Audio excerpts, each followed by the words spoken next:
Alex Jones, and I'm here to tell you folks, the world has fallen. The fascist globalist overlords, they're implementing the Great Reset. You don't believe me? I've seen the tapes. Watch it, folks. Watch as these pot-bellied Zoomer goblins work with the Illuminati to pit us against each other. I promise I'd be a good boy. I'm a good boy. There's only one cure, folks, and that's liberty. And there's no better channel to find freedom than Fabian Liberty. Anarchy is order. Government is civil war. You're offensive. Police lives matter? We're just trying to do school. What? You guys have the same sticker the other. But this is our space. You're making the space uncomfortable. But you're white. You're fucking a white male! What is one way you combat racism? I don't root for white people on the sidewalk.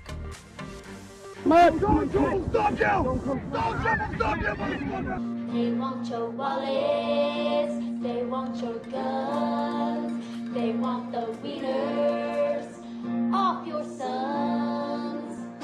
Democrats. Oh, we should film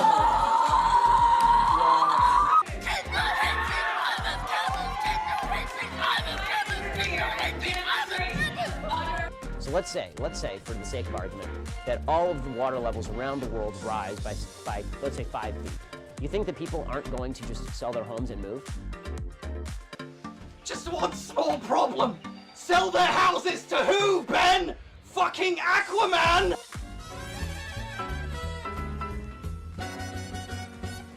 Vaccine!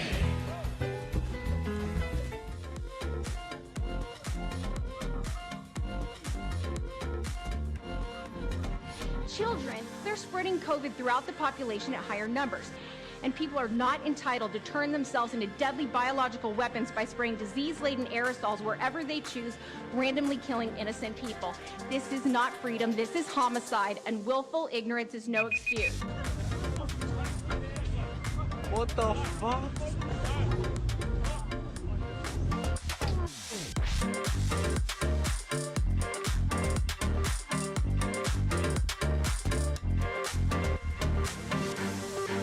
Highest margin of victory yet. It's really impressive. Though, I'm starting to think he might have had help from the Russians.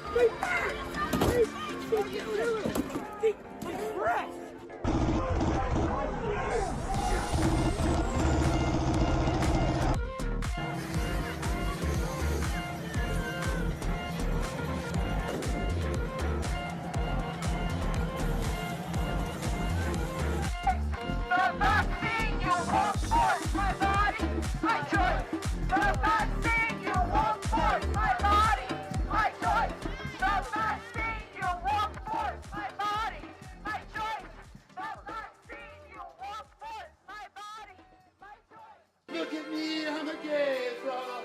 I'm so cool, I'm so neat. I'll never have children and I'm sterilized. But the media says I'm totally cool. I'm a gay frog, I'm a gay fish. It's so good, and I think my daddy.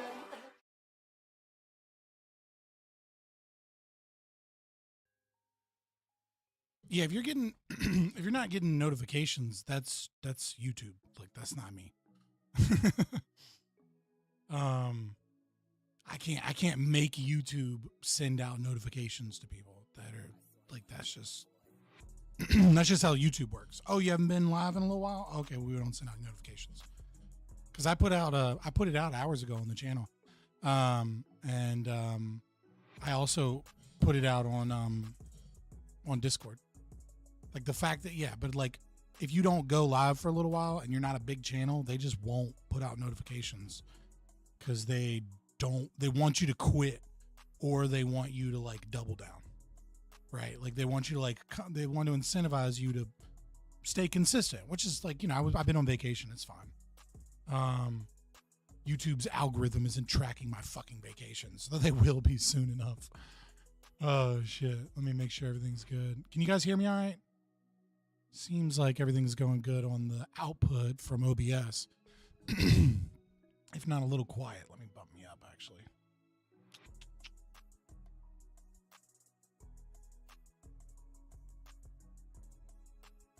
You got the 30-minute one? Yeah, fair enough.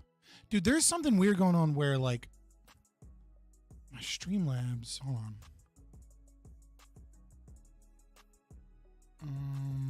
Compressor's not on. Let me bring my lows up just a little bit.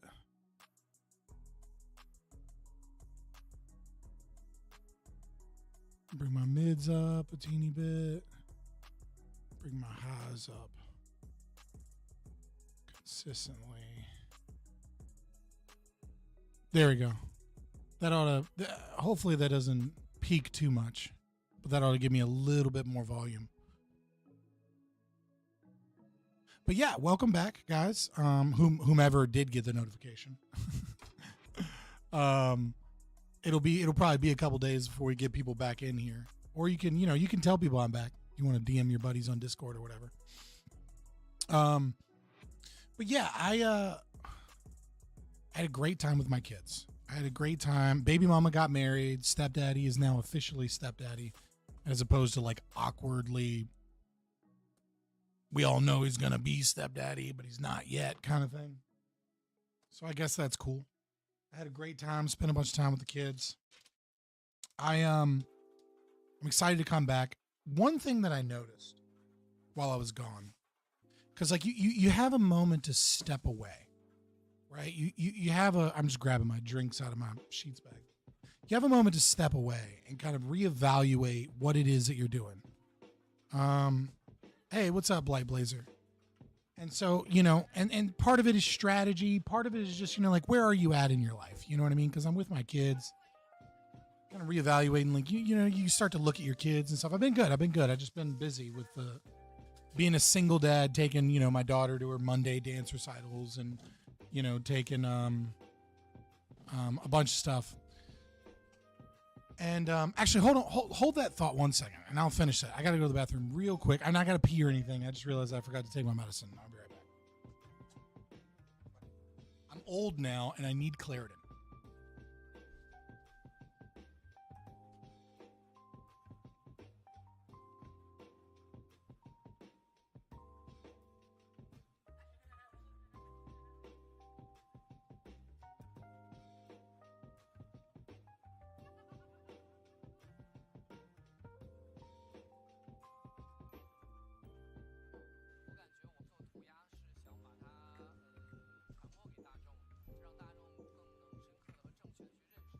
Sorry about that. These Claritin pills are so far. Oh, I didn't close the door.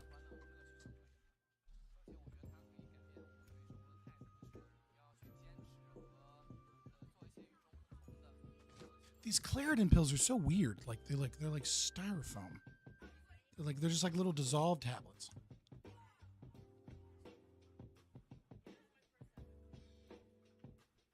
But they work. But yeah, I've been good. But one of the things I notice is that, like, stepping away, right? So I step away for a little while. Dude, how did we go to one concurrent viewer? Come on. I know I took a break. I'm not that unpopular. What's up, Shadow Warden? So, like, I took a break. I stepped back, well, not a break. Like I said, I've been busy with the kids and all, but you know what I mean? Like, not streaming. And, like, I flamed some people on Twitter for funsies. When I was bored. But what I'm beginning to notice, and I can't tell because so much of the content online is curated to enrage you and grab your attention. But it seems to be that, and I don't know if there is a shift. Hey, what's up, John? I don't know if there's a shift because of elections, maybe. I'm sure that's part of it. But what I'm seeing is like, all of the problems that I have with online politics are kind of like have recently become exacerbated. Has anybody else noticed that, like, the stupidity of your typical online conversation has just massively increased? Let me bump up the camera a little bit.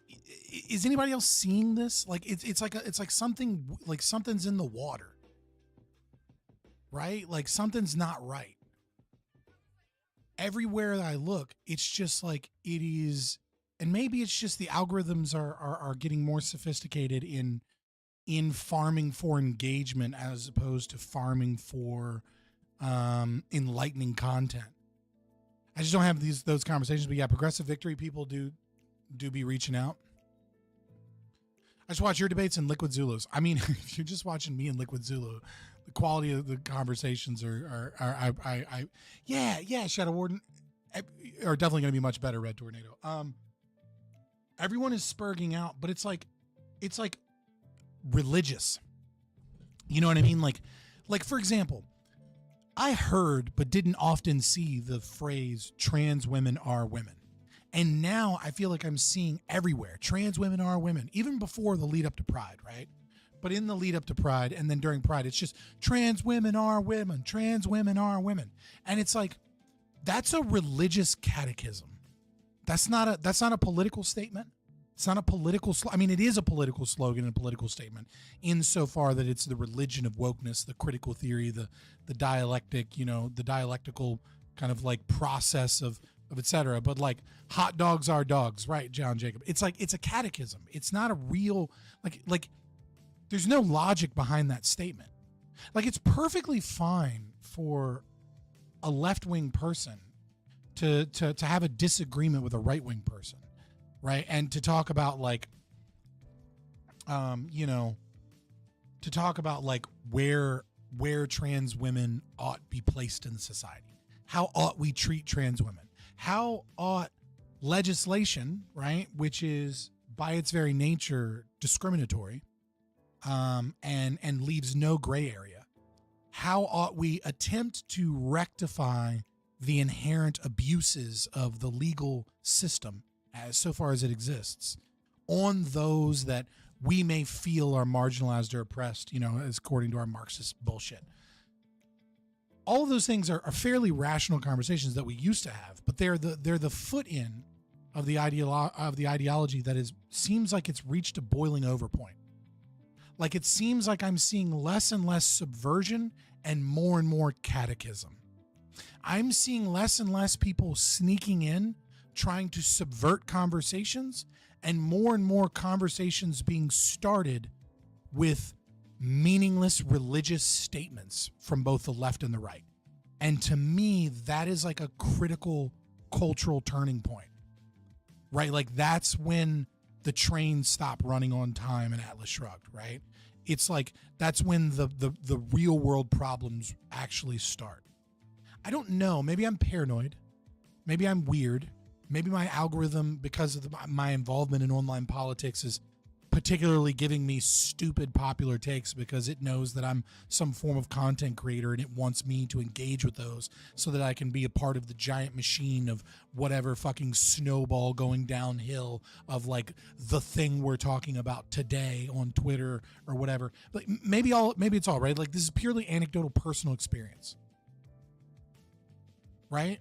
I don't know.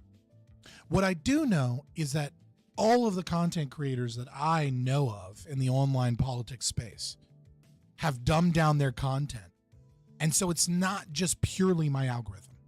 Like, I can see that there is like you can see all of the right-wing people posting engagement bait, right? You can see Joshua Inkle, for example, putting out, like, what did he put out like literally just moments ago?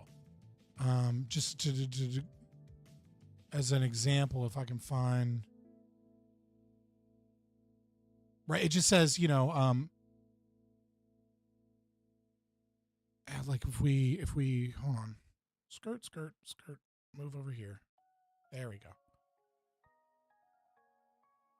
Right, like if we just look at this, like this is just off the top of my head. Like, this is literally the last thing. So, classical liberal caucus leader, intelligent person within the libertarian movement. What does he put out? Like a meme, and it's like, President Trump's official sneaker, buy now. I'm fighting a tyrant. Can I get some ammo? No, that's a scam. Like, it's all engagement bait nonsense. Like, and it's the left, it's the right. Oops. Wrong button. Right? Like, everybody is just putting out these rage bait stupid things.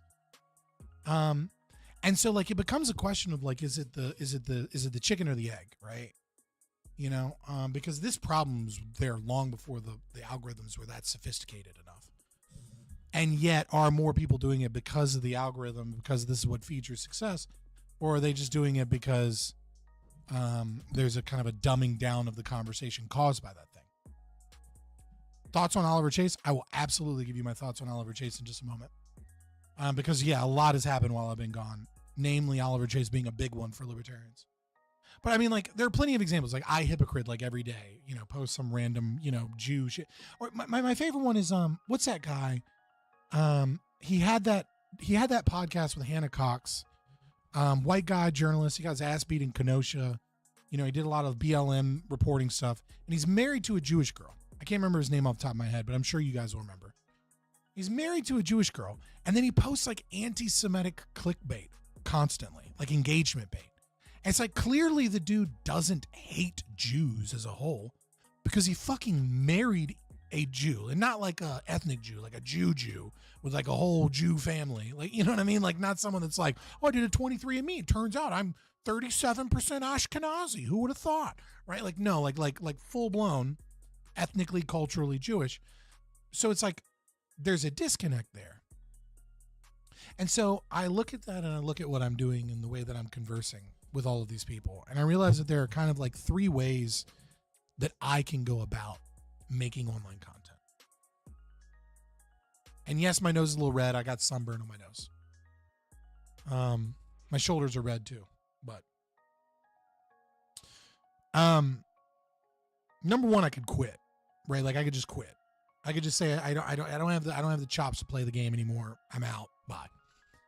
I don't really want to do that. Number two, I can continue to play the game poorly.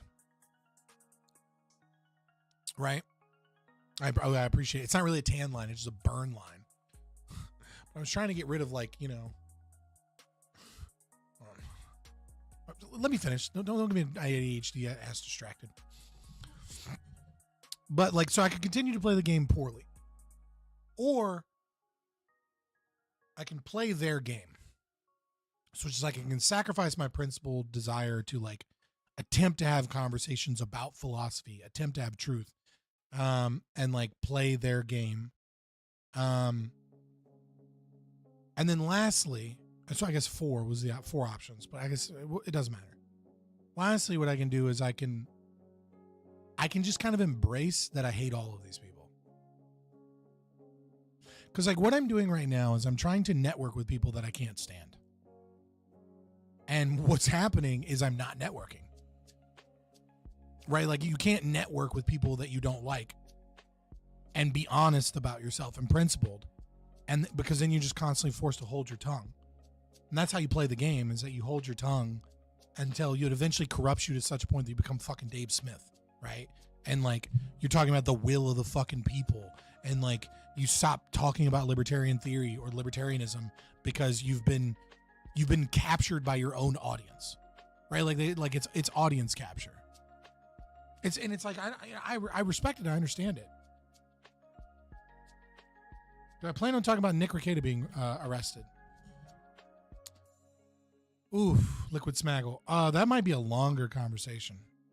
But I just want to say, first off, if any of you people gave me shit when I said Nick Rekieta was on cocaine, and that like these are him coming down off cocaine, and people were like, bleh. I had several people on Twitter and several people like in the online space, I can't remember, over the past like 6 months, where I was like, yeah, that dude's coming down off coke.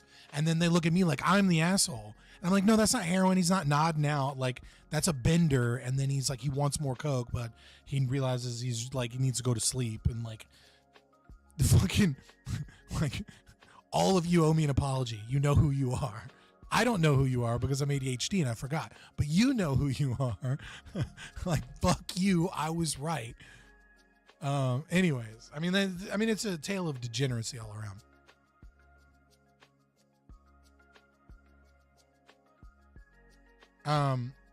Well, it's just like, I never got like, Nick did good work during the Johnny Depp trial. It was fun, but like, honestly, even when I watched Nick Rekieta, and maybe this is me being selective in my memory, I don't know. But I always watched it because of other people that were there. Like Good Logic, like when he was there. Right, like when other people would come on, or like when oh god, what was that Canadian guy that worked with Viva Frey but wasn't Viva Frey? Barnes. You know what I mean? Like when Barnes would show up or Good Logic would show up, like during those trials, like those were highlights for me of Nick Ricketta streams. I never watched the like 2 a.m. fucking let's get drunk and read some crazy dude's memo page by page. Right? Like that wasn't really my thing, but it's fine. Seeing people like EVS, the quartering. Well, see, this is exactly what I'm talking about, Nick Ricketta. Nick Ricketta, sorry, Liquid. This ties back into what I'm saying, is that there's really only 3 ways you can play this game. You can play this game poorly and you don't get famous. You can't. You can't gain any clout or attention if you try and half-ass it. Or you can do like these people are doing, which is that you kiss people's asses, you don't rock the boat, and you network. And you do everything you can to play nice while figuring out who are the people to attack that are the out group, and get in with the group think so that you all think relatively the same shit. And then once you're in that position, you help gatekeep via networking by having a circle of friends of people that you like to do common appearances with, and making sure that people that you bring on don't rock the boat in terms of controversy of your own place. That's why you have people like Clint Russell, who I've been on his show, who's blocked me because he was too much of a fucking cowardly little piece of shit to even have any substantive debate about Israel-Palestine. Even though I'm like 99% on his fucking side, you know, he wants to read Scott Horton and then just fucking say socialist agit prop verbatim and not actually understand what's going on. Whole bunch of libertarians memorizing facts, not actually trying to look at it from a theoretical libertarian perspective. Redhead libertarian Emmy block. You know, Dave Smith, you know, I've had it out with him a couple times on Twitter. Luckily, he hasn't blocked me. I'll give him that. But they have I don't want to say, it's not a cult. It's just, it's groupthink, right? Like they have a group of people that have garnered a large audience and they kind of collectively ping pong this audience together because they're the trusted libertarians, right? Like they're the go-to libertarians. It's like, oh, we're right wingers. We have our libertarians. We bring on Dave Smith. We bring on, Clint Russell. We bring on Redhead Libertarian. And then there are other people that play the game, but aren't as entertaining and don't captivate a right wing audience as much. You know, like voluntarist fucking guy. Oh God, I can't remember his name.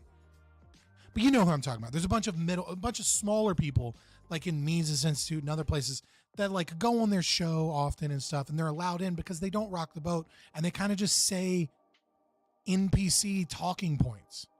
There's no real conversation. No, not Jack Lloyd. Jack Lloyd is a free thinker. His music is fucking horrible, as we discovered, but he's a free thinker. I give him that.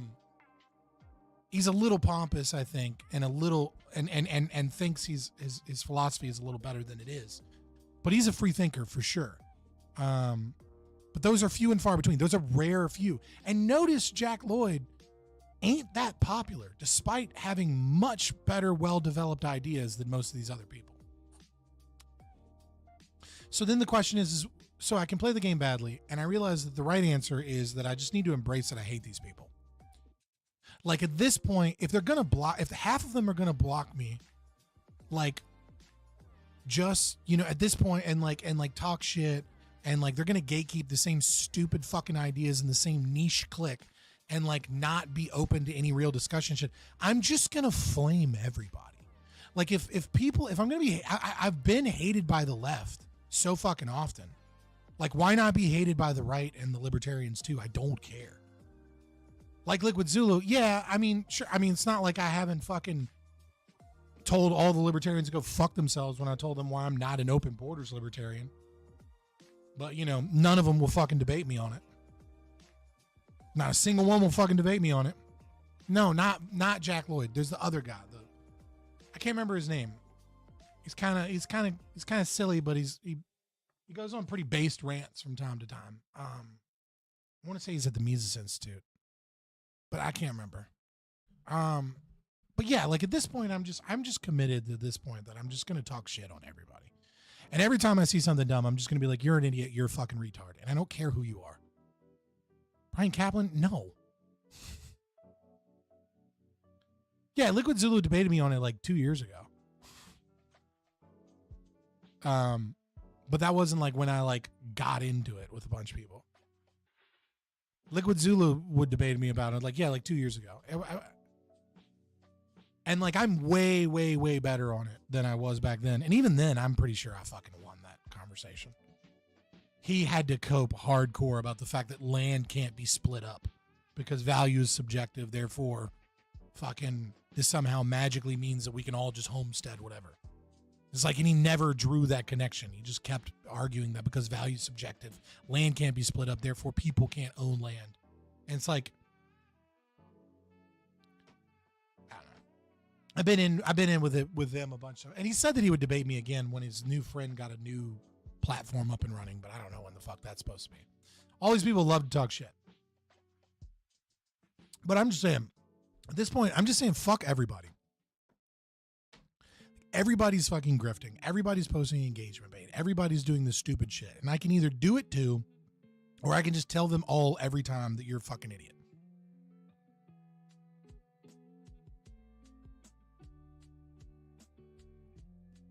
Sandy, I don't want to get into open borders, closed borders conversation. I have a couple of videos on it on the YouTube. If you want to look at like longer breakdowns.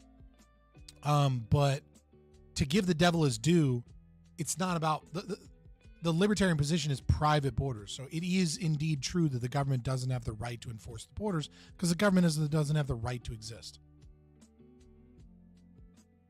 The LP leaders right now are a complete shit show. I'm like completely done with the LP. I don't want to say I'm completely done with it. Like just the current leadership, I have nothing. I have no reason to aid them in anything.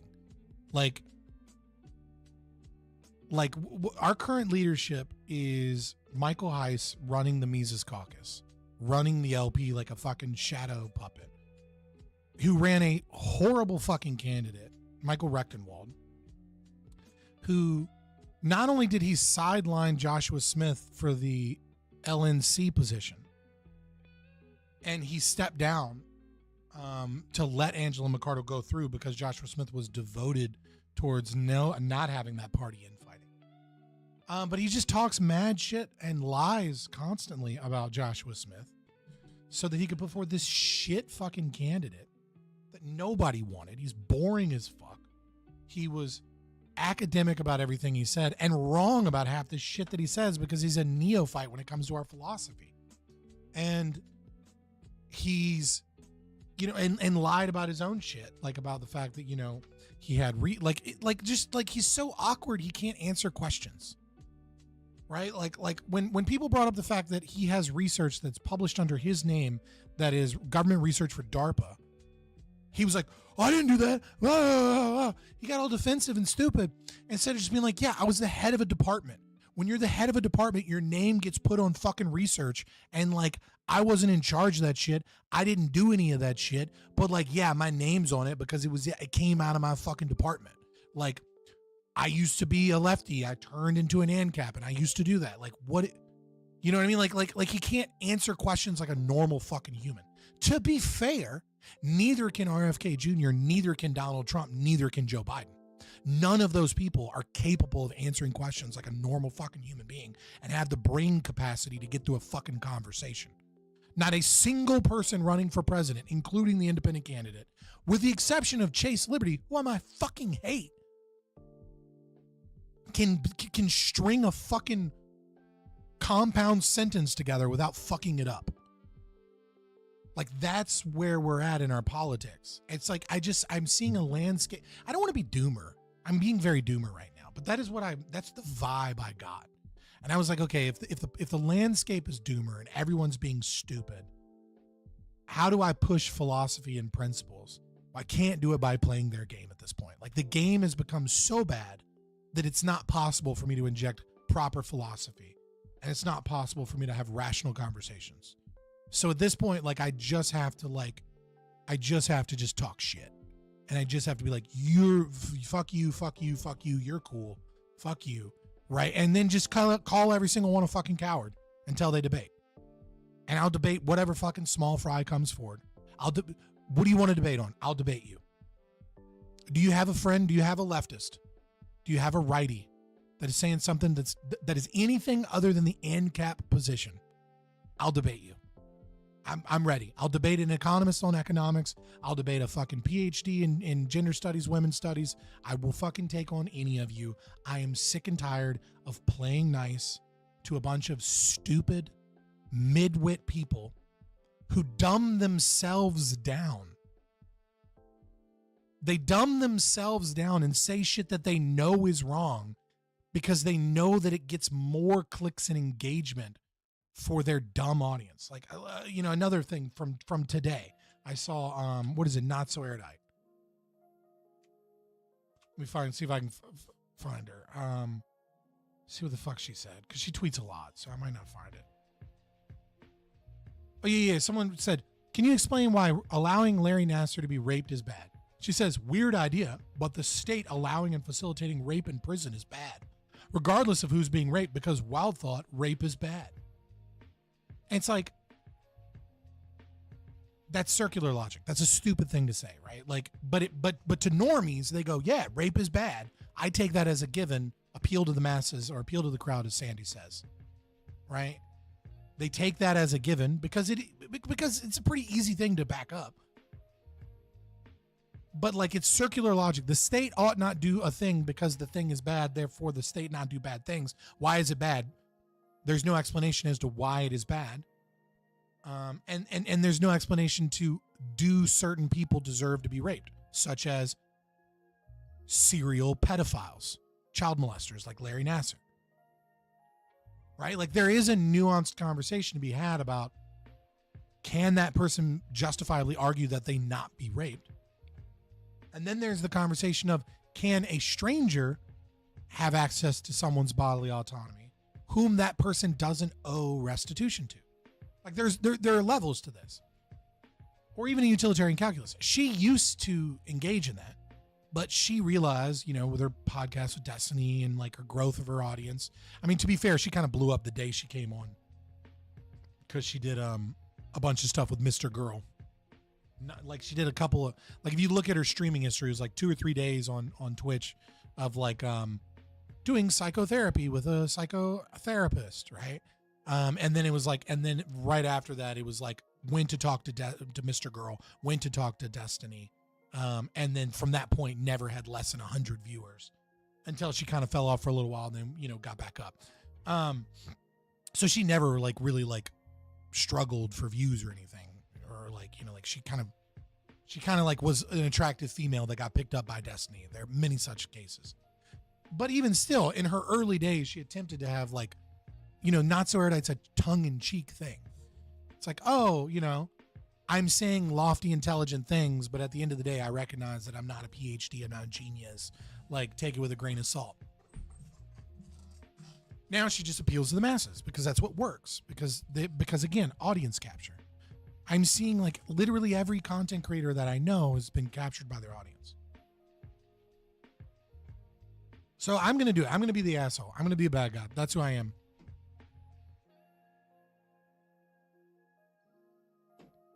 Star Wars Acolyte versus the Sky. I haven't seen it.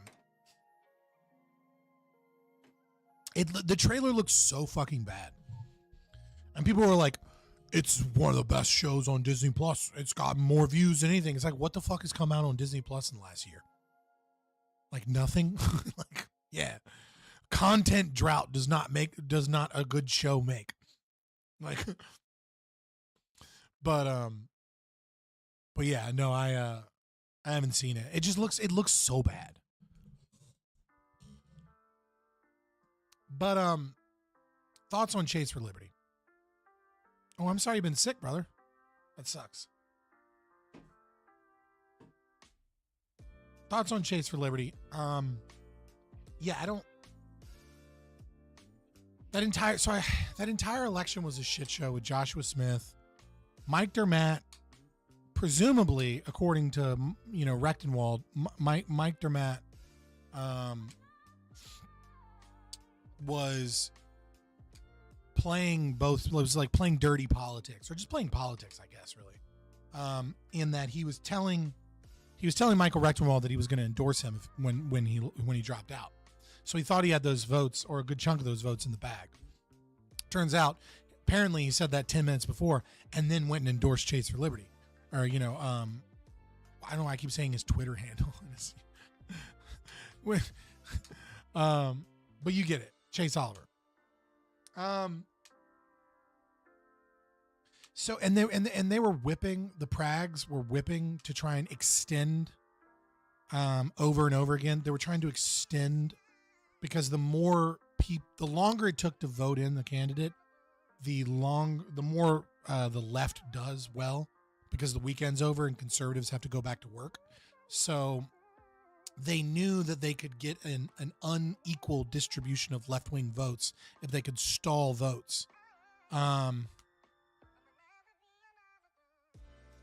I mean, I don't know what Michael Rectenwald offered, but, and it's fine. I mean, and then he says that, and he says, oh, he would have gone after him hardcore for the fact that he's, a convicted, qualified immunity, so he's not convicted, but, violated people's civil rights, as fucking immigrants' civil rights as a fucking, as a cop. It's like he would have played dirty politics if he'd have known that his opponents would have played dirty politics. But again, it's all fucking cope. I mean, Mises Caucus ran a terrible candidate because Michael Heiss wanted a puppet. And he wanted a puppet that would give him his donor list so that he could start, use the LP's donor list and the Mises Caucus donor list together so that he can have a slush fund for all his little projects so that he could keep his bills paid. And he kind of admitted it when he was having beef with Chase for Liberty and he was going in the podcast. And Chase didn't show up because he was like, why don't you show up? And it was like two fucking Joshua Smith people were going to bring on Michael Heiss to 3v1 him. And they were like, oh, you didn't show up? Ugh. So then he just talked shit on him. But he basically admitted, he was like, I wanted someone that's going to do well. This person's going to be a representative of the LP, for 4 years, even after the presidency. We need their donor lists and we need all this. And it's like, you're assuming that like Joshua Smith wouldn't give his donor list to the LP leadership. That seems weird. And it's like, oh, you want someone to give donor lists to the Mises Caucus leadership. You want Mises Caucus to have all of the same kind of information. So that you can take leftover campaign funds and put them into other political projects where you pay overhead, where you and your buddies get paid. It's political corruption, right? Like, that's politics. It's kind of a little bit of that is to be expected, but you can't do it and be incompetent, right? Like, you need to win shit if you're going to give yourself little kickbacks. You know what I mean? Yeah, I hope you feel better too, Yoshi. I feel bad.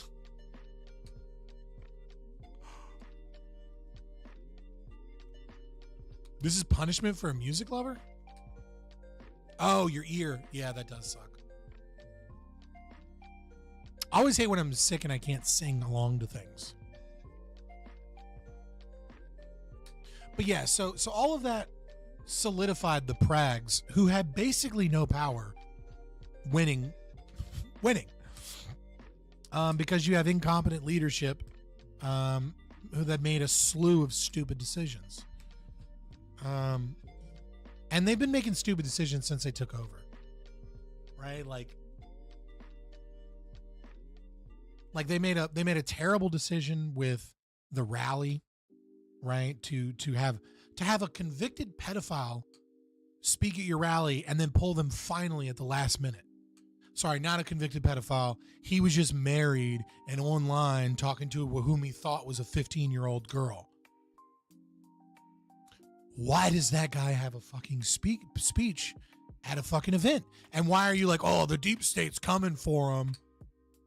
Dog, we don't need, we have enough rumors that of the connection between age of consent and libertarians between fucking, and then the LP, leadership kind of having nothing to say about that chick. What was that short-haired chick that was friends with Clint Russell and friends with the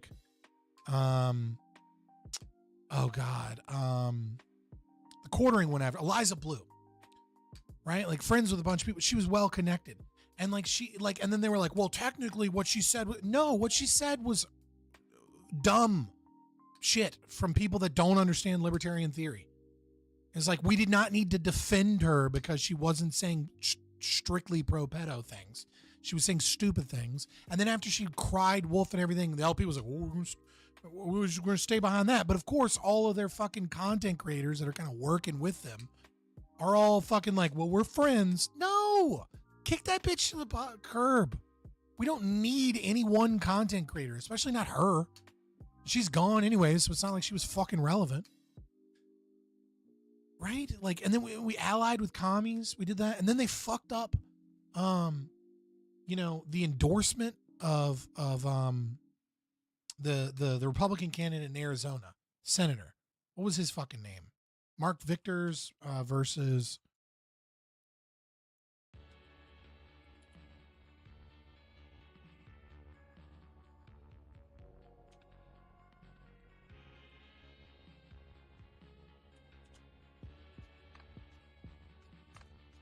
Blake Masters. That's who it was. I couldn't remember his name. I had to look it up. Blake Masters.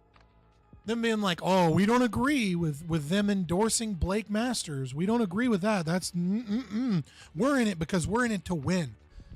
Angela McArdle and the leadership all coming out acting like it was wrong for LP Arizona, whilst also saying that they have autonomy, so let them do whatever they want to do, right? So like showing that there's no fucking connection between the state affiliates and the national. Completely just fucking up any of that organization.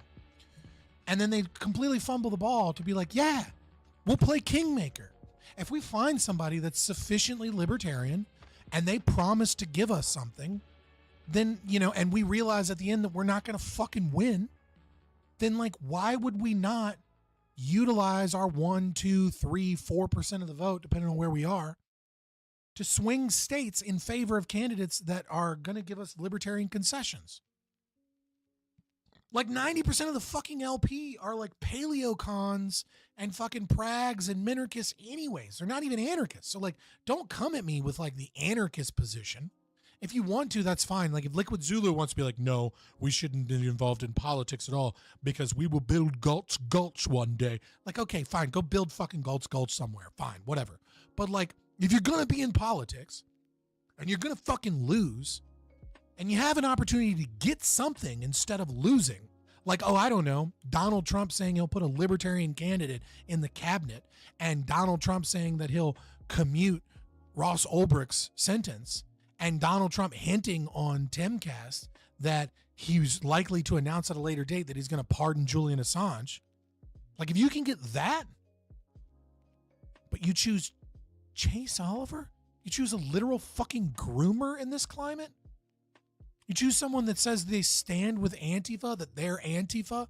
You choose someone that says that they want to take their underage cousin to drag shows and they want to know a good drag show, and that there's nothing wrong with family-friendly drag, and that Republicans are just crazy. Drag queen story, like is literally fighting with the establishment to fucking push forward the socialist indoctrination of your children via queer theory. That's who we pick? And we boo and shit on fucking Trump and like, what?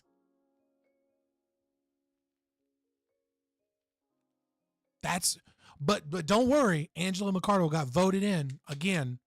So the Mises Caucus considers that a victory, is maintaining their failing leadership who continues to fail.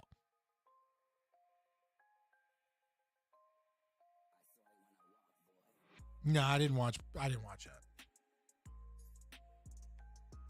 If gay people want to go off and have a degenerate island somewhere away from kids, I don't care, by the way.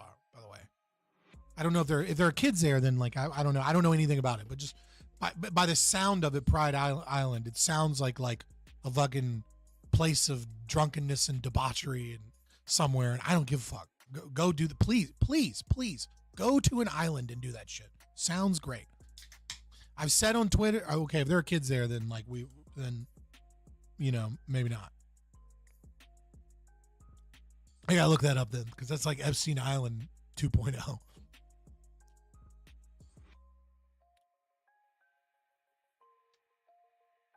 Satanists are just edgy fucking people that want to be cool. Like they're just like they're evil, but they're evil in the way that like just like they're evil like a loser. Like they're a Columbine kid that doesn't have the balls to shoot up a school. That's what Satanists are. They're fucking edgy and stupid. I've dated one before, like it's dumb.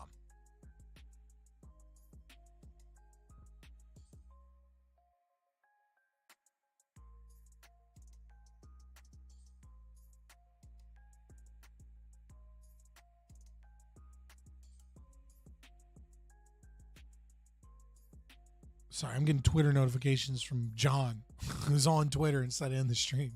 Or maybe he's doing both. He's pumping my name, so I'm like, all right, let's go. Yeah, I haven't been following European politics that well because, like I said, I've been in a bit of a bubble here lately with the kids and everything. So I'm kind of having to come out of the bubble. So there's definitely gonna be some stuff I missed because I saw that in the debate in the Discord.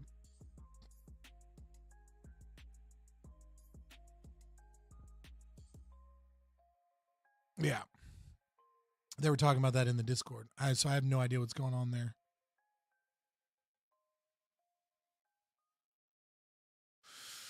It's been a while. I'm just kind of like coming out of like out of like I feel like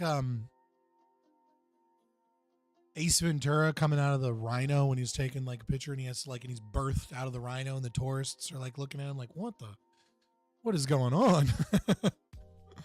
I'm wholly doubtful about Trump commuting Ross's sentence because my friends and I sent letters via certified mail, but we basically got the middle finger, so forgive me for not believing. Donald Trump never read your mail, right? Like I'm not trying to be a dick. I'm being a little bit of a dick here because I'm being a little bit comical, right? But like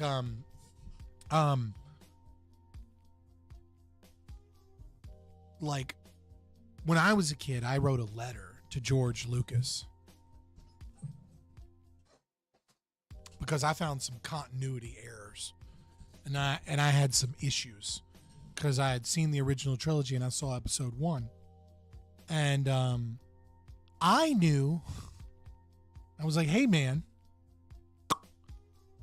in the movie, Yoda was Obi-Wan Kenobi's master.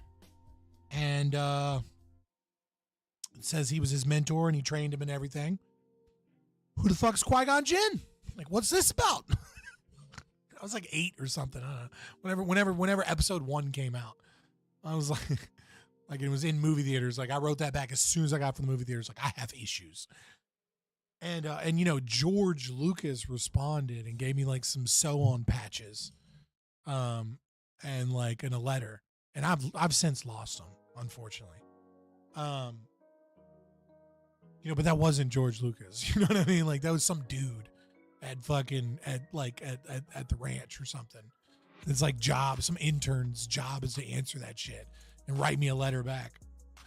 I mean, maybe it was George Lucas. It'd be cool if it was, but I almost probably wasn't. You know what I mean?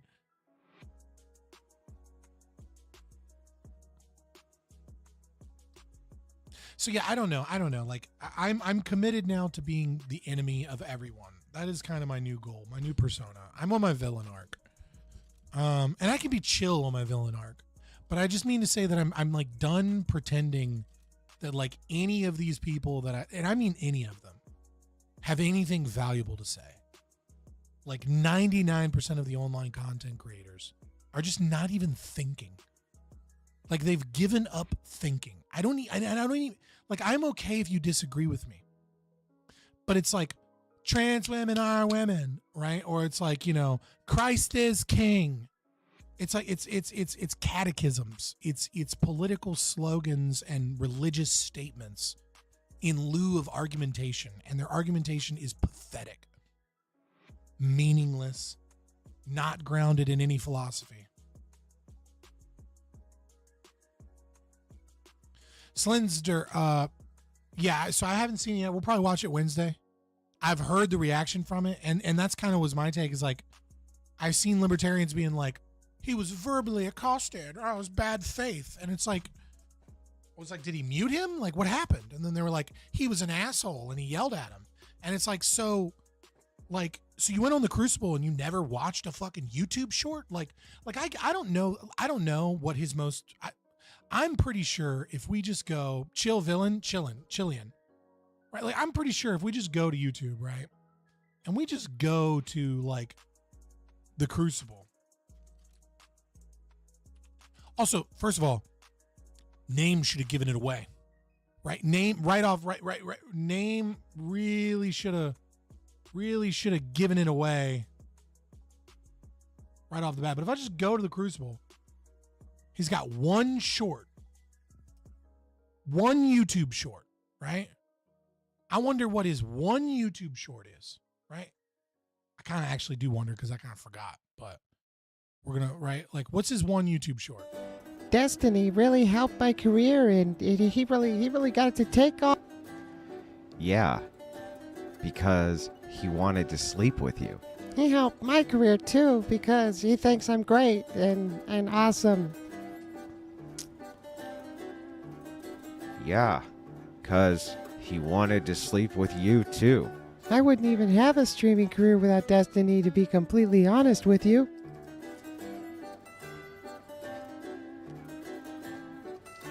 Because he wanted to sleep with you.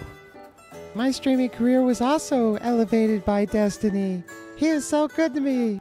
Yeah, because you were having sex with him. I moved to Florida to be closer to Destiny so I could start a shitty podcast with him.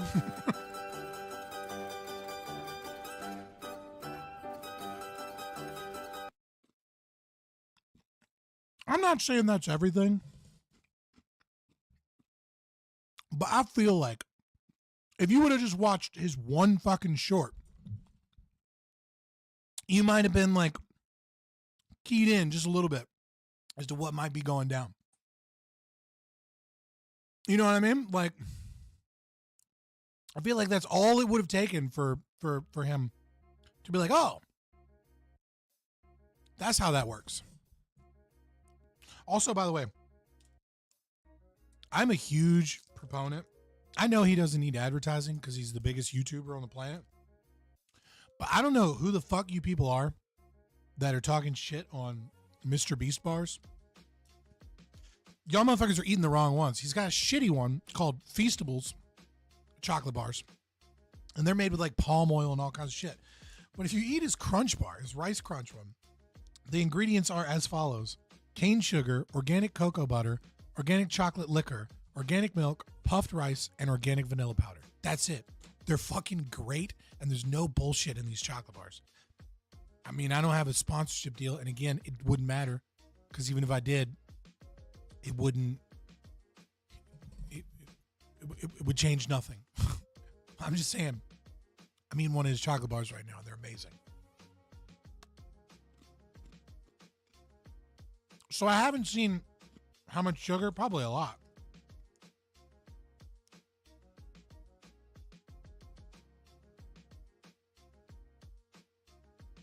So 12 grams of added sugars, 14 grams total, 1 gram from fiber, 18 grams of sugar. So I mean, like,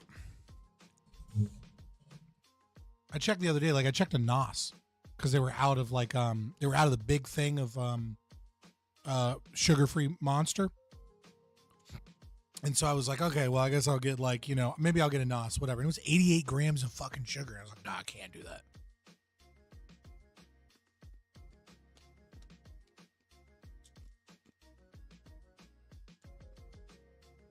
What do you mean working on getting chubby? I'm having one chocolate bar. I'm having a little sweet treat. Fuck you. All right.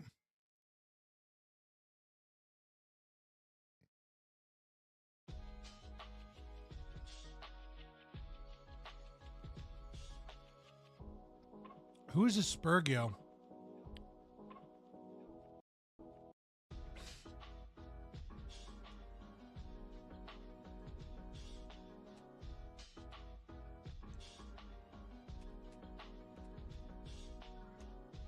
Okay, he told me to check my DMs, and there was some guy named Spurgio that asked me if I could hop on stream. But like, I'm scheduled to go on. Unfortunately, I'm scheduled to go on Primecayes in like 5 minutes. Sorry. Oh, the second person. Aspiring Apex.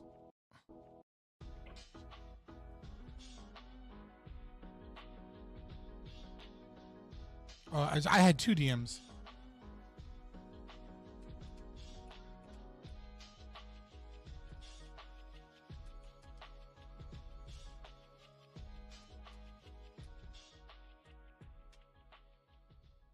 I responded to both of them being like, hey, sorry. I'm looking at like my DMs now. I don't know who this person is, but I got a DM that says, is it time to grow up? Being an openly adult libertarian is embarrassing for you. Like, LMAO, bruh. If I was openly as stupid as you, I'd have killed myself a while ago. Why do people send shit like this and think that it's anything other than comical to me?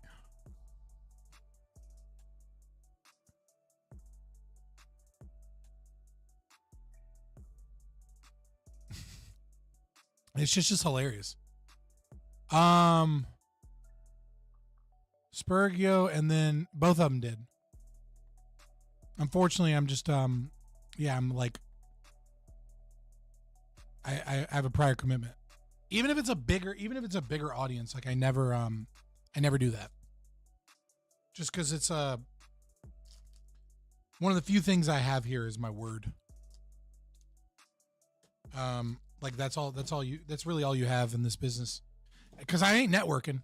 You know what I mean? Like I'm not networking. You know what I mean? Like I'm burning every bridge I come across. So I mean, at a certain point.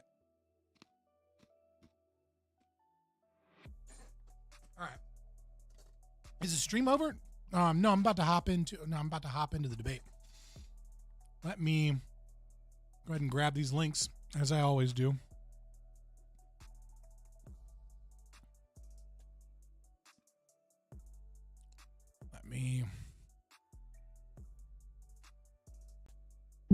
Oh, hold on.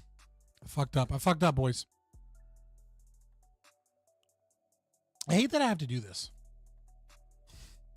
Unless I'm using like a virtual cam. And the virtual cam always messes up.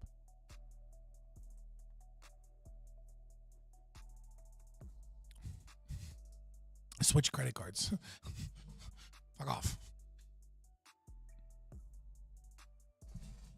All right. Enter there.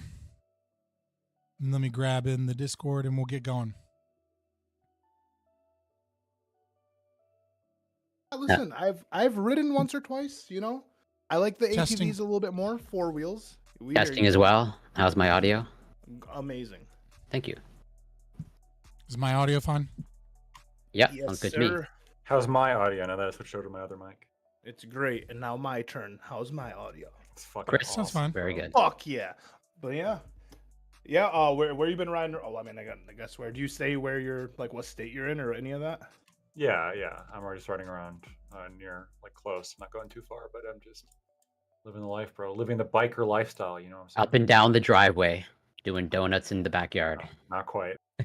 I have a spicy question. True. Hit me. All right, here's my spicy question. If you're a leftist and you're a Jew and you're going to push communism or degeneracy or something, and you have a super Jewish last name, is it better to legally change your name to like some normal shit that fits in with whatever country you're in, or to just like keep your last name? Like what's better? Like, what do you think is going to be better for your political career? To like hide the fact that you're Jewish, but then like some groiper on the internet is like, Claudio Scheinbaum sounds like an interesting name, you know what I mean? Like, and then get exposed. Like which should you do in that situation? Like, I'm like purely descriptively, right? Like no moral statements here, just from a tactics perspective. Might work. What do you to think's your better? benefit. Might work to your Right, benefit. to change the name? No, to keep the name, because like oppression all over, you be like, oh my God, the Jews, the oppressed people, so on and so forth. Keep going, and I mean, like, we already kind of rock with that, with the sympathy shit. I mean, I don't see why it would negatively. Until the I mean, I guess they've been pretty chill until the Israel-Palestine shit. Mm-hmm. And let's be honest, one of these presidents is going to get some type of ceasefire, get absolutely nothing done, and then we're going to move on to the current thing in 2025, and like, no one will care again. Well, I mean, every 3 years, Palestine and Israel pops up, so. Yeah, but not like now. Yeah, this one was a bit different. This one was a bit different. Well, I think it was initiated a bit differently than usual. All right, fair.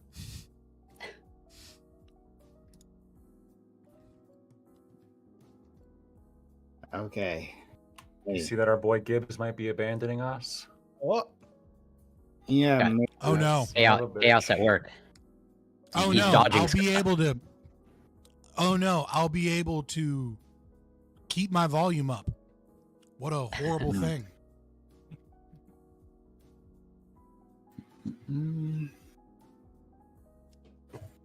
Corey? Actually, Lactoid. This is very important.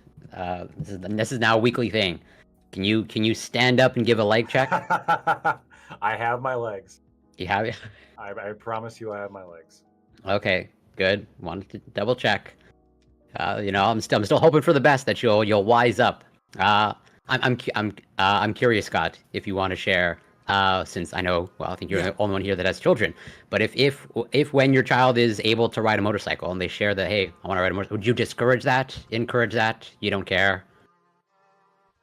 So, I think motorcycles are probably a bad idea for teenage children, especially teenage boys, because of risks. It's not something that I would necessarily. Developmentally teenage boys. What do you mean? What Lactoid knows what I mean. So here's what I would say is it also depends on how we grew up, right? So like if my kid was like rode up bicycles all the time growing up and then like begged me for like a dirt bike and like begged me to like and did it appropriately with safety in like the backyard and stuff. When he's like 17, whether or not I'm willing to allow him to have a motorcycle for that kid is going to be wildly different than like some kid that thinks it's cool and going to get him pussy. Because that kid's going to get brain damage, right? Like that kid's going to die. But like the kid that's been riding bikes and motorcycles and riding motocross and doing those type of things and been responsible and proven himself responsible as we've moved from like 50cc up to a real dirt bike, proven himself responsible and safe that entire time, I think is an entirely different person that loves it because of like the feel of the wind and the feel of the control. And is it more dangerous? Yes. But if that kid wants to upgrade to a motorcycle, like he's going to do it with me or without me at the day he turns 18 anyways, right? Mm-hmm. And so my approval is really just going to mean that I have less say-so in being able to steer that in a safer, better direction. Because if I approve, but I have some things to say, that's a voice he might listen to. But if I completely cut him out, vice versa. And the same is probably true with a daughter. I just find this problem to be probably less likely to occur with a daughter. It's not that I'm like saying it has to be a boy. So that would be my answer. So it really just depends on the context of how they grew up. I'm not getting a fucking 17-year-old. We're not going to just go out and start trying to get our hours in and fudge the numbers real quick to get my 17-year-old a motorcycle who's never ridden a fucking anything more than a tricycle a day in his life. Yeah. Well, so then I'm like, obviously, I don't have any numbers to back this up, but let's just say if you were to maybe like separate, like, because I can pretty much get aboard what you outlined of like, yeah, if you had a child that like, they've been involved in whatever motocross and, whatever biking or some variant thereof, and then they want to invest in a motorcycle, they would hopefully have cultivated some sort of, technical expertise and skill. But do you think that represents the majority of motorcycle riders, or? Absolutely not. No, absolutely not. But I think we play a dangerous game in these conversations, right? Where there's such a vast difference, and I think this is a big part of libertarianism too, is that there's such a vast difference between what the metadata says and how we ought live our individual life with our individual choices, because the data really tells us trends and helps us kind of understand a big picture, but it is a low resolution thing. And so, yeah, I absolutely agree that most motorcyclists don't drive as safe as they ought to, that the practice itself is inherently more dangerous, even if you're being safe, because of other drivers, because it's harder to see you, it's harder to react, it's easier to hydroplane on the road, for various circumstances. And But you again, might know, yeah. but you might know that, like, what do you think in terms of like personality profiles? In terms of risk-taking behaviors, like you think. Right. And that's why I said it was a combination of both skill and having proven himself as someone that acted safely, right? Like, this is someone that like understands, no, I wear my fucking helmet every time I'm on the dirt bike because I don't want to break my fucking neck, right? As opposed to someone being like, I don't look cool with my helmet on. It's like, oh, okay, cool. Well, I'm not upgrading you to the new, faster, badass bike when I can't even trust you to wear your helmet when I'm not around you, right? Like, there's a gradient of choices and behavior that we hopefully incentivize that led up to a point of someone that is safe as well as skilled. Yeah, for sure. And I totally take your point and agree with you that, like, aggregating data, okay, is not like, doesn't really zoom down at the individual level necessarily, or not inherently. But then I think we had this conversation before, where it's like, you have now, from what I understand, I'm like visually, like you've stopped or quit vaping. I'm curious, like, yeah, if one of your child like wanted to take out vaping, or like, they were going down that path, like or whatever it is in like 15 years when they're like old enough. Yeah. Well, yeah, I don't know. Yeah. Obviously, So again, now this is the individual thing too, right? Is that like, it really it depends on what it is, right? And it depends on a lot of things, because I'm an every other weekend dad, right? So what control I have over I was my never the children's weekend life- child. Right. So what control I have over my children's behavior is very limited. Like, I can control to a certain degree what they do when they're with me, for 48 hours, twice a month. Right. Like 4 days a month. Sometimes if I'm lucky, And 5 or 6, some holidays and et cetera, et cetera. Right. So like, the question then becomes, what's more important? Doing everything I can in a fruitless effort to try and stop a child from a behavior that they've already picked up in an environment or in a place that I had very little control of, or trying to cultivate trust and understanding with my children and make them hopefully elucidate some of the reasons why I used to do these things and I don't do them anymore, and why I don't think it's good for them. As much as it pains me to say, I would probably take the less authoritative position, but that's mostly because I'm an every other weekend dad. Like, if I wasn't an every other weekend I totally dad, understand that. I would probably be like, fuck you, not in my goddamn house. You're a child. You're not fucking smoking nicotine fucking grape sticks so you can smell like cotton candy fucking, fruity Pride Month celebrating ass every time you walk out the fucking house. Fuck you. You're going to wear normal clothes and you're I going don't know to why you're stop going there. sucking on the douche flute. Like, like whatever. I was just I was trying to channel my Gen X, fucking dad that was Douche a dick. flute. I like that. That's a good one. Douche flute. Yeah. I'm taking notes. Yeah, that's totally fair. Did you Have miss y'all me or something? heard- Like, I came into questions. What's up? What's up, Bam? What's up? Yeah, I was wondering if y'all heard about well, maybe not. This is kind of like in black people's circle. Hey, sometimes I'm on Black Twitter. Thank you very much. Yeah. Basically, there was a sexual assault involving Michael Rainey Jr., which is the star of one of the power shows. Basically, it involved the stream thing. That's the only reason I'm bringing it up related to stream. The only thing that happened. Well, let me not weigh down the things. Basically, he was on a guy's stream, as a famous actor, and the guy's little sister basically walked up to him and I guess, grabbed his dick, and you could tell like, oh, okay, he felt uncomfortable about it, and then a few minutes later he ended up leaving, and now it's becoming like bigger sort of breaking news, blah blah blah. This thing happened to him, sexual assault happens to men too, yada yada. And I find it. Oh, I'm sorry. No, I was saying like, I don't know. I think that, I don't know. I find a lot of the outrage to be performative, like, because really what it was a groping, and I get that groping falls under this category of sexual assault, like, but I feel like the only reason we use the word sexual assault isn't to be like more correct. I feel like it's to bring in all the like weight and gravity of like, raped in a dark alley, when there just is a different weight to the situation. There just is a different other thing, because people are like, oh wow, she needs to be in jail, she needs to be on the sex offenders list, like prison time, like all of these things. And I don't know, he's allowed to feel how he feels. He hasn't said any of these things. He said he feels uncomfortable about it, but I don't know, it just feels really performative. I can find the video. If I can separate the specific instance and have a little bit more of a meta conversation about what we're talking about here, and not to get too weird and millennial about the good old days of the internet, but I'm noticing a trend that is occurring over time, which is that it seems to be that things like this used to happen.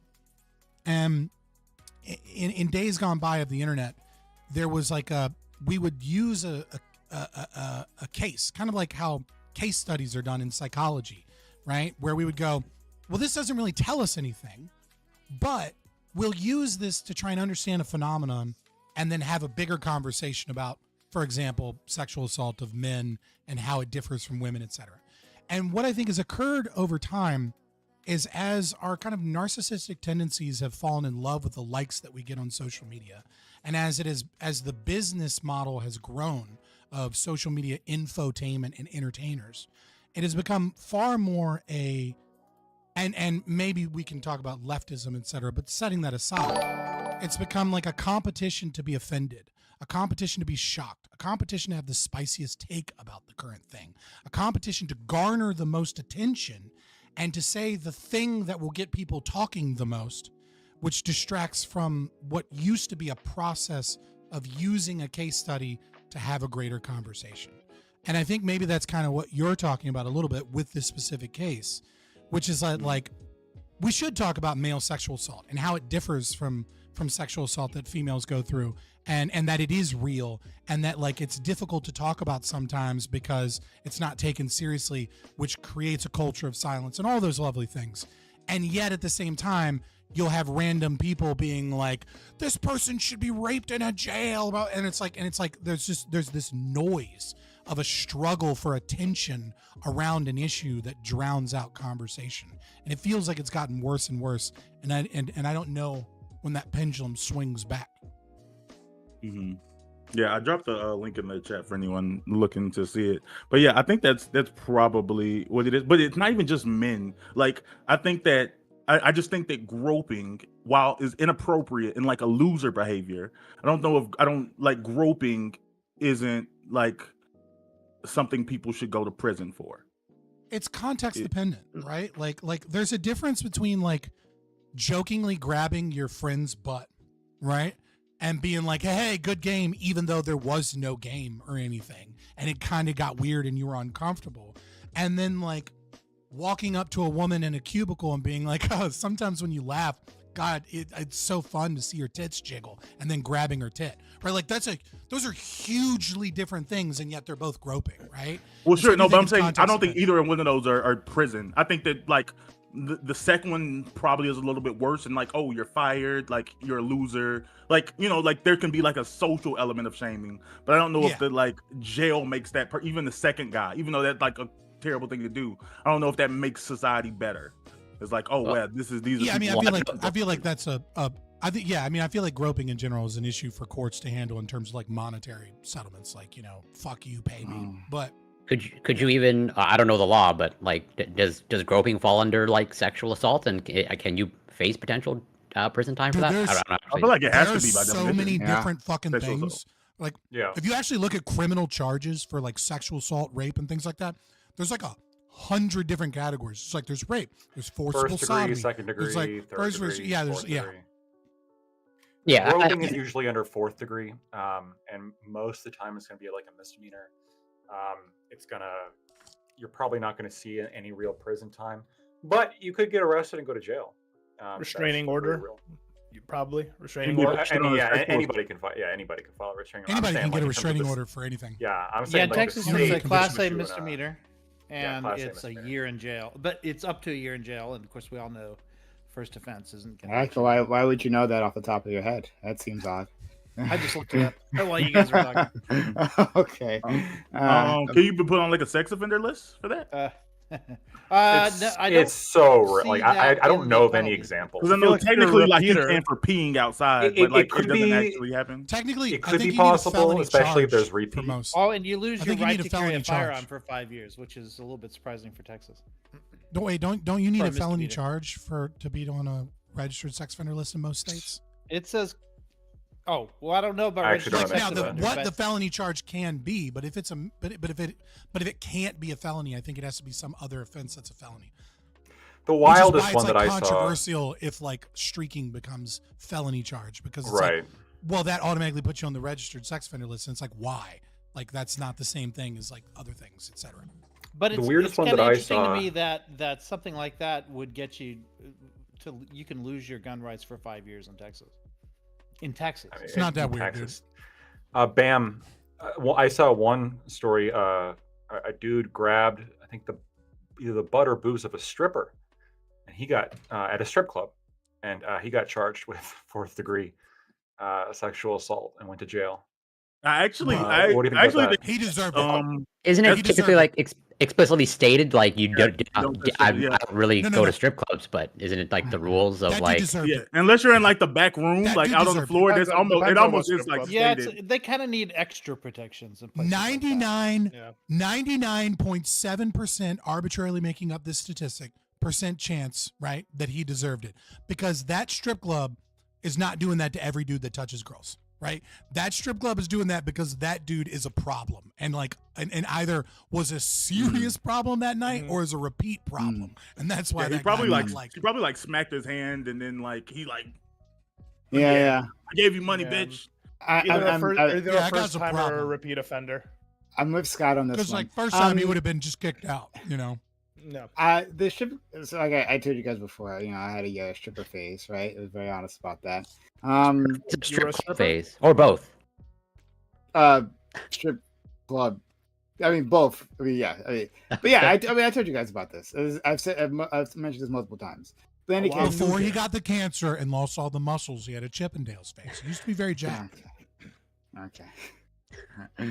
But yeah, and the ones that I went to, you actually could touch, right? Like, that was fine. It's not a universal rule. Some people think it's that way. It's These not. are in Haiti? It depends. No, it's dependent. No. Just being silly. Yeah. So these are in So, Haiti when you were in Haiti in the strip club thing? Yeah. When I was Like, Haiti, indeed. you're in the motherland and you can touch the strippers. It's fucking with you. Yeah. But yeah, so in some places you can, and it's fine. Like you'll like they'll take your You're hand and encouraged. put it on them. Yeah, Yeah, you're exactly encouraged. that. You're encouraged. But yeah, it just depends on where you're at.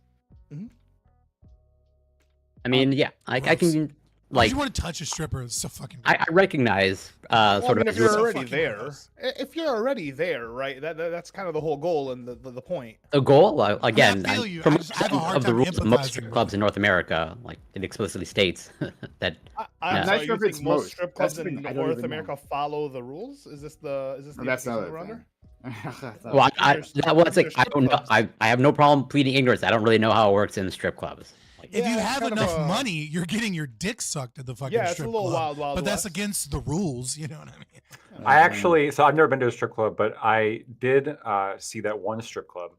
It had a rule where totally gaming the system. It's like the Delta 8 of strip clubs, where you can't touch them, but you can jerk off when you're in a room with them. They just can't touch you, and then it's not prostitution. They found the loophole. Yeah, it's a loop. yeah. It's kind of a loophole, I I don't know guess. if I would yeah. advertise that loophole. You know what I mean? Like, that's weird. Also, It's one of a kind. It's unique. You know, you go for the experience. if I'm So they're walking into providing one a of those vibe, an rooms, ambiance. if I'm walking into one of those back rooms, I need to see like cleaning material, like there, like presently. Bring a black light. Yes. Yeah, like Yeah. If you bring a black light, you see everything. Then you hope you're There's probably this- walking. I'm hoping you're walking there's out. this- Why would you? You're just gonna see the horror. There's this older black lady at the gym, and she always brings a towel with her to like set down. And I saw that shit, and I was like, "Ooh, I'm gonna start doing that," because like wiping down with the sanitizer every time is a little bit of a hassle, but also just having a towel so I don't have to sit on that shit. But I'm just imagining Primecayes now, like coming in with like a little bottle of sanitizer and a little towel, like being like, "I'm here to jerk off. Hold on one second. Quick. Now that that's clean." Let's get dirty. There you go. Thank you. Somebody fucking spike that back down. So I think this question is interesting. We've talked about it before, right? I know our friend Doobie has talked about this subject with us. About like what it means for like women to get handsy, and like the lack of consequences, and that like men can just be uncomfortable with this. In fact, and Ali, you talked about this as well, right? Like with your female coworkers, right? Yeah. So like, do you guys, do you think this is a big problem though? Right? Like I hear it comes up every so often, but like, is this like something needs to be done about, right? Whether it's on the legal level or societal level. Yeah. I was going to to comment on what Bam was saying in terms of like the legal aspect. Like, I agree. There's a spectrum of groping in reality, and some lesser offenses than other. But I tend to err on the side of caution. Of like, I think there probably should be maybe on average like harsher penalties for even just like groping and maybe classifying as sexual assault, because like I do view and experience like a double standard. I don't drink, never been drunk, but I'm around drunk people, including women from time to time. And like, yeah, they can get, very handsy because there's this implicit assumption that, I'm not going to mind it, or, I'm not going to, whatever, press charges or like, put up any sort of fight. And like, does it in reality like offend me? No, but I do find it strange that like, a little bit of disinhibition or less inhibited. It's like, yeah, all consent sometimes can go out the window, which is why I think they should be punished to the same standard as men. So there's a concept, and this is kind of more like Lactoid school of like libertarians, right? From Chicago Socialism. School of Economics. Was like Milton Friedman, Thomas Sowell, etc. That like, and I think Thomas Sowell might have popularized it, but I think Friedman might have said it first. But whenever you deal with a government program, you shouldn't think of it as like costs. You should think of it as trade-offs, right? Like anytime any law or any punishment, any tax, anything occurs, it's a trade-off, right? You're taking from one sector of the economy and you're giving to another sector, or you're creating a law which slows down business or disincentivizes behavior, and there's going to be good behavior and bad behavior, right? And the question then becomes from, the statist, maybe the minarchist perspective, right? Like, is the trade-off worth it? And so, like, I don't necessarily disagree with you, Corey Campbell, that, like, we ought be just as harsh to women in these scenarios. But there is a trade-off, right? And so, there is, and some of that is going to be unmeasured, unknown, right? That, like, if we take a phenomena that men are kind of like silently suffering with, and we place that into the legal system, like, what does that trade-off look like? And we don't really know, right? Like, it could be overall beneficial. Like, it could be a beneficial trade-off. Men feel safer, they feel more, or it can have that kind of like that deleterious, like, kind of opposite effect, right? Like, where women have become such a scarce and problematic thing with the Me Too movement that many men are like, why would I mentor a woman if that means I have to be alone with her at times in the office. That's the dumbest thing I could ever do. I'm going to mentor a young man because I don't have to worry about sexual assault charges or accusations or people being like, oh, you're with her because she's pretty, etc. Like, so we just have to be careful anytime we say we need something to be harsher or we need something to be more strictly enforced, recognizing that trade-off exists. And so kind of to switch back to Primecayes, is this a big enough problem? It depends on the context, right? So from a social conversation, absolutely.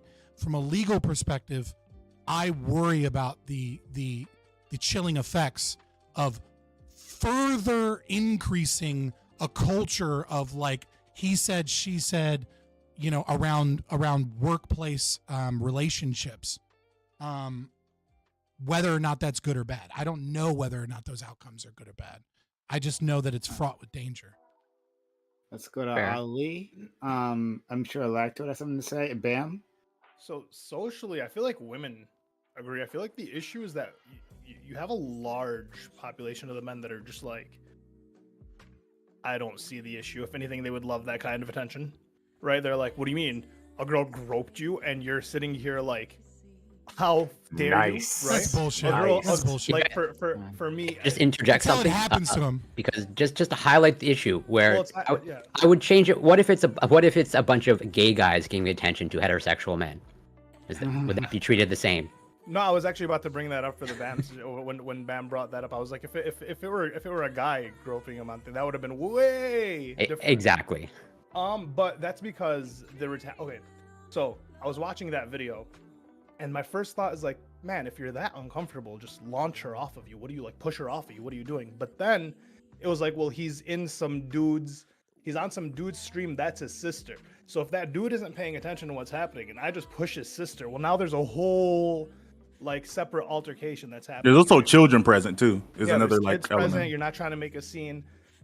But let's just say he pulls like, do it off to the side. I'm assuming he's like, man, if I tell this guy that his sister was groping me on screen, he's gonna beat his sister. Which, like, I mean, a lot of people, we've seen the videos, especially if you're doing that kind of shit publicly on stream, people kind of lose their temper, lose their minds. There's a lot that comes with, like, the guy going ahead and doing it, and then what's the benefit that he gets from it, right? He doesn't care, he doesn't want to, like, sue, he's not going to try to sue the girl. Most guys don't care to do the lawsuit thing. And honestly, for the most part, because like for me at work, this has happened to me where like I've been like sexually harassed or whatever it may be, and it's like I don't want you to lose your job. I just want you to stop, right? And if we could just mitigate this, Right. I don't feel like going through the lawsuit. It's a hassle. Do you know what the number one deterrent of crime is?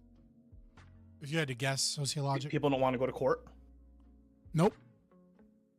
Number one deterrent is whether or not the crime is socially accepted within your community. No. That is the number one cause or deterrence of crime. So when you look at, for example, why are certain areas having like people just randomly shoplift like crazy? It's people blame like, woke DAs or like the laws in California being too loose, etc. And like, yes, that has a kind of chicken and egg kind of open systems theory perspective, right? Where like, if it's seen as permissible, it changes the way, people view it. But the number one reason all those things are occurring is because people aren't being socially shamed when they're open about it. Like you can find on Twitter people being like, look at all these things I got from Walmart for free, wink, wink. And there'll be like thousands of people being like, get your bag, sister. And you're like, what the fuck? Right? So if you want to stop crime, law is actually it's actually going to have less of an effect than changing the culture around it. Stigma. Right? Like the stigma, like if you're a girl and you openly admit that like you grabbed some dude and all of your girlfriends are like, yo, what the fuck is wrong with you? Like you're fucking disgusting. Like you're a creep. I don't even know who you are, Sarah. You're like, just gonna have to fuck you. convince a majority of dudes that can't get any attention from girls, much less that kind of attention, that what happened to this person is like traumatic or like even a negative thing. right? Which I think is a large problem. sure. Like, I think it's a majority. I think it'd be the majority of men, which would be the people to like take the stance, because women have been complaining about, you know, like rape culture and sexual assault forever, right? But like now, even if men are doing it, you're gonna have to convince the men to agree. And so I think there's a large population of men that are just like, well, I don't get how this is a problem. You could have just pushed her off. If you didn't want that attention, look, you look like you're giggling. It doesn't seem like it's that big of a deal. You could have just walked away, ha ha ha. And then it's gonna be a whole thing. And with the guy thing, if it was like a gay guy, the idea would be like, well, no, you could really just defend yourself. And why didn't you just like fight them if you were so For sure. I'm not disagreeing with you. I'm saying, like, when we have this conversation about like, ought we involve the law? I'm simply saying that that's one way to do it, but changing the culture is going to be far more effective. Well, so I just want to say I'd actually agree with you. Changing culture is better. You might disagree, but I would want to use the law to shape the culture. Let's go to Lactoid. Bam. I want to see if Doobie wants to say anything. All right. I know you, friend. And then we'll go to Aiko. I'm going to bully him to say something. All right. So let's go to Lactoid.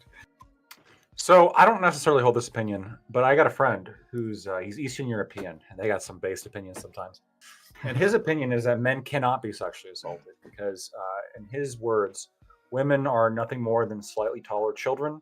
If you don't want it, just stand up and walk away. They can't do anything. They're pathetic, right? They can't hurt you. And well, that's a pretty extended.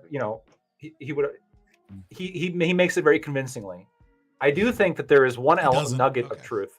No, there's a nugget of truth in what he's saying, which is that in any crime, but I think sexual assault specifically, there is an element of intimidation and fear of reprisal and inability to stop the behavior that is present when one party is physically larger than the other. And in 9 times out of 10 cases, right, the male is going to be larger or stronger than the female. Yeah, but that's right. I agree, but that's one small aspect, right? Because it's one aspect, but it's a big aspect. Right, but it is. Okay, maybe small was the wrong word there, because that's going to be subjective. But it's one element, and I do agree with you, right, that there is under a majority of circumstances, that's going to be the thing. Now, what do we know about sexual predators? Is that they don't go after Chad, right? What do we know about? One of the things we know, for example, when we want to talk about protecting your children from child molesters, one of the things that they used to teach you is stranger danger, stranger danger, stranger danger, right? Don't talk to strangers. And what we learned over time with psychological studies is that the best thing to teach your children is to be assertive and to be outspoken. And there's a reason that child molestation rates are far lower in the Black community. Part of it is because Blacks don't commit child molestation at the same rates. That is debatable, given the data. Some people would disagree. But one of the things is that it's harder to victimize children that are assertive. Black children tend to be more assertive. And when you're more assertive, when you are more assertive about your boundaries, when you are more assertive Must about be the warrior genes in us. Sorry, go ahead. Don't I'm sorry. Look, I'm so fucking close to saying something racist. You did not have to get me over the ledge, motherfucker. You couldn't even give the statistic without the caveat. You're like, isn't it just true that the rates of reporting are much lower in those communities?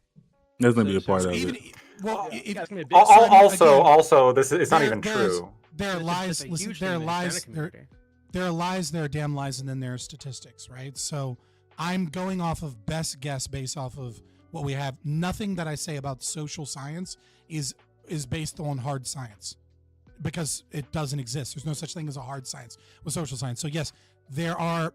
If you would like to critique that opinion that I hold, it's a perfectly valid critique. My position still is that there is also psychological research that supports the fact that sexual predators tend to look for meek-mannered people that do not speak out as much, people that are more likely to be quiet, because they're softer targets.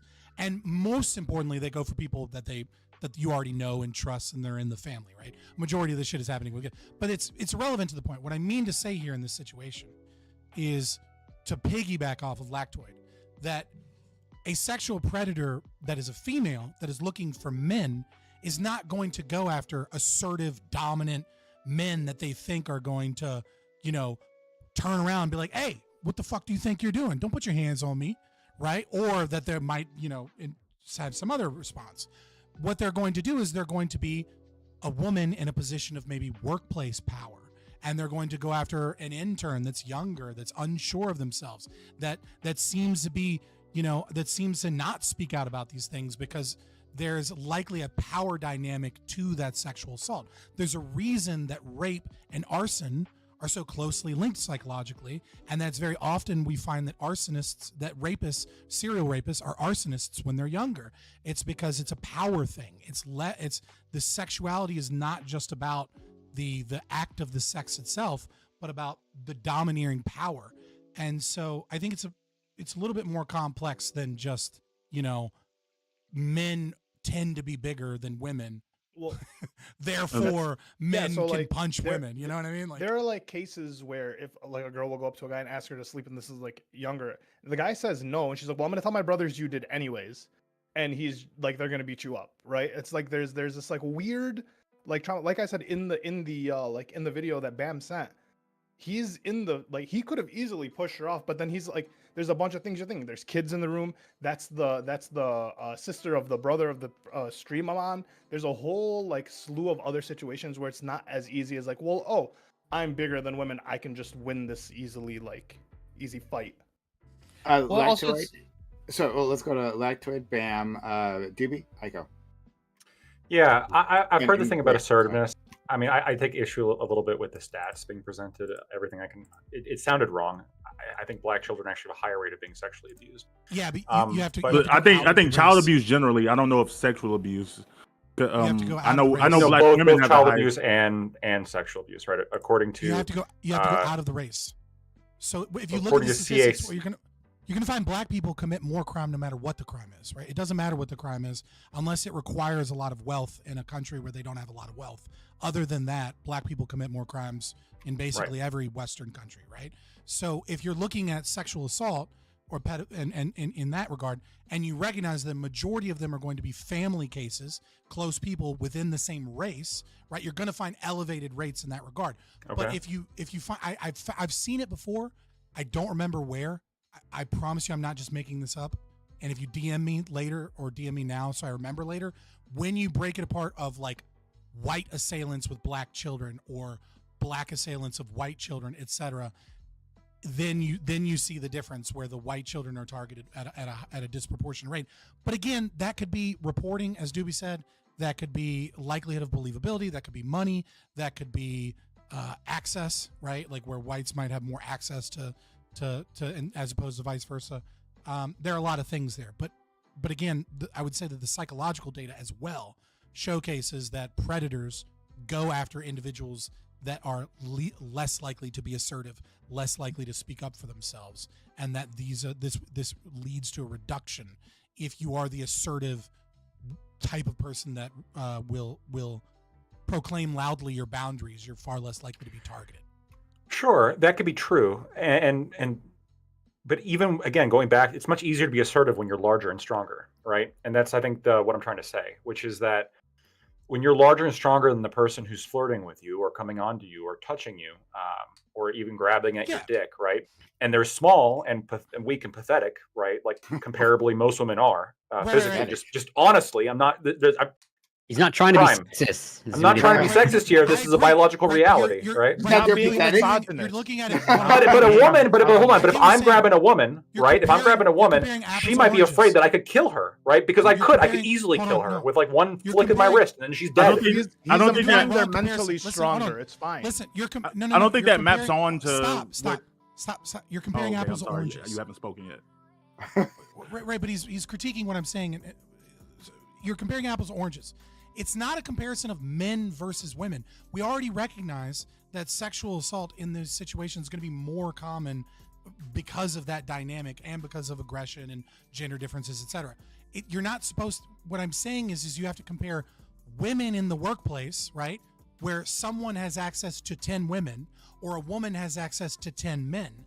The woman that is a sexual predator is going to choose the weaker, mild-mannered, less likely to assert themselves man. And so when you say man versus woman, it's not really a great comparison because the woman's specifically targeting the person that she thinks she has the power to hold over them in some capacity, or that she thinks they won't say anything, or she thinks that she's their boss, etc. So she can do something. There doesn't seem to be any statistical overlap with I get what you're saying. Like logically, you break it down like, oh, the weakest women must be the ones getting raped the most, but that actually doesn't seem to be like where the data holds. The women that get raped, because he's saying that women are more assertive women are the women who are or would be the strongest, biggest, like the bigger, stronger people are easy to more assertive. Get chosen by the. We're not talking about. Well, no, I'm not talking about what you're talking about, Scott. We're talking about groping. Right, We're but talking I'm about just saying that groping.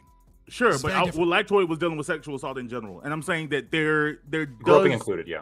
But there doesn't seem Right, to but they're gonna be be different. there doesn't seem to be an overlap of like strength and things like that. I mean, I'm sure there's some factor involved, but that doesn't seem to be the overwhelming factor. It does seem to be more of people who get sexually assaulted are people who or people who are kind of like allow it to happen, because the person most likely to be sexually assaulted in the United States is someone who's already been sexually assaulted.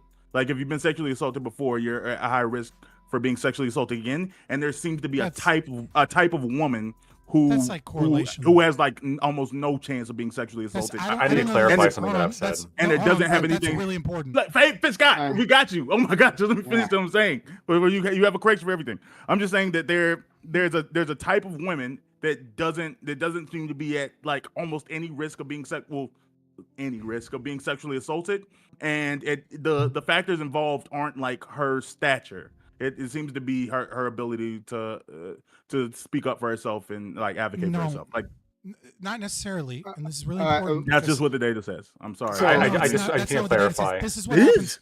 I'll be very quick. Oh, okay, Scott, you have promise, to correct super quick. Everyone. This is why I mentioned in the very beginning the difference between individual differences and looking at data and the stories that data tell, because that data tells a story that's not true.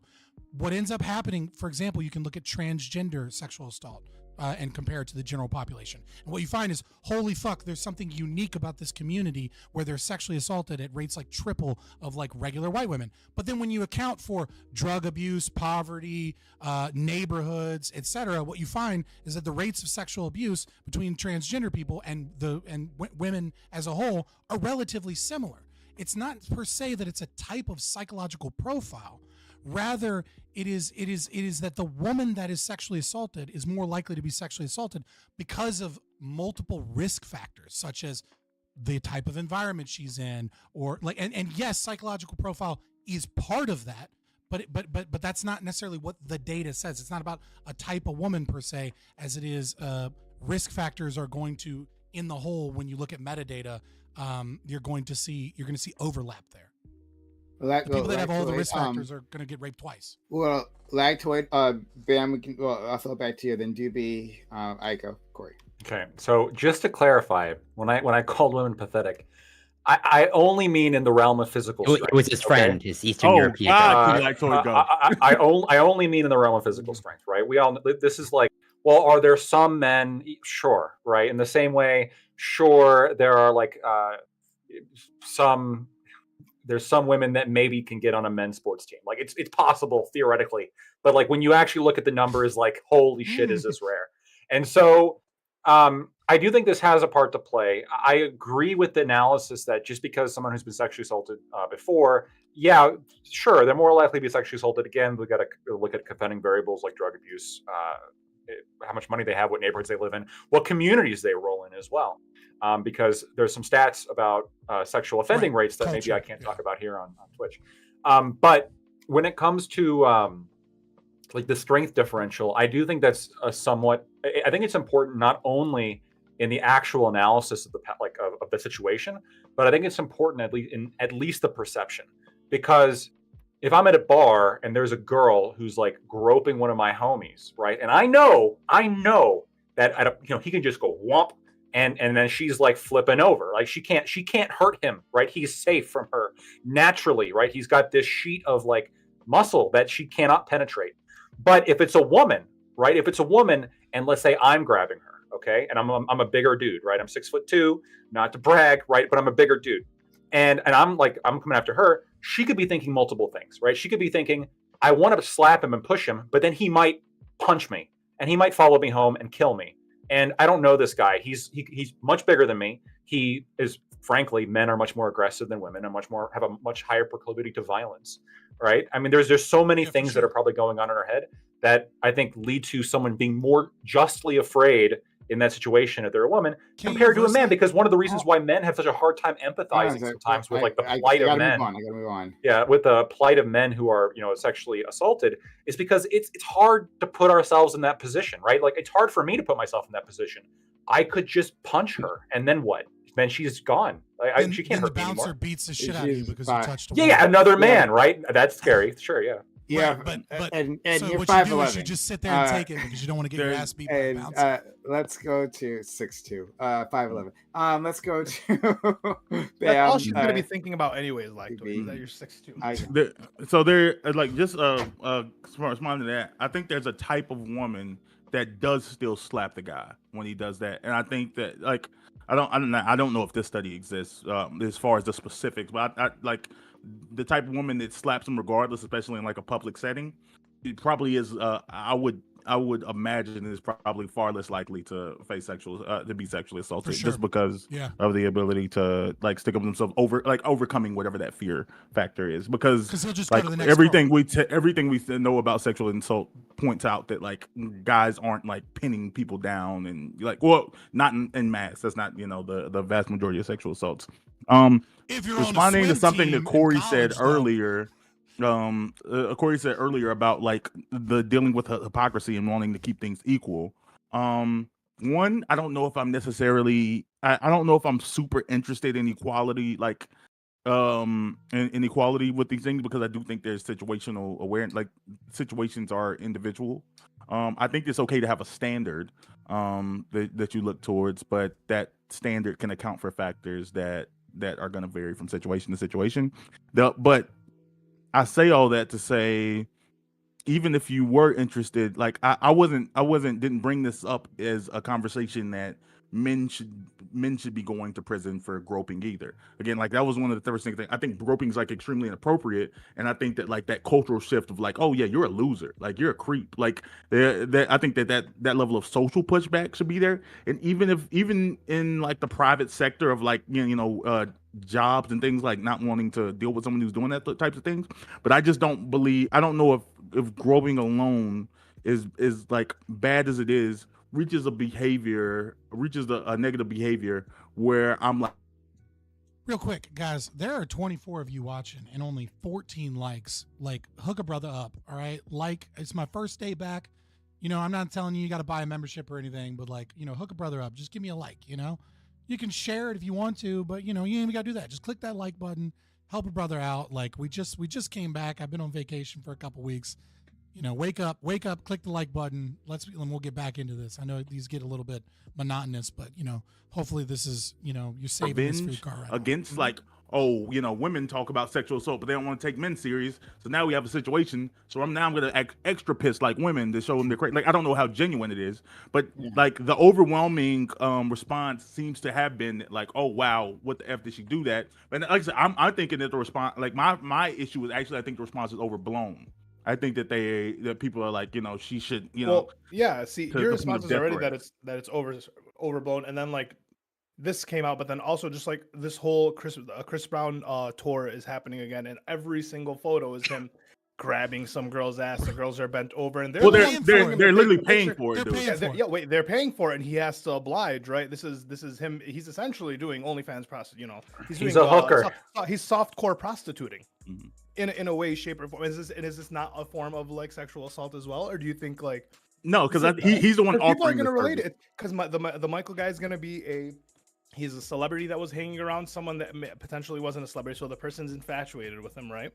And then with all these male celebrities, no, I'm saying the way it looks and the perception is, well, look, if this guy's complaining that some girl grabbed him, well, I mean, look at Chris Brown. He's literally getting paid for girls to put. Well, the perception of people, Prime, the way people are gonna look at it, they're gonna not take consensual so sex seriously. work, right? We can call what like I haven't seen these photos, right? So I'm just gonna go in your description. They're hilarious. But consensual sex work isn't sexual assault. Like if he's like wants to do it, right, and he's being paid to do so, and it's not sexual. I don't know why you're mixing. It's not even like he requested. Like he's the one that offered the service to them. He's like, Oh, hey, yeah. you pay $1,200. Like, give me $1,200. What a life, dude! Picture and Charging money to grab ass. Holy shit! My man hasn't made. Once you see these pictures, you will understand. It's like the same people that are like, "Oh, you're a gynecologist. What a life!" And it's like, "Oh, but you have to deal with the infected ones too." Oh, okay. Okay. Okay. How much? Wait, how did you say $1,200 a squeeze? Is that what he's getting paid? Well, no, it's just like No one's basically getting for paid. his There's a VIP lot members. of very He's saying that unattractive like women that are like. Yeah, but $1,200 though per squeeze. It's if you go on his tour, if you pay for the VIP backstage tickets, he's basically saying that like most people, like usually VIPs for like artists is you get a picture with the artist, and usually the artist is just like posted up with a peace sign, and it's really like like it doesn't feel connected. So he's like, you know what? They done paid this amount of money. I'm gonna take a pose in whatever pose you like. I'm gonna take a picture of whatever pose you want me to get in. So like he's like, some women are like pick me up, some women are like bent over on him. He's like, you know, I'm gonna give you your money's worth here. That's what he's doing. It's not just like sex. Did anybody ever talk about what Rihanna did? Like I know that whole story, like she got hit or whatever, but why? Why did that happen? All right, Bill. They were fighting in the car. Talking back, obviously. Does it matter? I don't know. I kinda. What'd she do?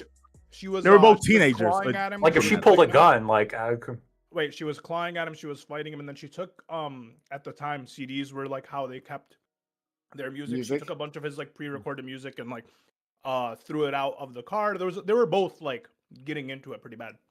Wait, she was clawing him? I didn't hear that part. Yeah, dog, she was like, they were fucking going at I'm it. about to say she's He had, psycho. like, claw marks on his face Well, and stuff.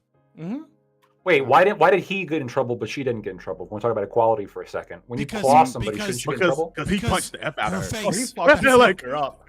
Just look at her fucking face. There you go. He Well, to your defended point, himself, Lack, didn't he? Exactly, and he got what he got for defending himself. So the woman took the You're right. You're right. I've changed my mind. That's a good point.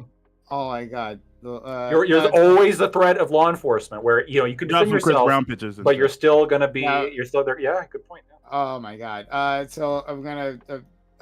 This is useful. Okay, thank you for showing me that. I mean, sort of, because.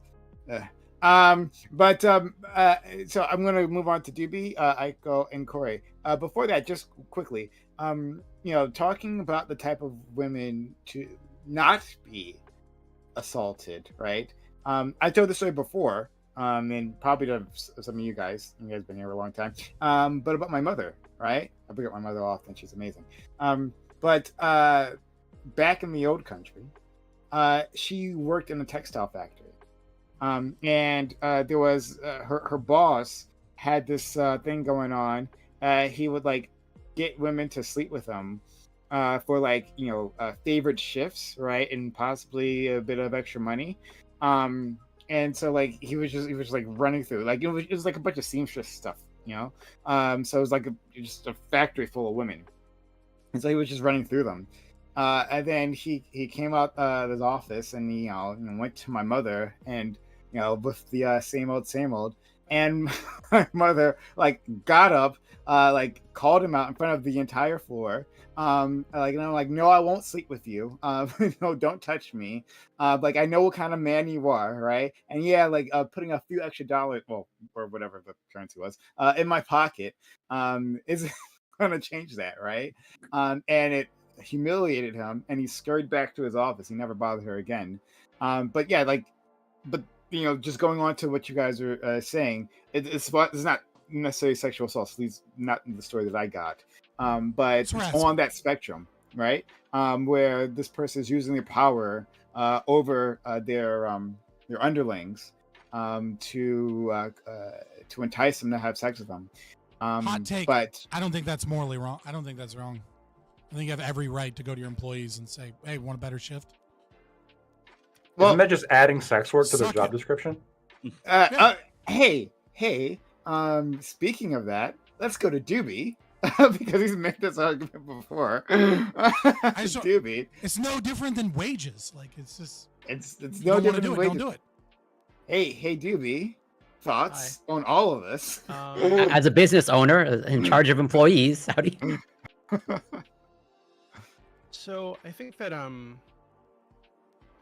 don't know. Obviously, women can rape men, right? I think that what's interesting to me, what I was thinking about while you guys were talking, while Scott was primarily talking the entire time, is I wonder if it's a class thing.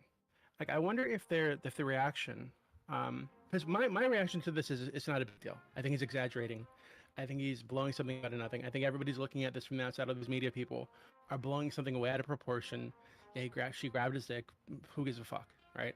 But one, I'm a dude. Two, I grew up in a place where this was pretty common for people to be very forward, women even to be very forward in their sexual advances, right? Like I've been groped at clubs and shit before. I've been groped up fucking street before, right? And I feel like this is like, I was wondering if my perception of this is a class because I looked into this actor, and I don't know his whole family history, right? But I know that based on what I found online about his family, about his upbringing, he's been in movies since he was like 10 years old, right? And a lot of movies, lots of projects, like recurring roles, not just like a fucking extra. His parents are immigrated to the U.S. From Jamaica. His mother has a master's degree in multiple businesses, at least 2 businesses that I was able to find. Father also is also a business owner, if I remember correctly when I was looking at it. So he seems to come from like middle upper class kind of family, right? And this other guy, this Thai guy, the streamer dude, I was looking at his old streams, his family, the way that he carries himself, and it screams of like, and also he's very newly famous. Like he started his stream in like I think 2021, right? And he blew up with like his dance TikToks and shit. And if you look at the way he carries himself, he seems like somebody who grew up in kind of like not shitty circumstances, but didn't grow up wealthy. Look at the way he carries himself. Look at the way his family carries himself. Like his father comes onto stream drunk and almost starts fights with people on the stream. They have to like drag him out of the room. Like just the way that they speak, just the way that they carry themselves. They seem like people from the kind of area that I grew up, right? And I wonder like, what it made me think of, it actually reminded me of a Kendrick Lamar song from To Pimp a Butterfly, where Kendrick is talking about how when he got out of the hood, he was going to these like music industry shows, and he brought his friends, and they're talking about like robbing people and shit, right? And I think like the phrase that Snoop Dogg uses, like, you can take the homie out the hood, but you can't take the hood out the homie, right? So he has this family and these friends who aren't wealthy people, don't know anything about like these kind of like environments, these kind of the kind of culture that he's like suddenly pushed into with his TikTok fame and YouTube fame. So they just don't know how to behave around these people, right? And what she did, I think, in 90% of situations in that kind of community, it would be totally fine for her to grab some guy's dick she wanted to fuck, right? And the guy would be totally okay with it 90% of these situations if he found her like attractive or whatever. But because this is somebody that doesn't really come from that kind of culture, isn't really used to that kind of interaction, and has been raised with the more like PC consent thing that is pushed in like schools and colleges and whatnot. To him, it's gonna seem totally alien, I guess. So I don't know. I was wondering like what you guys think about that, because to me it really does seem more like seems like it's exaggerated, but I think it's exaggerated because it's like some kind of twisted clash of cultures, right? Where she's doing something that's totally normalized within her circles, and to him, because he's just not in that circle, it's just not something that they do. Well, the fact that it's normalized is like a bad thing. Like the fact that you like, and there's some, I think, really good examples of this. This goes actually bleeds into perfectly of like the history of intimate partner violence or domestic abuse, where we know that it's been occurred for a while, but like early couples counseling, okay, when they were counseling married couples, it was just assumed that if If there was actual like severe abuse, like you know, the man or woman is being battered, like surely they would speak up. And like questionnaires were administered, like to screen for abuse. Okay, and like it seemed like abuse isn't really like running rampant at all. And yet, when they change the questionnaires, okay, and they explicitly ask, like, you know, is your spouse or partner like hitting you in the face and like slapping you around? The survey numbers, the response rate goes through the roof, and basically, the people in these relationships didn't view this as a bad thing until it was like called to their attention, like, hey, you shouldn't actually be hit in the face by your partner. Probably not a healthy dynamic. And so the fact that you're normalizing that behavior, or like, yeah, since you grew up around groping, ergo not a big deal. I think that's a testament to a perverse culture. And to add to his point, and we'll go back to you, DB. To add to his point, like there is education. I remember one. I work with social workers, so like I was like aware of all this stuff. But two, like this also what was happening when I was coming up through school when they were talking about like domestic violence within teen relationships, that so many teens, they just don't know what a normal functioning relationship is. And so like like if he's hitting her or the other way around, or they're controlling, right? Is this what love is? I actually don't know. And so like, and they're telling me they love me, right? And I feel something for them. So maybe this is just the way like relationships go. This is just the ups and downs, right? So like there's a level of education has to go in. But DB? What if there was a genie? I'm sorry, that's- before I just wanted to ask it real quick because you can just add your point. What if there was a genie like that could come out and grant a wish and said that like, oh, okay, these type of like groping situations, like we're not talking further than that. We're talking about just this like grabbing, you know, maybe touching the boob, grabbing the butt, grabbing the dick. All these situations are still gonna happen, but the genies could snap his fingers and make it where no one was traumatized from it. No one felt bothered from it. They'd be like, "Oh, stop that," whatever. But like, no one took the mental weight of it with them. Would you do it? Like, is the action itself the problem, or do you talk about all the psychological and negative impacts it has? Like, what is this thing that y'all value? Well, yeah, I'm a libertarian, so you know my. Or answer. actually, I don't even want to say what you value because it still do be turn. But just raise your hand if you would like do that if you could, like remove people's trauma from groping. I mean, I don't know if they're. I mean, I would psychologically if that was the only option. People. Yeah. Well, Prim, I think let me try to word it. Because I think I've mentioned this like I brought this up using my favorite tribe ever, right? The Sambian tribe in Papua New Guinea, where they suck dick as a rite of passage, right? And as murder children if they won't. Sure. So I think that so in this tribe, because it's like normalized, it's something that they do as a rite of passage. There's not this attached trauma, right? That you'd have here if a kid was like forced to suck a dude's dick. They kill the kids that won't do it. Well, I'm so speaking right now. It's just their culture, man. Time who don't do what they're supposed to do, right? So if people here don't follow the rules, they get shot too. Right? People die in cultures, yes. So, so in this culture, there's not this attached trauma, right? So I think the question that I asked you forever ago was, okay, well, if they don't feel traumatized by this thing that they're doing, is it immoral to teach them that they have been traumatized? To teach them that actually, hey, you're all victims of child molestation, actually. So you should feel traumatized and you should go to therapy.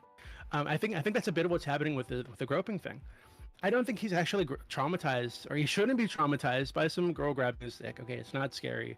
Yeah, someone touched your pee-pee, grow the fuck up. Okay, and I'd say the same to a woman. It's not that scary if a dude gropes your ass a little bit. Just smack him, say, hey, don't fucking touch me, and that's it. Move the fuck on. You don't need therapy. You don't need to go to class or a group to talk to somebody about it. Just grow the fuck up, right? So, and I think that this like culture of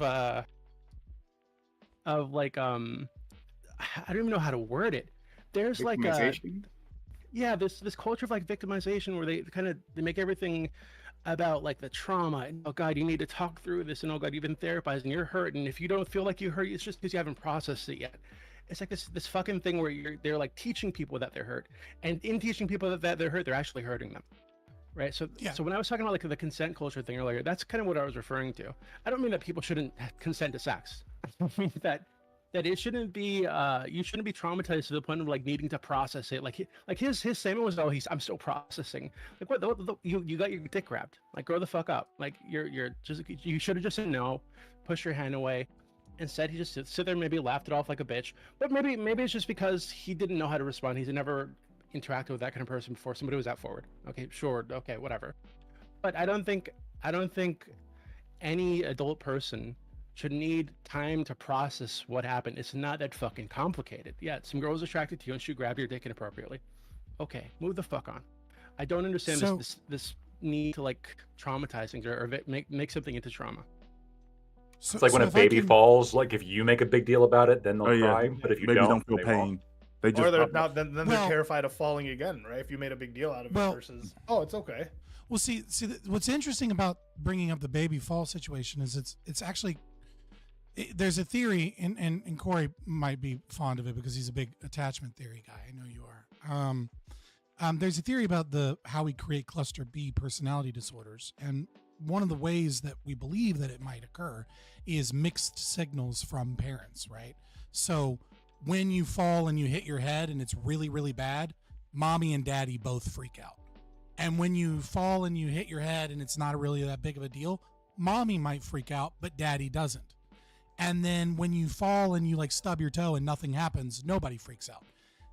This occurs enough times and you create an understanding of a severity of injury and the emotional reaction that's appropriate to the severity of injury because you get more data. And this is why certain emotional disorders tend to be more common in single parents because you have less data to work with, right? You only have one parent. And then if you have a parent that's like an alcoholic that doesn't care when your brains are on the floor and then freaks out and gets really mad when you stub your toe, now you have really bad data. So it is interesting that we talk about how that victimization mentality and over therapy. And one of the things people don't talk about therapy is talk therapy fucks people up sometimes. And we act like that doesn't happen, but it absolutely does. Sometimes if you go to a bad therapist that doesn't have a goal in mind, that isn't like, okay, you have X problem. We want to solve X problem in 20 sessions.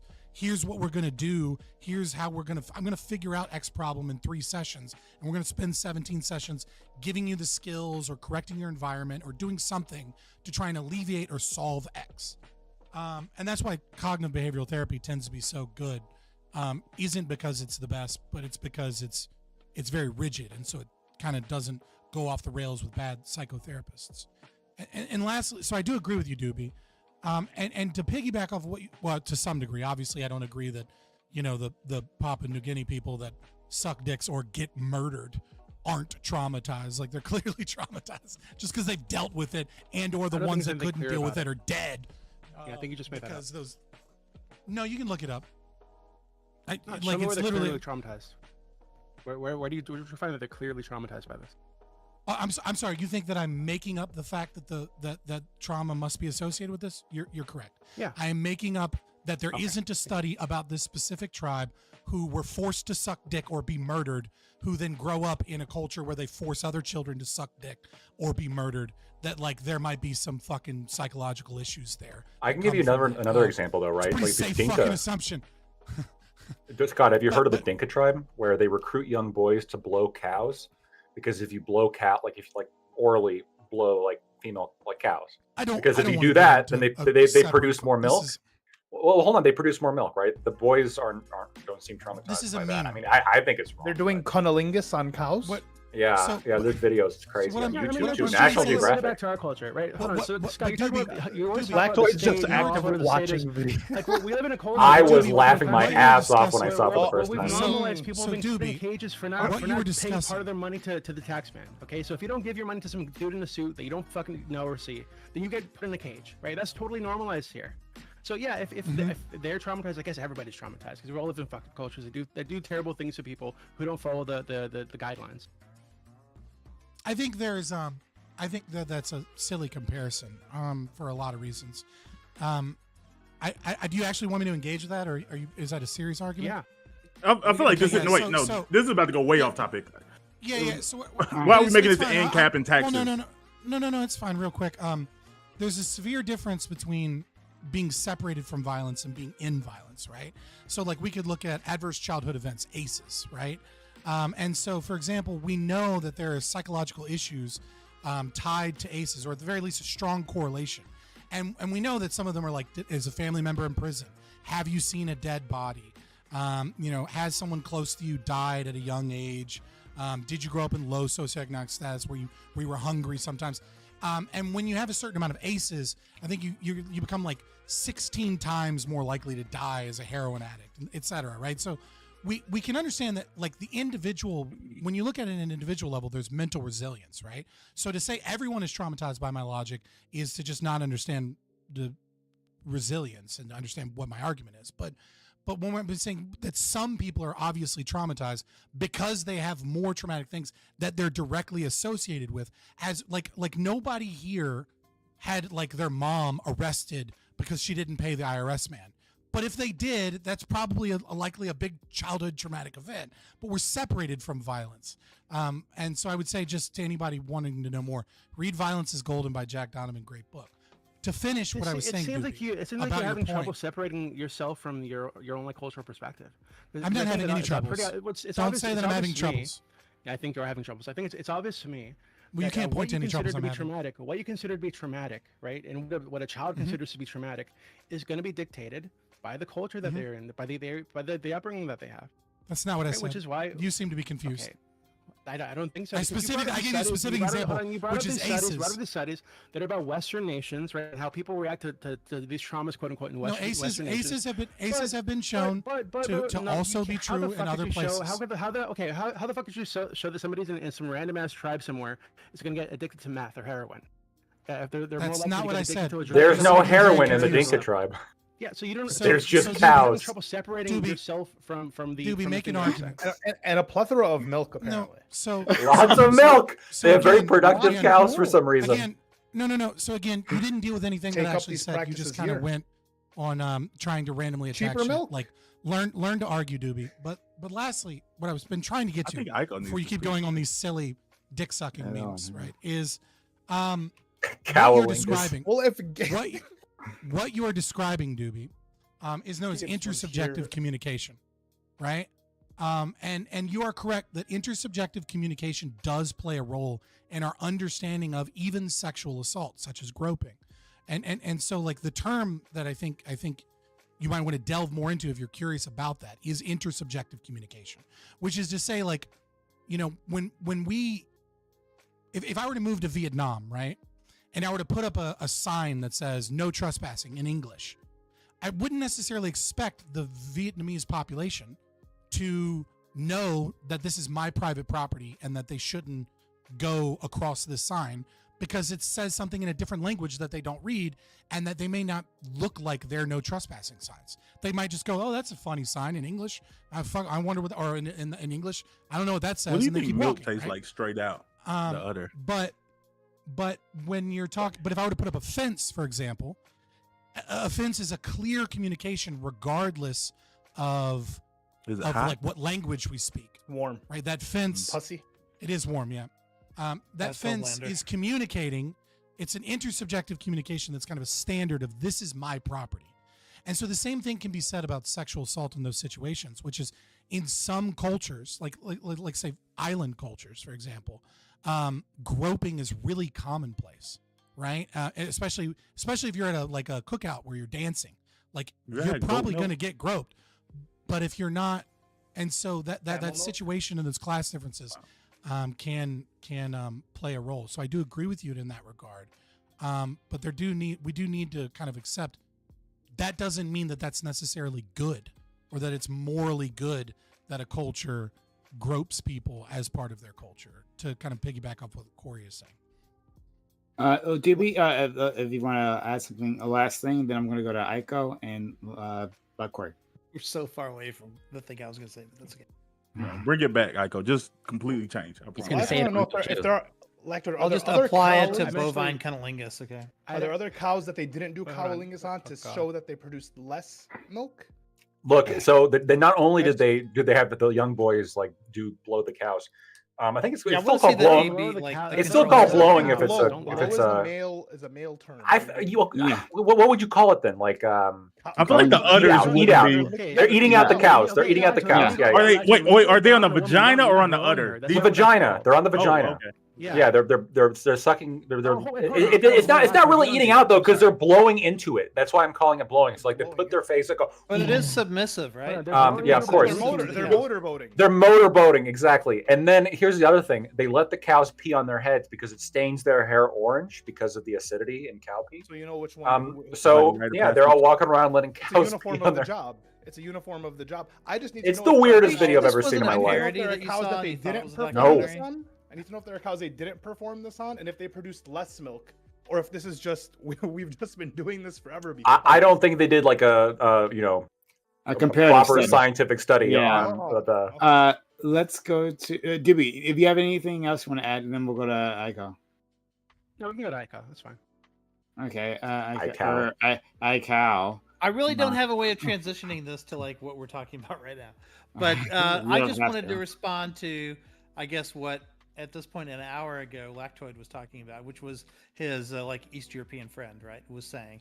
And I just wanted to say that when he said that there's a kernel of truth to it, I think there is a kernel of truth. The kernel of truth is that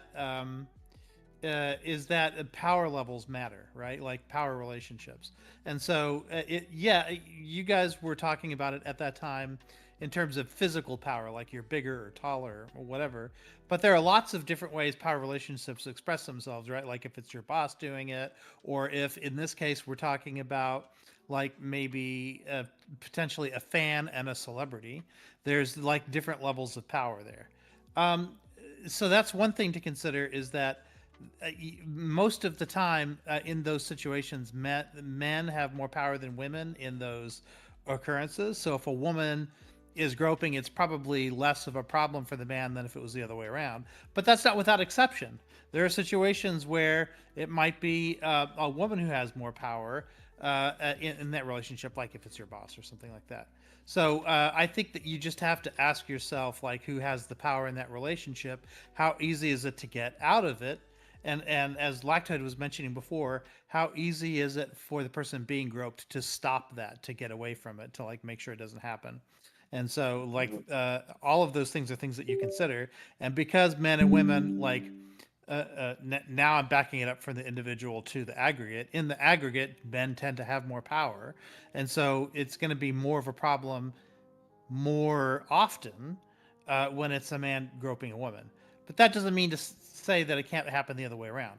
So we have this thing called prosecutorial discretion, and it's not just judges or whatever. It's not just prosecutors that have that. It's also victims, right? If they can choose whether or not they want to prosecute. So if this guy doesn't think it's that big a deal, it made him feel uncomfortable, he canceled the interview and he left, but he doesn't think it's like, he doesn't consider himself a victim, or if he doesn't consider this to be something that creates trauma for him, which I'm guessing it doesn't, then maybe this is the end of it and he's not going to prosecute or anything like that. He's just saying that, hey, this is inappropriate. The one other consideration I think might be changed my perspective on this is that if you're a celebrity, something like this, women hitting on you all the time, might become so frequent that starts to get annoying. Right? Like maybe the first few times that happens, you don't mind for the reasons that a lot of men don't mind.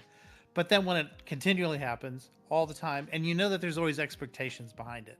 It might not just be that the woman wants to get laid. It might be that she is trying to hook him. Like she wants, he's powerful, he's rich, he's famous. Like she might be interested in more, right? And so that's a kind of expectation that celebrities probably have to wade through all the time, constantly, is people trying to get something from them in some way or another.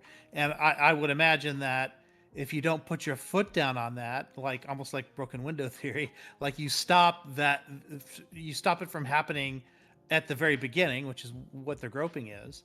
Maybe the groping itself isn't a problem, but all of the expectations that go along with it is a problem. Yeah. If you're a celebrity, that kind of stuff has got to be happening to you nonstop. There was an episode of Dave that kind of dealt with this idea, but like someone like, regardless of power dynamics, Brad Pitt probably isn't safe.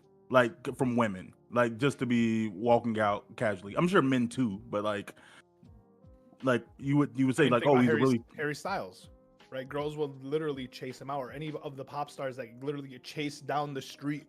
They can't That was even funny be as like around. fuck. You Just know? that sentence out of context is hilarious. Brad Pitt is probably not safe from At women. this point, he can't walk out without having like a slew of women like chasing him, or Like- being like, all like, on him, and yeah. And especially Like, him, like 'cause he would has say that this he would be reputation of physically dating assaulted. like younger like women all the time. So people in that age group who like see him, maybe they think, "Aha, I can shoot my shot." Because Am I supposed to he'll feel do bad that for sort him of- about this? Like, is it? I'm sorry. Now you're doing Yeah, the guy that- thing. Look, that's what we're oh, trying to man. do. I'm doing the guy thing, okay? I'm Yeah. doing the guy thing, okay? Well, It's, when you're it's rich not happening and to famous. you- Yeah, you're right. You're right. Oh my god, I'm rich and famous, like rich and famous, and hordes of women. Oh my god, No, what a But life! it's not even No, rich wait. and famous. Like okay, let me tell it from the perspective of an educator. This is something I was told when I was first coming up and being trained on this stuff. I had like an 80-year-old teacher who was like training me, and she said this thing about how about vulnerable kids attaching to their teachers and then being inappropriate with their teachers. She said, you may think that this won't happen to you, right? Or you may think, let me tell you, it still happens to me. Like, she's 80 years old. She says it doesn't matter how attractive you are or aren't. It doesn't matter how old you are, what the difference is or whatever. It's not that they're just hitting on the hot teachers. It's that maybe they come from a broken home where no one's ever like shown them respect or affection in their life, and you've treated them better than anyone else ever has, and then they start to put that into an inappropriate place because they themselves are not particularly healthy because they're not coming from a healthy home. And so there's that power relationship with the teachers, right? Where obviously it's always the teacher's fault if it goes in a wrong place. However, it's not always initiated by the person with more power. It might be initiated by the person with less power. And so you have that much more of an obligation, as the more powerful one to be careful and look for the signs of it, right? And so even for teachers, there are a lot of teachers who they have to deal with this. Maybe it doesn't happen every single year, but it happens a lot, like maybe 2-3 times a decade, where you have to create more distance than you otherwise would between yourself and so these things where you think the more powerful person is the one like with more options, but it's not always that way. And with a celebrity, you're putting that on steroids. With a celebrity, it's like every time you walk out the door. And so, there's all this list of expectations that go along with it that you need to navigate. And yeah, maybe at first it's a lot of fun, like what Lactoid is talking about, right? But once it happens over and over, once it happens with enough frequency, anything becomes annoying. When you've been inundated with it for long enough. It's not just annoying. There's a You'll see level. once you get a better bike, the more girls you'll be annoyed with the amount of girls.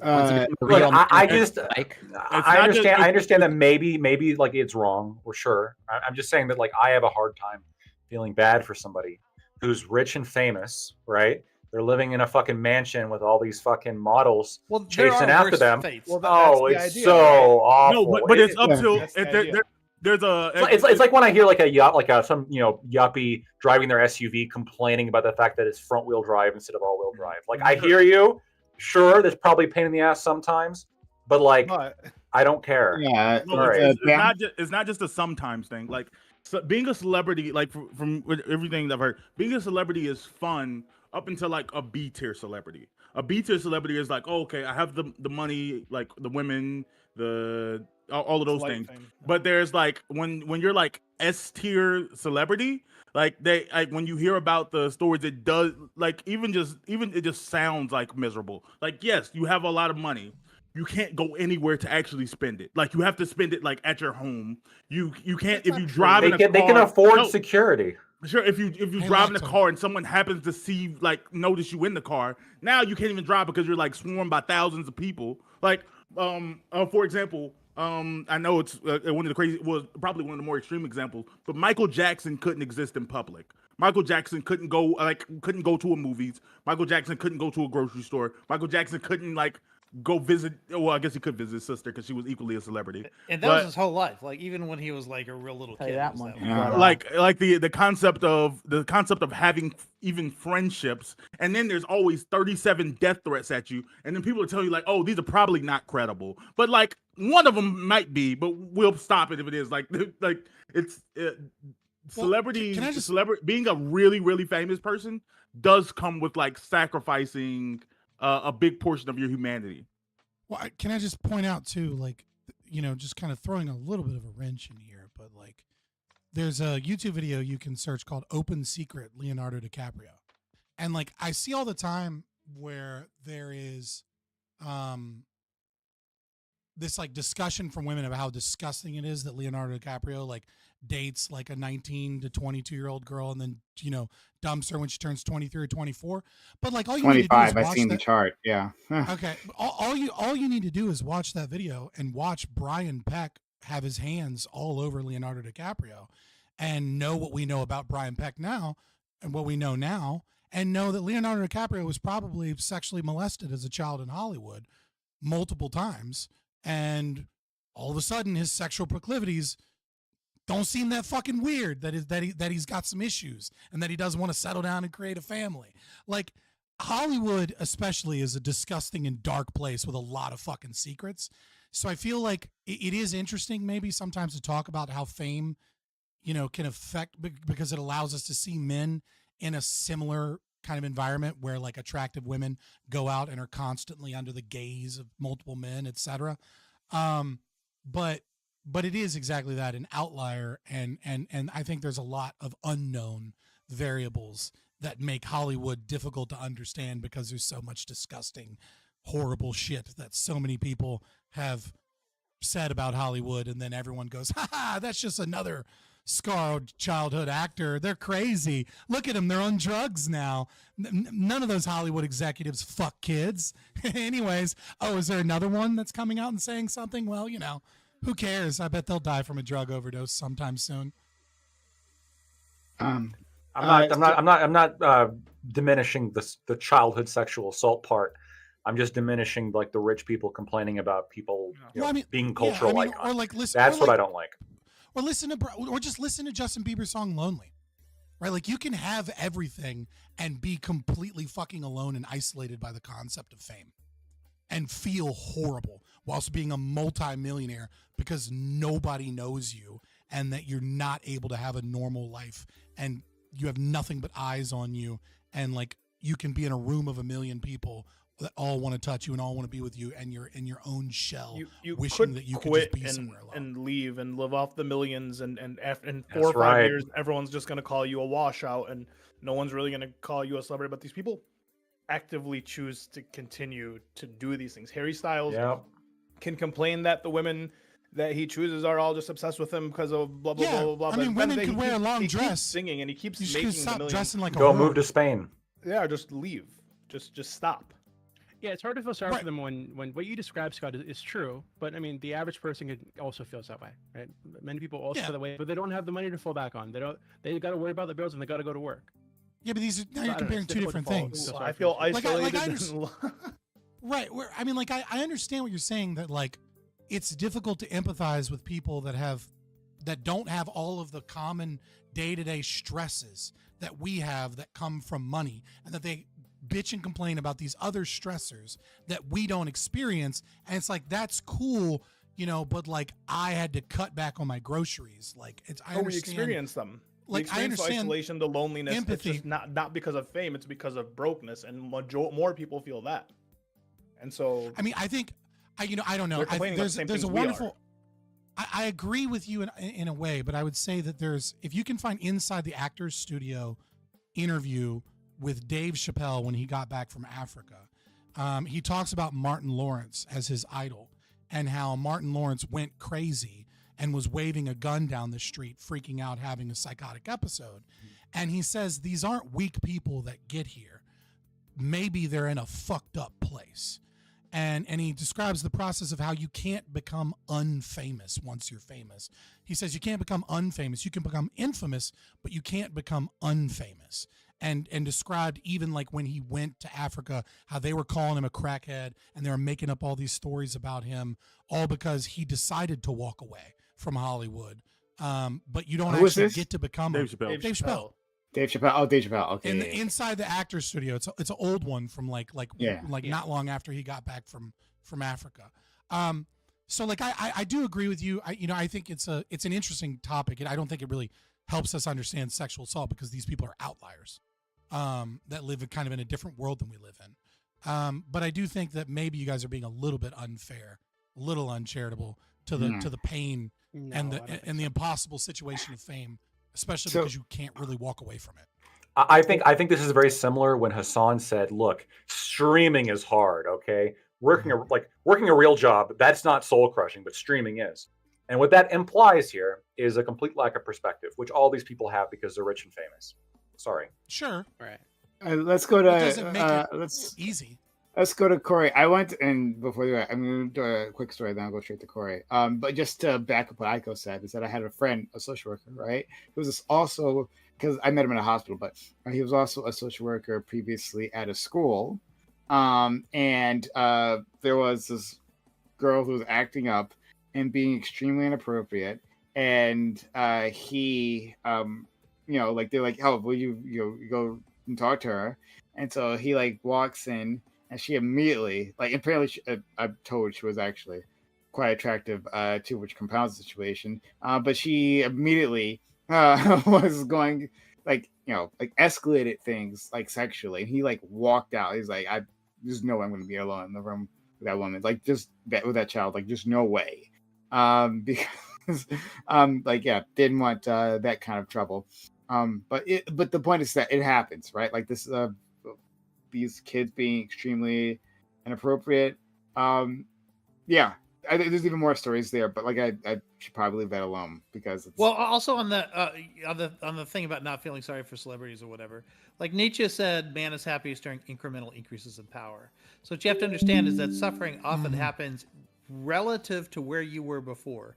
And if you're like already at the top, there's nowhere to go. This is why suicide and depression rates are highest among the rich, because there's really no way for them to sort of improve their lot in life. So experientially, it doesn't seem like they're improving. And whereas if you were born at the bottom of the economic spectrum and you're getting a $10,000 raise every couple of years, it seems like your life is going great.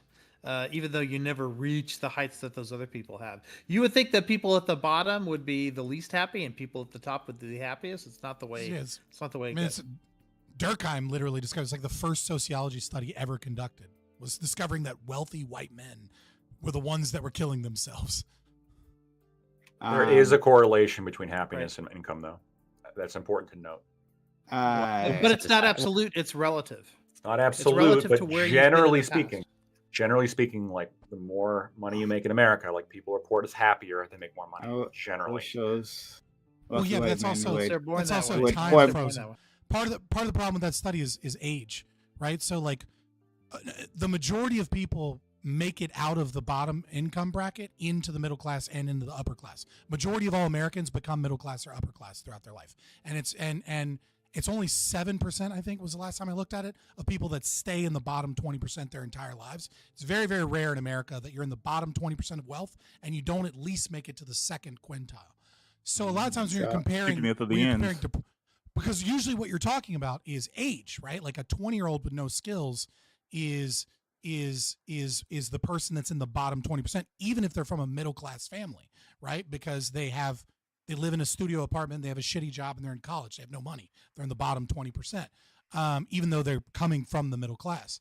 So when we talk about depression and the correlation with income, sometimes there's a confounding variable there, which is like 19, 20-year-olds with like trying to find a place to like that are just getting into the world versus like 55-year-olds that are like settled with a house and are retiring. It's like part of that is income, but part of that is the growth of lifestyle in an age. Yeah, that- if you drop from the top quintile to the Ron Figures been second up to the like 10 top minutes. quintile, you're gonna that's gonna feel like a disaster.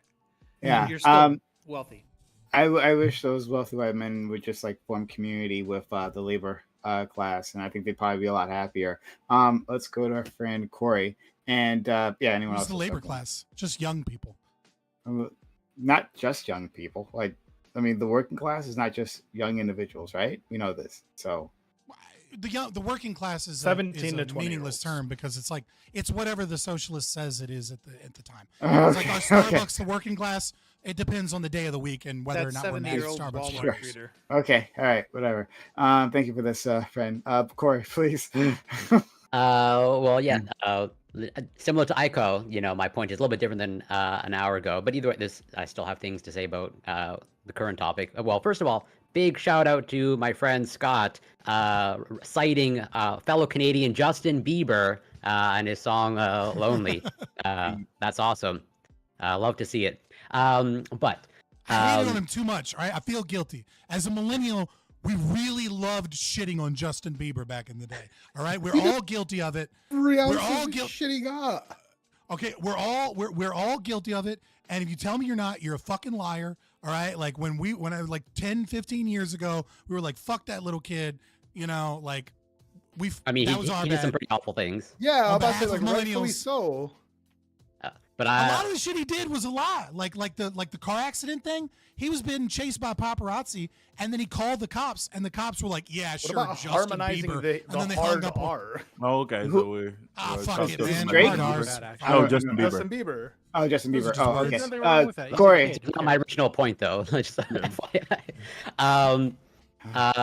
but even though I am a proud believer, Lactoid, your Eastern European friend, okay, apparently. So do they have the same position when it comes to, let's say, domestic violence and intimate partner violence? Of like, a man cannot be a victim. And can we give them a name like Vlad or something? Whatever works for It's Mika. I think I told you about him before. Mika? Okay. Yeah, Mika. He was the one who. No. Yeah, I'm talking about Mika. Doobie knows him.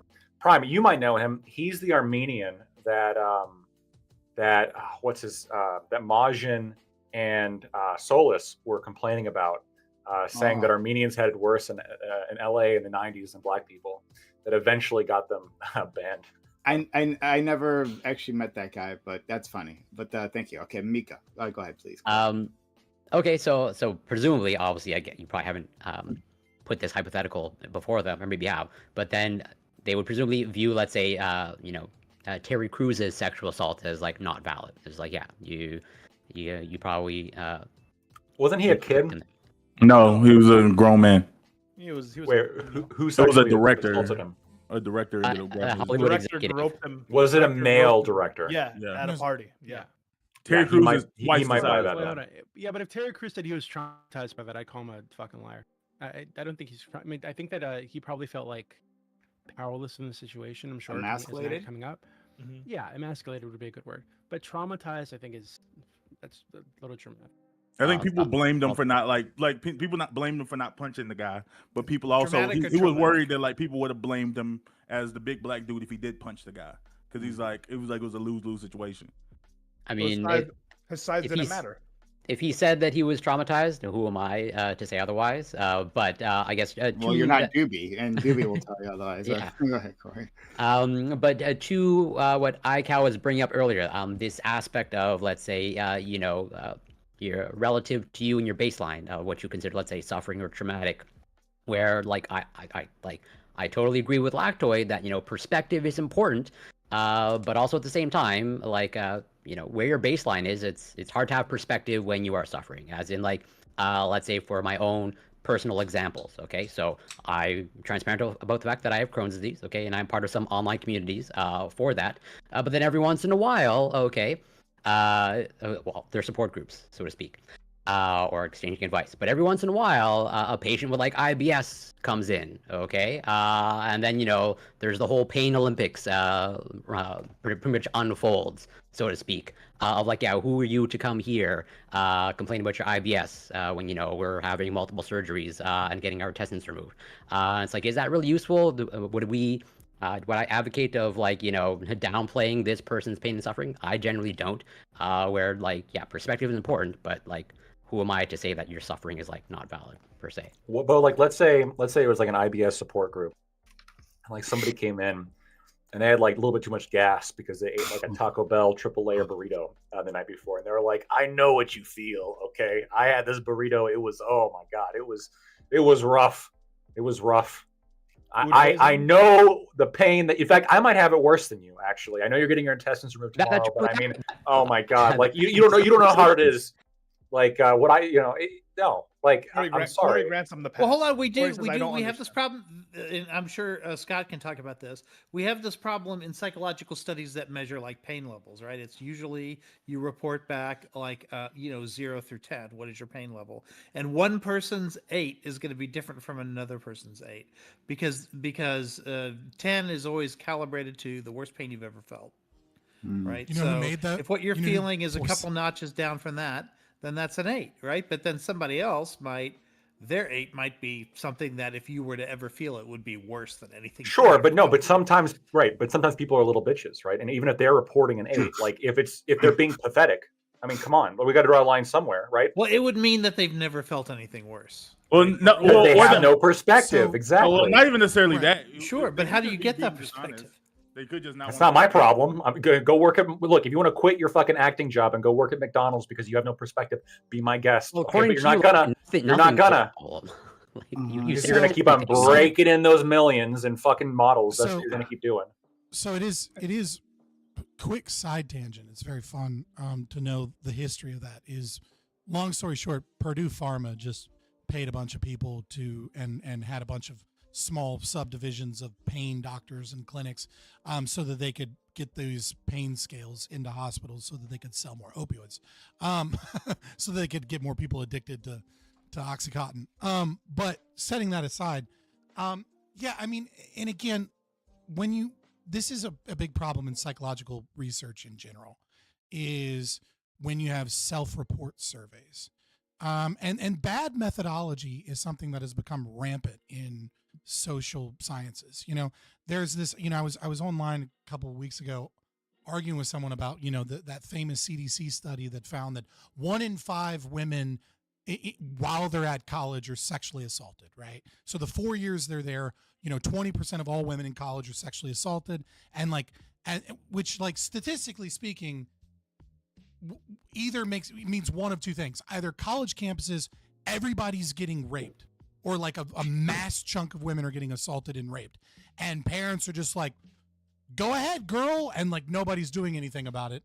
And these are like rape dens, or women are just walking around in a world where there's an incredibly where 20% of them in a 4-year period get raped. And so basically by the time you're 30, every woman has been raped or sexually assaulted. It doesn't pass the sniff test. So when you look into the CDC study, what do you find? Oh, there's self-report surveys that were done on college campuses asking random students to come up and report. So of course gender studies, women's studies, and like people that wanted to shout about it and wanted to like express what had occurred.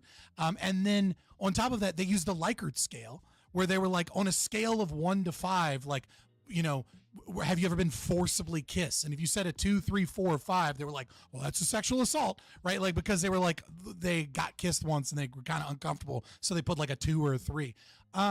So we see this often where data muddies our understanding of things. So I think whenever you discuss these things, I think it's really important that you understand data and you understand what's coming from, but you need to pair it to a mechanism, a causal mechanism, right? Like if you tell me X causes this, my evidence is this correlational study about such and such, you've said nothing. Like, you haven't supported your claim with basically anything, especially if it's social sciences. You've just given me shit that agrees with you. Give me the mechanism by which this thing occurs, and then show me evidence of the mechanism occurring and the cause and effect. Even if a study doesn't prove it, if you can show the correlational data and explain the mechanism and how it works, then we can have a conversation about cause and effect, about how we stop things, how we fix things, how we get past problems in our society, how we reduce crime, reduce behavior, etc. It would also, I mean, like everyone doesn't want to necessarily come out and do the like public story thing related to sexual assault, but it sure. is yeah, it does seem like interesting that of all the stories that people that do come out and do, tell their tale about said celebrity or famous person or insert whatever here, we never get the story of like, oh yeah, I went to so and so's house, all the lights are off, he like snuck me 7 pills into my drink, and then Well, Bill Cosby. like, well, yeah, I'm sure going dating back to with the 70s. We got those stories. but I'm just I saying heard that from like somebody he was innocent, but I don't remember who. Fanatic. That's a joke. Well, he's out now. You have a debate on that, Lactoid? But yeah, I think that it does say like it kind of goes back to what Doobie was saying earlier about there's probably some degree of like, or like it was a necessary pendulum swing with Me Too. Like that was good, that has created a society where to some degree people are like traumatizing themselves from situations that maybe we used to consider normal. And then you have Corey, who's kind of an advocate of like these things, none of these things ever should have been considered normal, and it's a good thing that people are feeling more traumatized and speaking out about things. I don't know. I just wanted to clarify. I'm not saying that people should be more traumatized, but they should understand that it's probably almost certainly not ethical or moral behavior to do that. Well, I don't know. Separate things. Not really. I think like one comes with the other. Like in practice, like I understand what you're saying, but like I agree there's some overlap, but these are two separate concepts to me. Like I could like, as I sort of shared in my experiences of like, yeah, I totally have had when I'm around drunk people, especially some drunk girls, they and whatever, if they see that someone has abs, the hands come out. And like, am I traumatized by that? No, but I totally view it as a you are morally transgressing, and I don't really judge you all that kindly. I mean, I don't know. I've been there, done that. Like it's interesting even when you pour into like the aspects of dating dynamics and how things have shifted. Like there was a period of time where guys approached women, and if you wanted to like get a woman, you grab her, but you grab her softly. Like you don't just pull her, you gotta grab her softly. And then we've had a transition to now it's like, no, you let you let the women grab you, or you let her touch you, and that's your sign that things are going positively.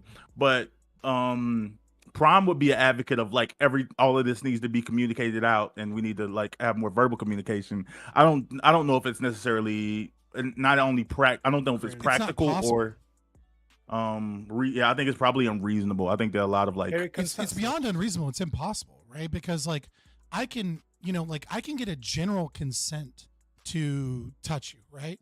So right, but the problem then becomes, well, if I have a general consent to touch you, that doesn't mean that I have consent to put my hands down your pants, right?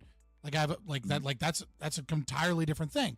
But the problem is that every single action that humans do is a scaffolding of multiple actions that we then categorize in our brain as one action, right? Like if I go to pick up a cup, right, and bring it over here, I've learned since a toddler, the action of gripping, the action of contracting these muscles, the action of looking, the action of, perceiving that. Like there's 100 different things that are involved in that one action. And the problem is you don't know until afterwards what is the offending sexual advance that is undesired by the partner, right? Like I can ask for certain things and for a certain general consensus, but at the end of the day, Doobie is somewhat correct in what he described, which is that there's an intersubjective communication, right? There has to be a cultural understanding or an understanding between two people of things that are not always clearly communicated, but are understood as social norms. And that when people break obvious social norms to the extreme, they have done so intentionally. And that's why I use a clear example of like a no trespassing sign in English in Vietnam versus a fence. A fence communicates my boundaries, my property line, very clearly no matter what language you speak. But an English no trespassing sign only communicates to people that speak English and are used to seeing no trespassing signs, that this means my property starts here. The same thing can happen with sexual advances when cultures begin to mix. If I'm a random white guy and I get invited to the cookout in Jamaica and I'm on the other side of the island, not the tourist part, and I go to and a dance gets the drinks start flowing, some girl might just fucking grab me and start slamming her butt on me. And like, that's not her assaulting me. That's me not understanding and communicating to this cultural group that I have boundaries that are not common or understood within their culture. I am the person moving into their culture, and at a certain point, it becomes incumbent upon me to be like, whoa, no, thank you, right? Because I'm not aggressing, but they're not necessarily aggressing because they're working within the cultural context of the world that they live in, the society and the culture that they live in, and that's a perfectly normal, non-aggressive thing to do. You can respond. Doobie also, I thought, wanted to say something there, and I'll respond to all of this. Go ahead. Yeah, I'm about to say with the like 10 minutes, I wanted to kind of bring it up because to see what other people's perspectives are since we had this argument. There are women, and I actually brought this up to my girl, and she actually said the exact same. It would piss you off. There is a number of women. It's not uncommon. It's not that uncommon of women who say that like, oh, they don't want a guy to ask permission to kiss them, but they want them to figure out how to do so other ways. Like, like their, body language, maybe if you could hold their hand, touch their leg, whatever, like get there another way, but don't ask me like, hey, can I kiss you? That was a turn off. That's a turn off to these girls. And Prom was like, no, F you. She needs to, like, there's nothing wrong. There's nothing wrong. Everybody should ask. Everybody needs to ask, and that will create the better society. But I don't think the women are being that unnecessarily unreasonable. I think there are plenty of ways to figure out if someone's interested in you, and you won't hit up. You won't strike. Wait a minute, you won't strike 100%, but you can get a pretty accurate rate of figuring out if someone is okay with kissing without verbalizing it. And you can, and like some examples being, you can get within a facial range, like whenever your faces get so close, like, and she hasn't moved away, that can be a read. How she feels about hand holding, how close she is to you. Like there's all types of other cues you can take without asking. What if she's wearing a neck brace? She wearing a neck brace. She can't move her neck. Well, no, it's a song, she still made her way Baby, over. It's cold outside. It's Baby, It's Cold Outside, right? Like, feminists got so mad at that song because they're like, look at this creepy rapist guy. But if you understand the cultural context of the time, what you understand is that she's saying, without saying, I want to stay here, but like, I want to be a good girl and I don't want people to think I'm a bad girl. So like, oh, what will the neighbors think? Like, oh, well, this. And she's being coy. She's playing cat and mouse, but she's not actively saying no. And he's not actively saying, fuck you, I don't care about your boundaries. They're playing a game of cat and mouse. Yeah. And at any point in time, she could be like, no, I'm leaving. And he'd be like, yeah, totally understand. It's like, let me help you out the door. But what they're doing instead is she's preserving her dignity within the social situation while still consenting to sexual activity with the man. Yeah. Okay. So Doobie, did you want to say something? Just to add to that. And after that, I will like present my position so you guys understand it. I think if I were to say anything, I would just agree with Bam and unfortunately with Scott.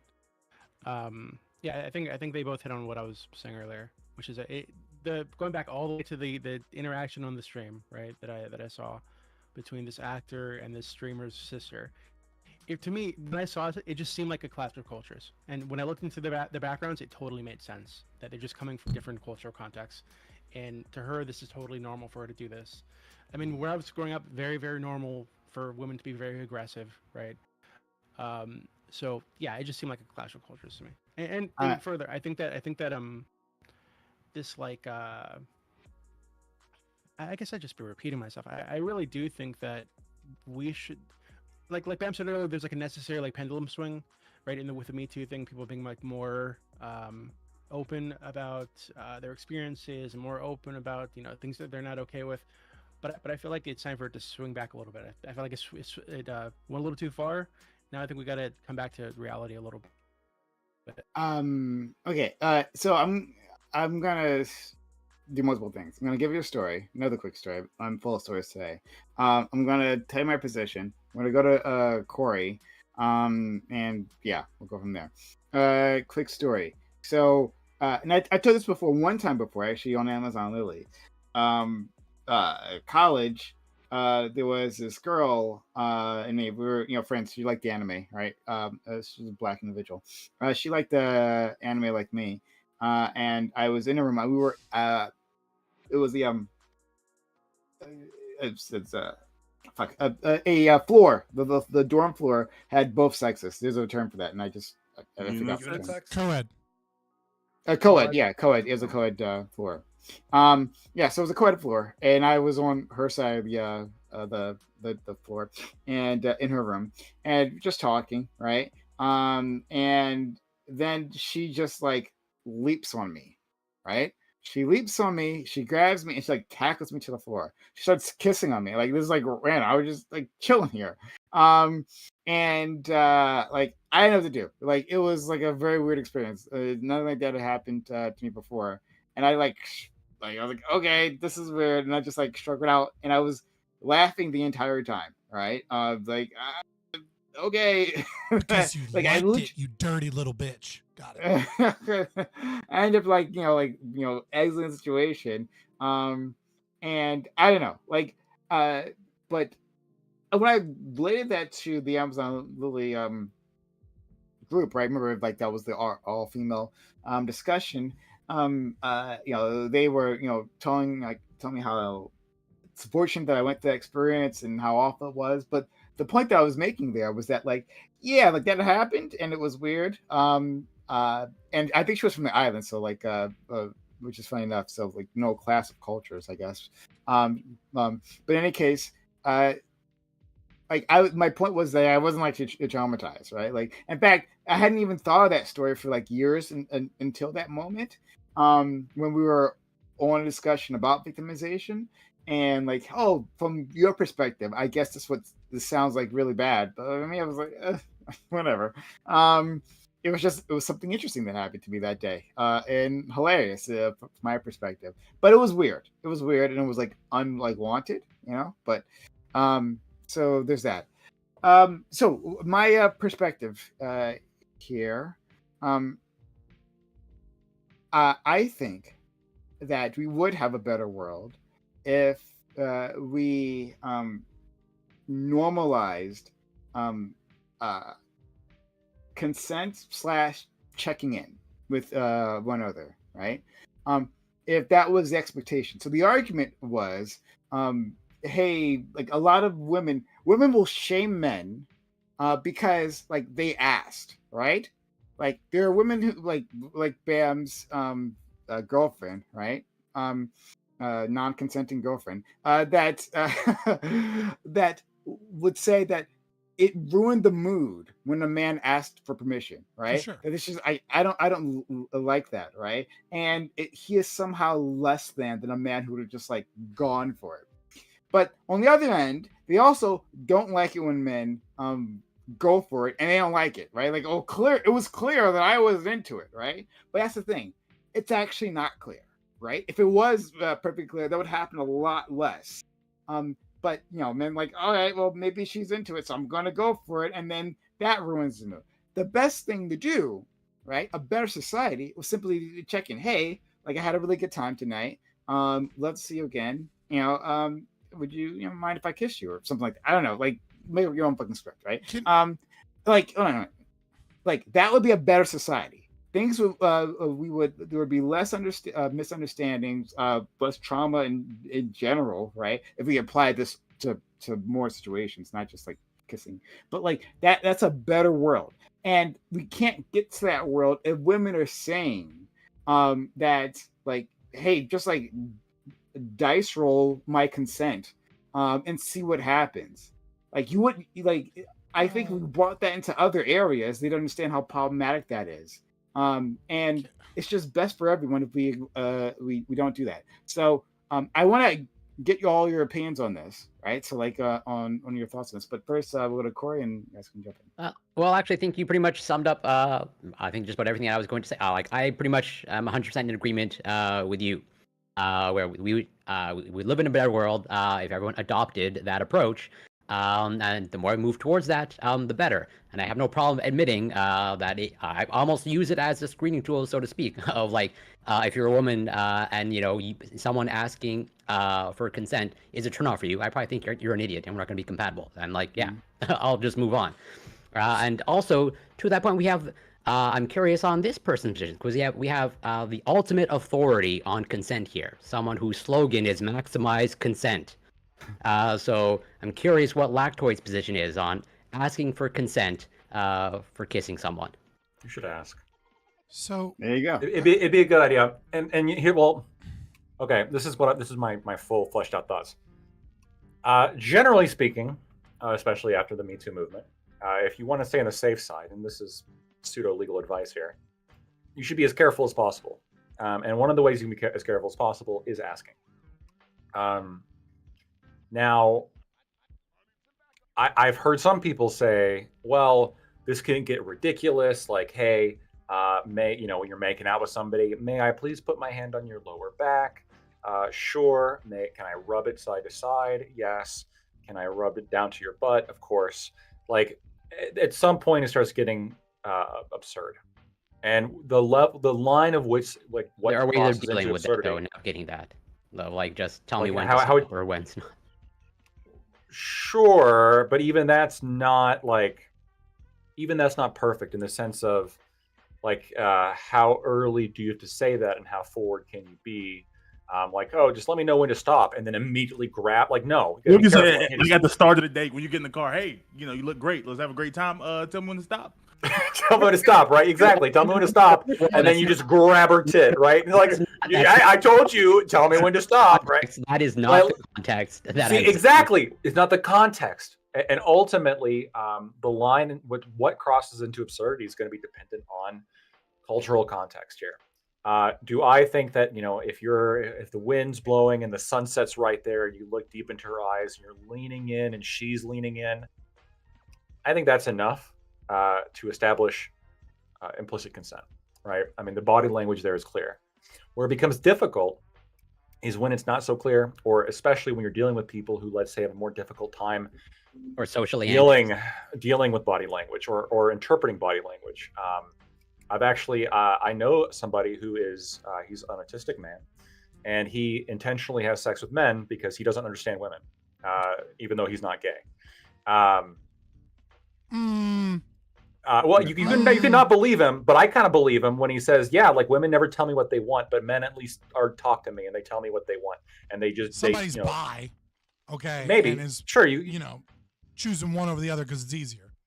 Yeah, I'm just saying, like, that could be the case. I can't get into this person's head, but what I'm saying is that, in terms of context, I'm pretty confident if they fuck dudes, they like dudes. Well, I don't know. There's people in prison who, for example, only fuck dudes because that's what's available to them. And if you have somebody, that ain't gay. That's jail. That's gay. Okay, sure. I think there's probably something a little bit gay about that, but there's some guys in prison who would tell you that's not gay. Look, I don't. It's Pride Month. want to go down this. Being gay is fine. We can talk about that another day. Yeah, we can talk about that another next day. week if you want. But what I really want to emphasize here is that like the line is going to be culturally construed, and I do think that generally the best advice is to be careful. I would advise to ask before everything, even if it seems absurd. And I think maybe like unless you're confident in dealing with somebody who's not crazy, but in today's world you cannot guarantee that. Always assume, unless you know them well, that you're dealing with somebody who's crazy and will destroy your life if you give them any opportunity to do so. Willie, you're prioritizing not going to jail. It just depends on what you're trying to maximize. You're trying to maximize like your legal safety. And I'm always trying to maximize your legal safety. Okay, that's my goal here. Okay, he is a lawyer. I think the problem is that the whole you're ruining the whole game. Like the whole thing is like you're putting out these signals. That's how it's supposed to happen. Lactoid could easily just walk up to girls and say, "Hey, I want to bed you. However, he went and got a motorcycle so that he's really, really loud when he's coming down the street. He's signaling to all the women, Not look, in his motorcycle. I'm a dangerous bad boy, right? I can go zoom. I have a cool helmet, right? He's putting out these signals. I got a so that rider girls will jacket come too. to him, and then he's gonna try to Got a flirt cool with helmet them. too, but apparently when the doctor gives it to you, it's not fucking. It's not giving as the cool. ladies. So when you're with a lady, right? I think the problem is that they're putting like, if you know what you're doing, there are signals to clearly look for.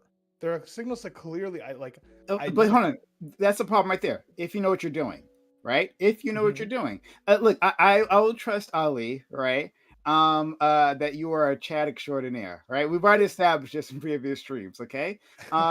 But others have different experiences. So if you know what you're doing, carries a lot of weight to it, right? So we'll have to work. That's why the girls are turned off, because the guys that have to ask don't know what they're doing and they're not interested in that, right? And that's why the girls are like, oh well, the asking is a turn off because it seems to me it's the guys that don't There's a bit understand of there's a bit of a selection bias, is what Ollie is pointing out, which is that when you're really attractive, like they are very clear about the fact they want you, right? But when you're like you're normal, right? They're kind of just shy and coy. They're kind of shy and coy, and then you kind of got to make a little more of an effort. I don't want to do that. Okay, sure, maybe if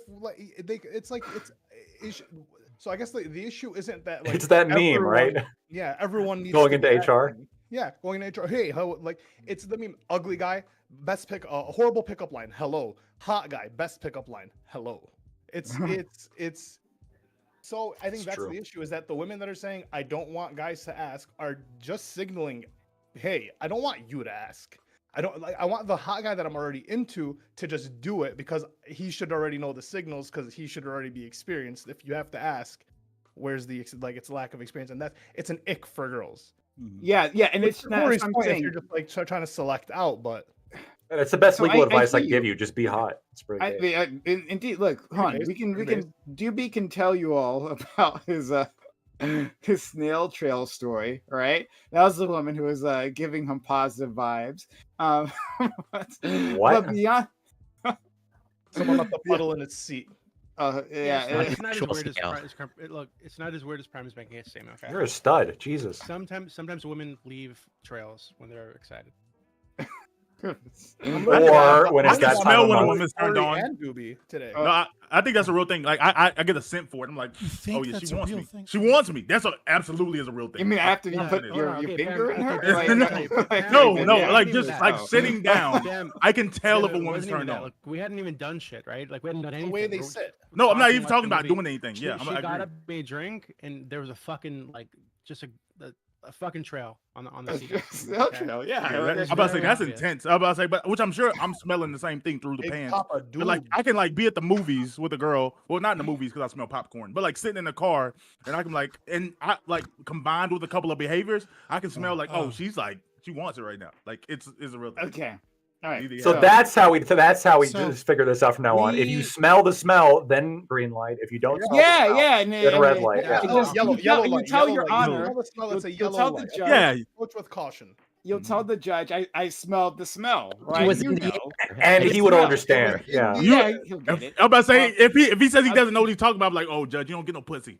Yeah, I agree. This is all Like, good dang, advice. That would work. Yeah, that would work. Yeah. Wow, judge, I thought you got pussy. This is like- Judges love it when you say shit like My that. hunter, you just don't get pussy. But hold on, I'll go straight to you, Scott. I'm gonna go straight to you. I promise, right? But like, yeah. So this is the the issue that we're talking about, right? To say that, like, well, if you know, right, then you have that experience. Well, especially when we're talking, like we were just talking about young teens, right? Well, young teens don't have that experience. They're still, working it out, right? And that's if you had any luck in high school, right? That's another thing, right? Or if you had any luck in college, or any of that stuff, right? Like you don't know think where teens anyone make these is. Watch complaints. more Red Pill podcasts. I think these are. I think like 28 to 30-year-old women make this complaint. I don't think 16-year-old girls are like, just figure it out. Like I think that young girls are terrified. Yeah, I think. I don't know. That's a good point. I don't know about that young high school boys are girls. stupid. Fair enough, right? But I've heard this among college age women, so I can't speak directly to high school age women. But I've heard this among college age women, so I'll leave that there. But the point is that like, well, no matter what the age though of the woman, you don't know the experience of the partner, right? You don't know what. Okay, Aiko. So we'll go to Scott. Aiko. Yeah, you don't know the experience of your partner, and you're just assuming that. Oh, I guess he'll understand the signals. Like how? I mean, we have so much like cultural content about how men don't understand women and how women make these vague gestures, right? But no. The way to do that it's an is to art, not a communicate. science. Yeah, No, it isn't because the way because communicating is not you just working. need to have sisters. I think having sisters Can I? is like No. Look, the way to understand each other is to simply communicate, to use your words, to be big boys and big girls, and to let each other know what you that's want. not how Right flirting now, works. I hear Flirting isn't Lactoid, right? logical. What Lactoid was saying, what other people feel as well, and what Scott was saying previously, right? That obviously, like, there's so many different actions involved in these things, right? And anything can technically be a problem and all that. Fair enough, right? Like we at some point, yes, you can't ask for literally everything. You'll have to make assumptions at some point. That's fair, but to reduce the chances of harm on and misunderstanding on all ends, it simply make an effort to ask to check in, right? That's why I use that terminology previously. You check in with your partner, right, and to make sure that everything's okay, right? Do you want more of this? You want less of this, right? Like, can I stick my finger in this new orifice? Like, yeah, like you. Yes, say it like that. Say it like that. They'll like that. I've never seen.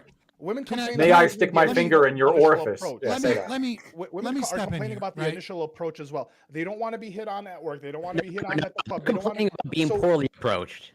Generally speaking, No, they complain about being hit on by ugly wrong people. Guy. That's the wrong guy approaches them because I've seen multiple videos. If the wrong guy says this, it's creepy. If the right guy says it doesn't even matter. Sorry.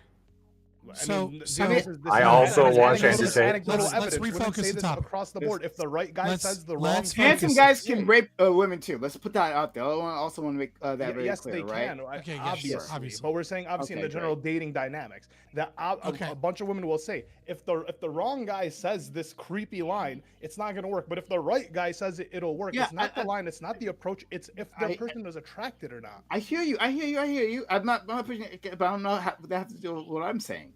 But hold on, let's go to Scott first and Nico. So the problem here that nobody is identifying is that the difference between prescriptions and descriptions is the issue here. You guys are talking about them as if they're the same thing. Like, I don't necessarily disagree with you, Primecayes. The world would be a better place. That sexual interactions would be a better and safer place if active consent was something that was in the bedroom, that communication was clear, that, like, from, especially as Lactoid pointed out, from a legal perspective, you're not wrong in any of those things you're saying. And the reason I think sociologic and maybe some other sentiments are pushing back is because there's a difference between what you want the world to be and how women actually are. You don't get to police biology. It doesn't work. Like, you get to police consent, right? You get to, because you should, and we don't want people to, obviously we don't want rape, right? So at a certain point, like, we have to at the very least retroactively step in when something occurs. But the reality is that women are the sexual selector of the species. They are looking for the qualities that they want in a man, and you can't tell them they're not allowed to be attracted or unattracted to certain actions. We don't get to do that. As much as we might want active communication in the bedroom so that like we don't have to worry about catching a charge, or so that we don't have to worry about stepping into a situation that makes the other person uncomfortable because we don't want to hurt them, right? Because we think they want us to go and then they don't, and we find out that, like, we hurt them. Like, it doesn't have to be just like defensive. It can be that as guys we don't want to be bad guys.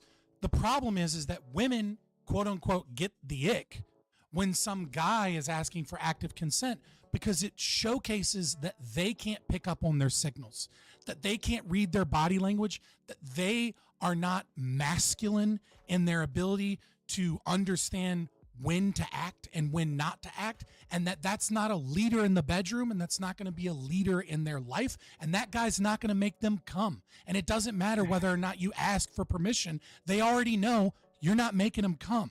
Friend, I would agree with you that you can't like argue up biology. Fair enough.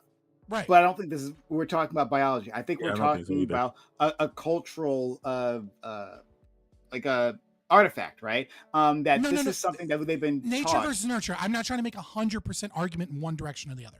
Okay. I recognize that like we as a culture have changed, which is why I brought up the "Baby It's Cold Outside" song, because basically everyone listens to that song and goes, "Oh, that's kind of weird." Like she kind of told you no 20 different ways, and yet you're still trying to fuck this girl, right? And so the culture at the time was one of preserving innocence and like a man had to hear no 20 times before he finally accepted it. So I mean, there is a cultural aspect here, and I do agree that we can, as a culture, try and invoke a little bit more checking up, a little bit more of that. But at the same time, you can't be mad when women find it unattractive and when Chad doesn't do that shit and they love it.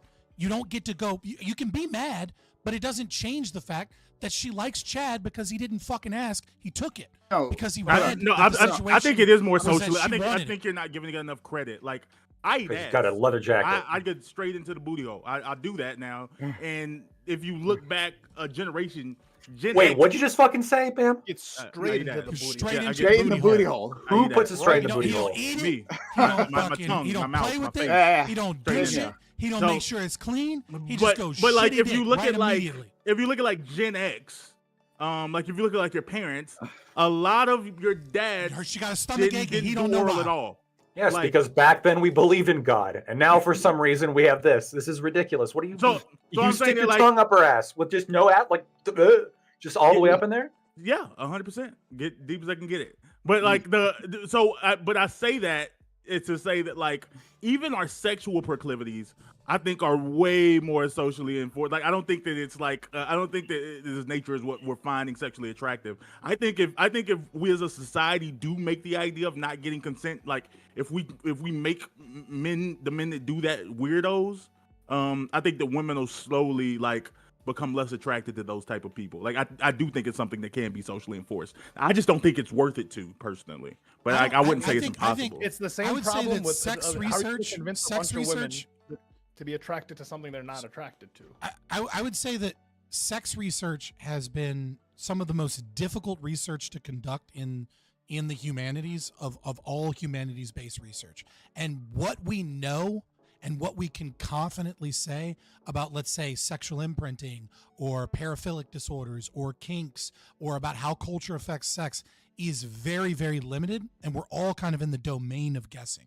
So the only thing that we can say for sure, right, is that there is an interplay between culture, there is an interplay between sexual imprinting and the way that we grow up, and there is a biological foundation for these things, and what percentage one plays over the other, we don't really know, and we kind of have to experiment with as a society. So I don't disagree that Prime and Corey are wrong to try and say like, hey, we should normalize checking up more, but we also have to recognize that may simply not work, and that may simply not work to your advantage if you do that in terms of being able to find the right woman or a partner.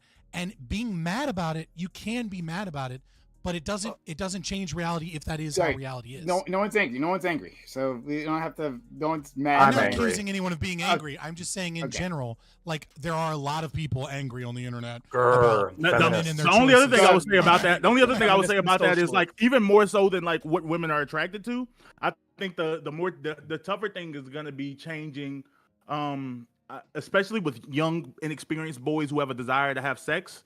They're going to do what the people who are getting results are doing, and they're not going to do the things that aren't getting results.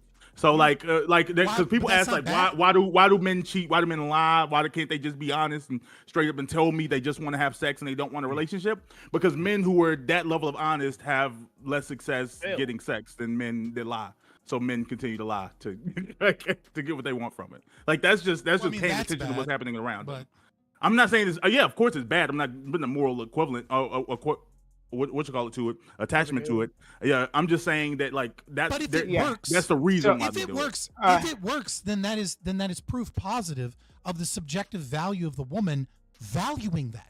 If it consistently works that asking for consent gives them the ick, and not asking but instead reading those clues and developing the skills to read those clues, it very well may be, just spitballing, right, that those skills are important towards a long-term successful marriage, because women are trying to test you in the sexual marketplace to see if you can vibe with them, to see if you can understand unspoken language. Because one of the biggest complaints that women have and that men have is that men are incapable of being able to read the emotions when women are communicating without expressly or explicitly saying. So it very well could be that this type of consent thing is an important skill for men to develop so that they can keep a woman happy, not just sexually, but in other forms of communication throughout their the entire only life. consent, the only type of consent I've seen work is like emotional consent. Where nowadays the new thing is when your girl's complaining, you ask her, "Is this a problem solving thing, or is this one of these things where you just want to vent?" Now you're giving. I this hate thing- that. Yeah, but hey, you know what? It works. That shit. I'm works. sure it does. I'm sure it does That shit because, works. but it's Emotional infantile. consent It's immature. It's bullshit. Yeah, it is. First of all, I think it is immature. I think it is immature. Exactly But that's kind We're, of what you're we're looking babying for. them, right? Slightly taller children. Isn't that what my friend said? Yeah, Yeah, so Prime, like- that's what you're waiting. That's what you're asking for, though, right? No, I mean, no. but it's So not no, any hold on. different What than- I meant, than How men. many to respond? What I He's mad at us. multiple things. There's multiple things here, right? One, to what Scott was saying before, right?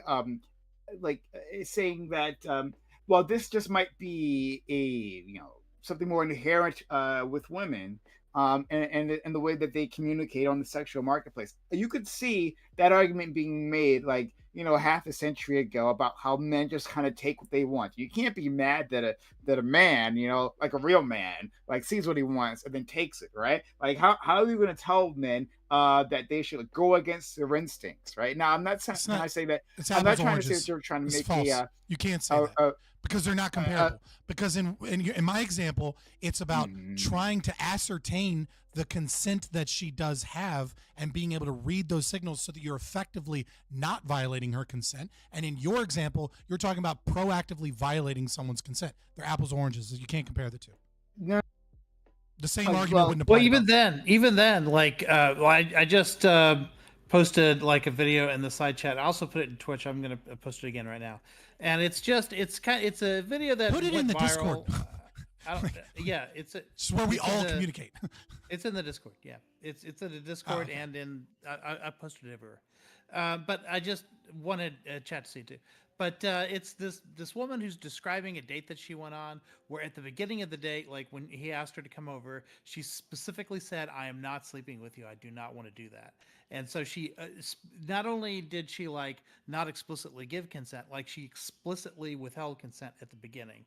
And so then she describes that as the night went on. Pause for a second. Why don't we actually just show this, right? Okay, yeah, it's only 45 seconds. Hey, Bam, could you do me a favor? Yeah. So, Bam, we'll show it. It's just easier when someone else does it because my computer.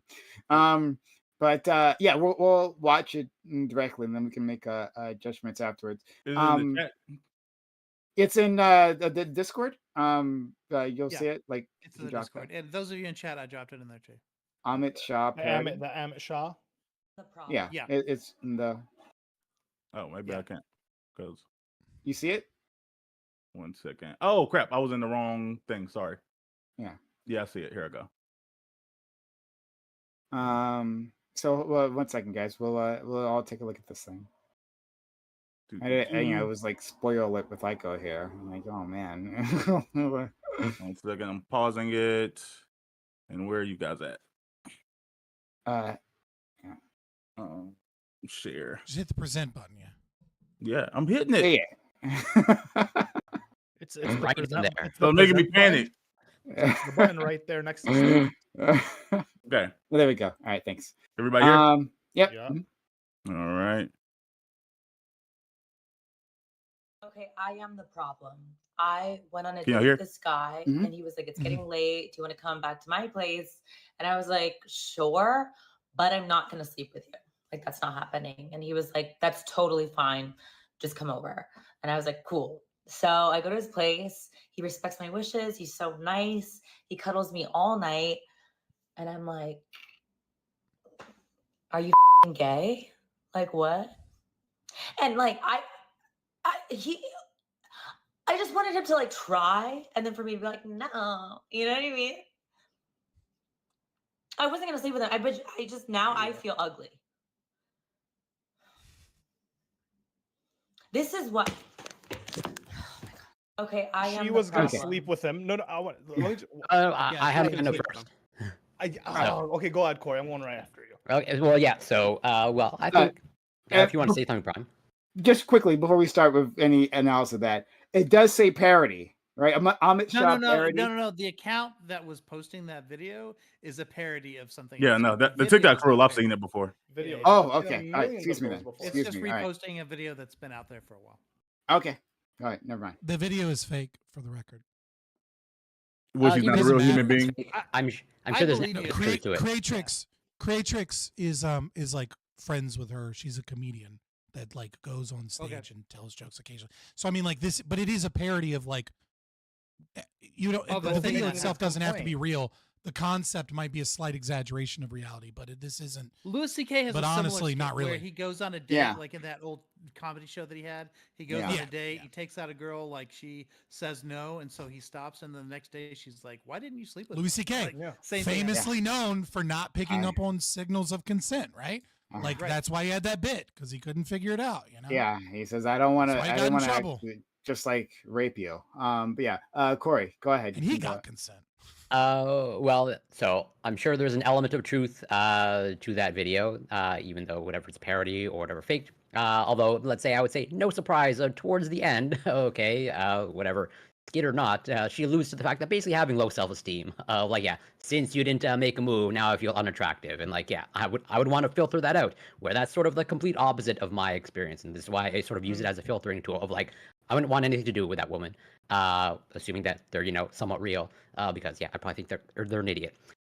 Where my experience, generally speaking, is asking for consent actually pretty much turns them on more because once they recognize that I'll actually respect your consent and something that I actually think about, they're more willing to engage and actually push it further. And those are the type of women that I go after. That's what I'm interested in, and that's why. Yeah, there's going to be a but there's going to be a self-selection bias with both of us, right? Like you're gonna find more girls just naturally. We'll go to we'll go back to it, and then we'll go to Ali. But to on your point, Corey, right? Like I've in bed, right, with various women. There's been a lot. At the same time. Various, the plethora. But my fucking man. But I've noticed Big Papa Prime. All the white women, right?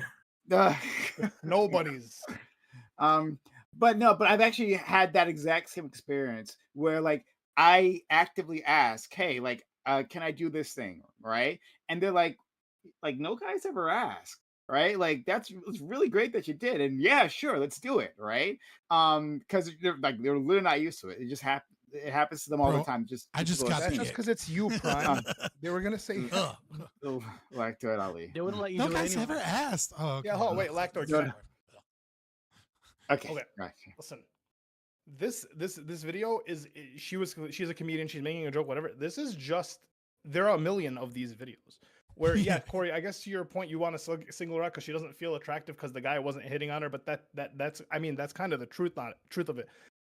If you're having a conversation with a girl and it's late night and she says, I'm going to come over and explicitly say, I'm not going to sleep with you. She's going to sleep with you. That's what I would not jump to that conclusion personally. You don't jump at it. Obviously you play the game. Like she said, she wanted to feel it out. She wanted to make a move. Maybe it's cold outside. She would have said no. But at the end of the day, that is what the intention of going over someone's house late night is. Like that's why you got invited over. That's why you went over. She wants to feel like she was hard to get. That's all it is.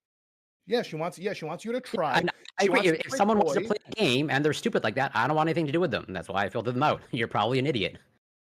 I mean, it's just part of the hold game. on, but that's why you go through it. You get the nut, then you ditch her. That's easy peasy. Yeah, but this isn't like a relationship. This is like a one and done. Oh well, yeah. I'm not necessarily looking for that. Corey, that's so soft work though, right? Like you recognize that. Let Leftoid go. Come on, please. What this reminds me of are those fucking people, these fucking women who go to the gym and You recognize women as people. It's on record. yeah, I do. Well, barely. These fucking, And it's a type of person. They show they show up to the gym, right? And they're wearing these like these tights that like accentuate every curve, and then they bend down in front of you to pick up The something. TikTok fucking pants with the and if you fucking look- molds in it, and I'm like, bro, what? Yeah. If you look, Some of them are fucking see-through. oh, they're absolutely like you can like, and the camel toe is coming through like it's fucking Egypt. It's crazy. Yeah, it's annoying. And they're bending over in front of you, and you're just like you're just trying to work out, and you're like, oh, it's a butt right there. But if you look, then you're a bad guy, right? But if you don't look, then they feel ugly, which is ultimately why they're doing this in the first place, right? And they're trying to set you up. Well, and no, so I no, no, actually, no. yes, no, this is what they do. They don't give a fuck I'm about you unless they're attracted to you. They're trying No, to no, get no, the no, no. man to notice set you up them. to post They, on they, the internet. they, they also want the attention. Like it's also about setting you up. Sure. And if you're No, no, going, no, if no. you're, It's- I'm gonna bring it back to this video. I'm gonna bring back to this video, right? Because in this video, she's like, "I'm not gonna sleep with you, okay? But I'm gonna go back home with you." Which immediately, red flag. What does that even mean? Like, if we're going back, like, I'm not going back to have like martinis and cuddle. Absolutely not. A tea party. Like, this is crazy. Immediate mistake to do that to begin with. So I'm with Corey. If a woman says, "Yeah, I'll come back to your house, but we're not going to do anything," like, and it's like, I don't know, 1:00 in the morning. Oh shit! I actually got work tomorrow. If you're, I totally understand. Like, I'll drive you home. No big deal. Don't set yourself up like that, okay? Because you're setting yourself up for nothing good. Because let's say, look, worst case scenario. Let's say she does come back, and then the mood changes a little bit, and then she kind of seems like she wants it at this point, and she says yes, right? And then you guys fuck, and then later she says, "I told you I didn't want to do it." Now what are you gonna say? Because she did, and then she changed her mind, and now she changed her mind back. That phrasing somehow. And then she changed her mind back. It is just a dangerous scenario, and I would advise not doing it. Okay, I think that you're not a real human, you're a lawyer, so you're always thinking about what's going to lead to like a lawsuit or something. they're trying to get you, Doopy. Well, especially you if she, like, texted that to you initially, so now she can prove it. She's not Yeah, now she can prove it. Like, Absolutely. All it is, she Whereas wants the to fuck you actual because she's horny, consent she's is, like, attracted not to you. reported. Yeah, she wants to fuck you. That she just does for whatever reason. I told you, you're a beautiful man for whatever reason. Okay, but she doesn't want to feel like it happened because she's horny and she has like no standards. So she wants to feel seduced. She wants you to charm her a little bit. That's like just go through the fucking game, get your dick wet, then leave. It's easy. It's not hard. Yeah. Well, who the fuck cuddles with somebody you're not like? Okay, you go home. Don't cuddle her. Don't do that. Just That's not what she wanted. She was cuddling, and then she said he didn't try it, so she didn't exactly. She wanted the him to, cuddling is grope tit or is the something. pretext. It's just breaking Or the touch brush his boundary. dick up against her ass or something. Little red She pill, wanted some little kind red pill of terminology. Bro, this is the most ridiculous. This is the most ridiculous scenario ever. Okay, Doobie. No, it's not. It's not. It is. Oh, what if she actually just wants to cuddle? I've had this happen to me multiple times. Okay. Doobie, what if she just actually wants to cuddle and then she turns around and sees me like fucking hard as shit, like gotta keep away 2 feet away so she doesn't feel my boner. Fucking dude, get hard. If she 2 feet. Okay.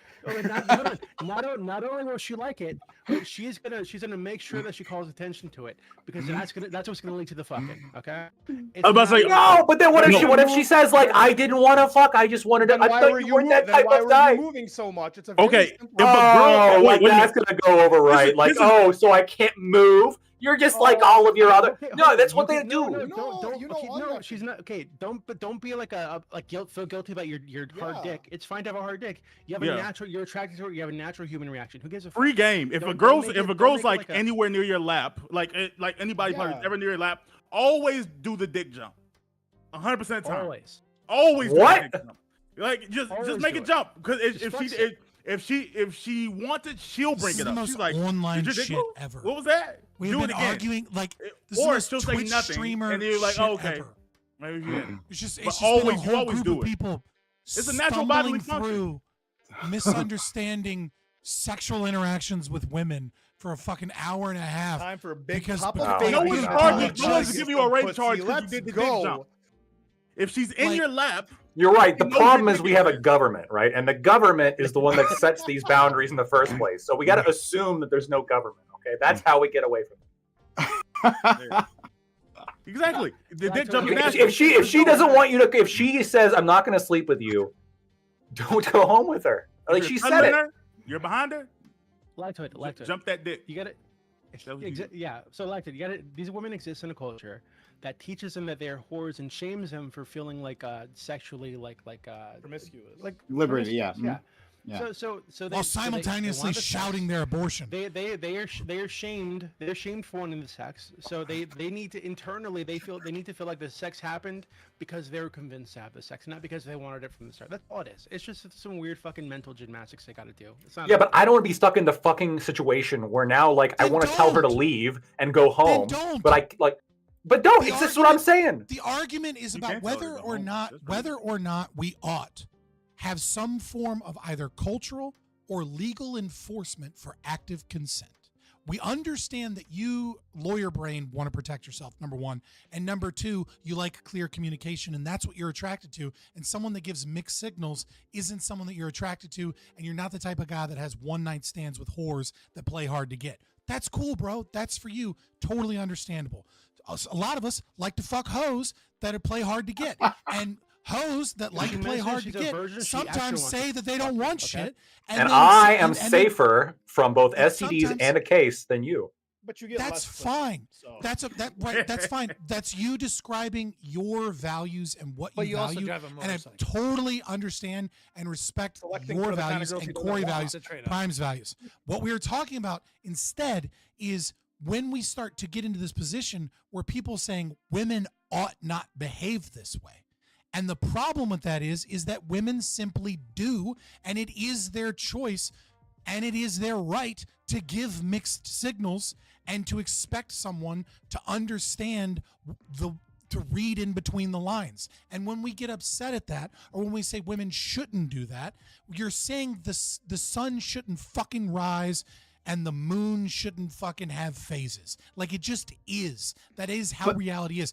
Some of this can be culturally changed slightly, but at the end of the day, women like men that are masculine, that are assertive, that are dominant, and they like to not be seen as a whore. They like to play hard to get, and they like to have a man that can read in between the lines and pick up on body language. There are Those all plenty attractive of ways. Scott, I hear your friend. There are plenty of ways, one, to just be dominant without like all of this, right? Without these sort of games. To be very clear, right? You can have just say you coming over, we're gonna fuck. Otherwise, we'll take you home. Don't hate That's the how you do player. it. Hate the game is fine, but at the same time, like, no. Dude, I'm saying, but hold on. Like That when works we're for you, talking, Lactoid, just so when they're giving advice to couples who are having troubles with their marriage, right? What are they going to do? You want to tell them, hey, you got to communicate, right? You got to sit down, like let's take this one situation, the It's a situation where you wildly different guys situation.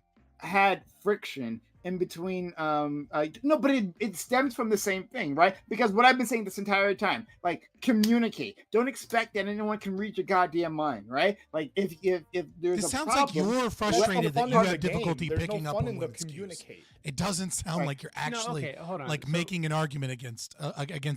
They are communicating. They're just not communicating in the way that you want because they're shit testing you and preserving their dignity at the same time. I hear you, but that brings it back. Yes, as you've agreed. Yes, we have a culture that says that you're a whore if you want sex, right? If you feel sexual lust. One, we should change that. Can you name a culture where this hasn't been true throughout all of human history? Can you think off of the top of your head a single culture in human history where women have given and demanded active consent? I have not studied this. I have heard that there are cultures that have been a lot more sexual and have a completely different dynamic between the sexes than Western societies. But I don't know. I cannot make a wild economic statement here. conditions that have put them in God, where they've had to please, limit Scott. childbirth because they Please, don't want Scott. to, because they have limited land and they have That's- like yes, Oh my God, like there Scott. are I hear you. There's all kinds of reasons for these things, right? But I'm saying that we can understand, especially in our in this moment in time, right? That If you hear me, then why do you keep circling back?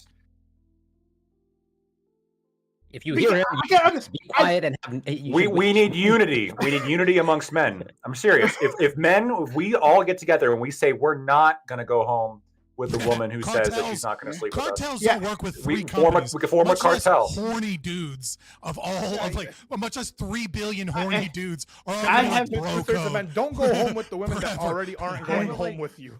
I have barely been able to get my stand strong. We will build I'm a going to go to wall GB of right men after linked it. arms. Hell yeah, MGTOW.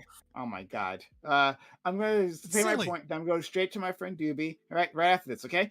So my point is that when we like, this is all on a spectrum, right? And the best thing for everyone to do, there are men also. I'm not also trying to make it sound like that men are I just agree. so. You sound like you're on the spectrum when you're mad about this. I get it.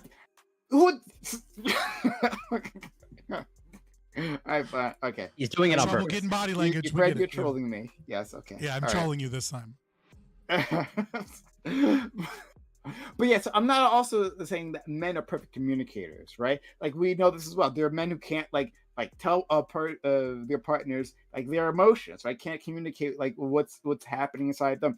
That's also a problem too. That's also something they should work on, right? They may express themselves in other ways, sometimes very destructive ways. And that's wrong. Hey, use your words. Be big boys and big girls, and use your words. This is better for society. And I reject, though I don't have the data. Now, I'll admit that I don't have the data. I reject the notion that this is primarily, or even like mostly, a biological imperative. I think we've seen. I think we've seen that. Sorry. Why? Well, my next sentence was like, I think we've seen in culture how this idea is reinforced, right? And like, just taking it back to the original topic,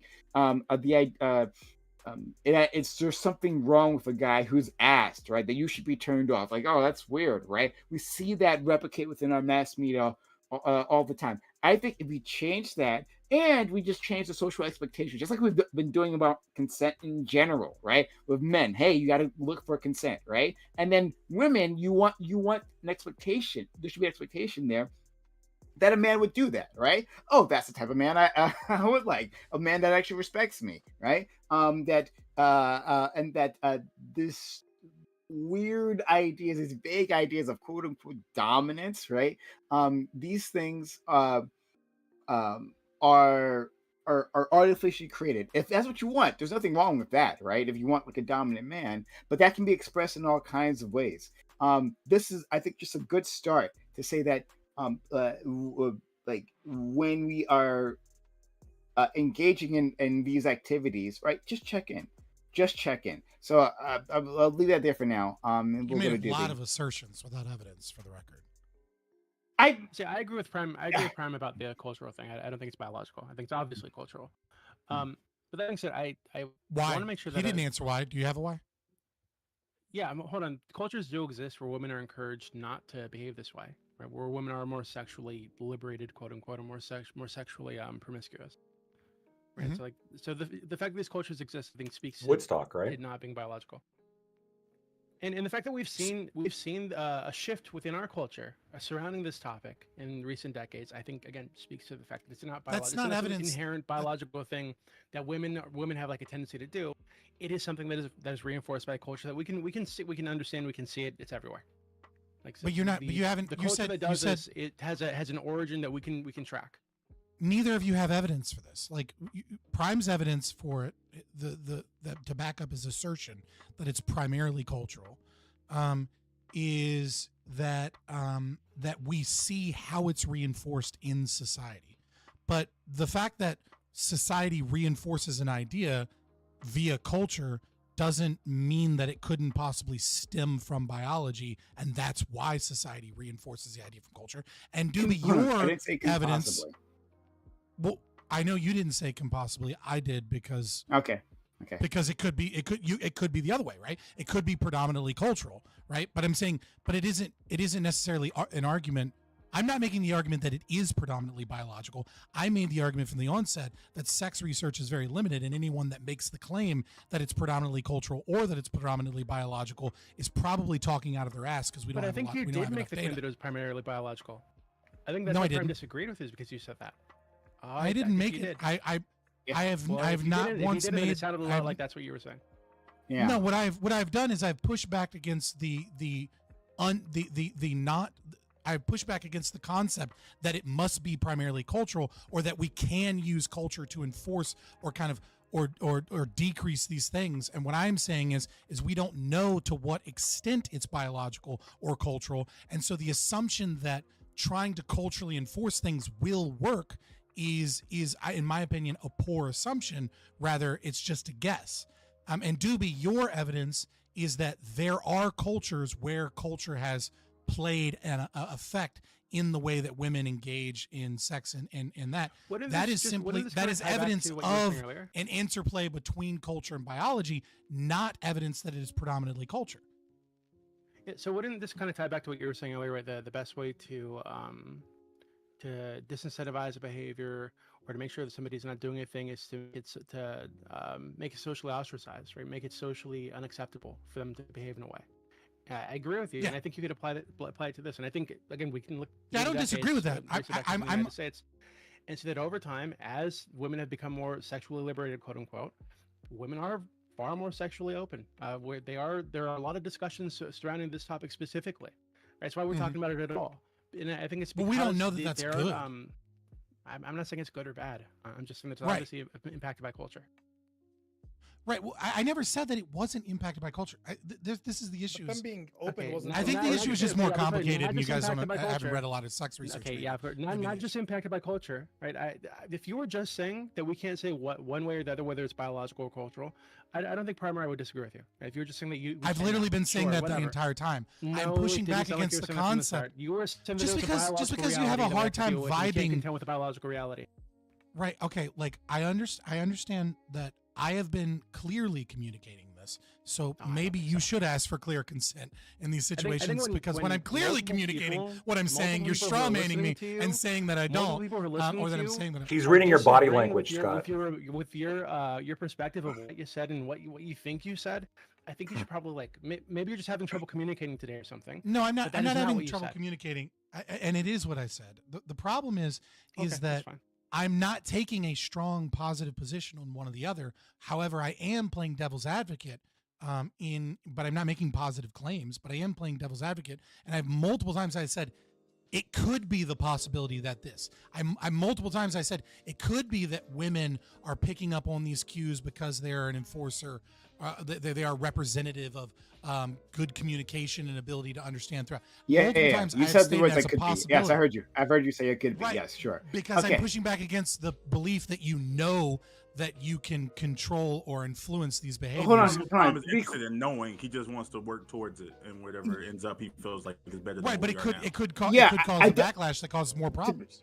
To be clear, I didn't ever say that I know, right? Unless the only thing I think I know is that this would be a better world. That's like the strongest belief I'm saying. It's here. a positive. What I That's a said pretty previously, positive claim. It could be a worse world. Well, yeah. Well, okay, sure. Yes, indeed. I don't fucking know. Yeah, the world doesn't exist, but I have no idea. Of course, yeah, sure. But that's the only thing that the only claim that I'm making that would be a better world.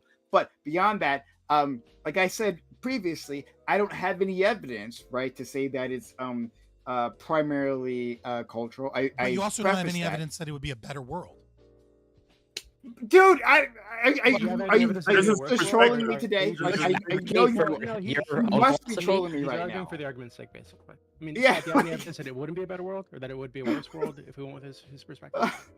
Yeah, like. Well, the problem is to believe that it'd be a worse world. No, what I'm saying is the problem is because we do not know enough about where this behavior stems from, whether it is primarily culture or whether or not it's primarily biological.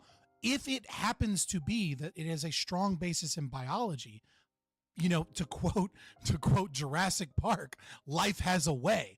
And so the problem is that when you start to enforce things culturally against something that has a strong biological precept, sometimes there are unintended consequences that are worse than the things that we wanted, such as I don't know. But the fact that we're having a conversation from a don't know means that he can consider whichever worldview he wants to, because it's equally possible that like nothing he's saying is relevant. Like it would be one thing if we were leaning towards it's probably biological, then maybe that would need to be considered. But you're having the conversation from I don't know, so everyone can take their own perspective, and his perspective is just simply saying.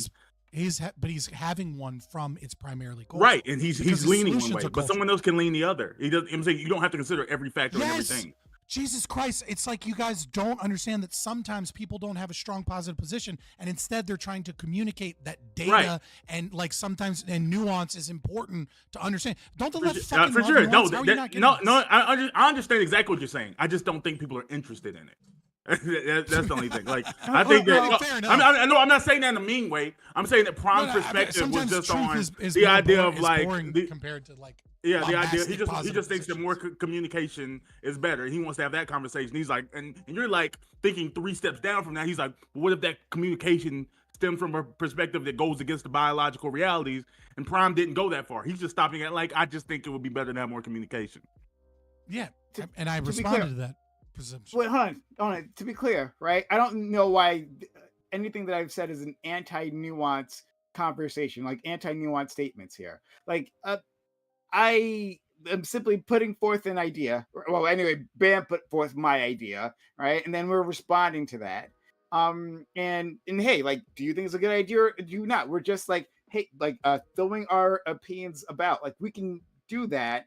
We do this all the time. I don't understand what you're doing here. Like, I'm not having a strong stance one way or the other. Yeah, but then like you're. I mean, I am having a strong stance. The strong stance is that the desire for cultural enforcement of things that are difficult to know is probably fucking with something we don't know a whole lot about, and it's. Do you have any evidence? And it's a difficult thing, and might more likely to lead to bad outcomes. I mean, might not be. Do you have any evidence either way? Evidence of what specifically? What you just said. Evidence that I believe that going into that I have a bias towards, and I think a bias that I think is fairly evidenced through history and science, that when you mess with cultural institutions, dynamics, and social relationships without knowing the consequences, that you're more likely to have negative outcomes than positive outcomes. I would say that sociologists I don't think that's true. And tons of studies over and over and over again would support that idea that it is that when you don't know a lot about something all the and time you start messing, and in many of the cases we've had very positive outcomes.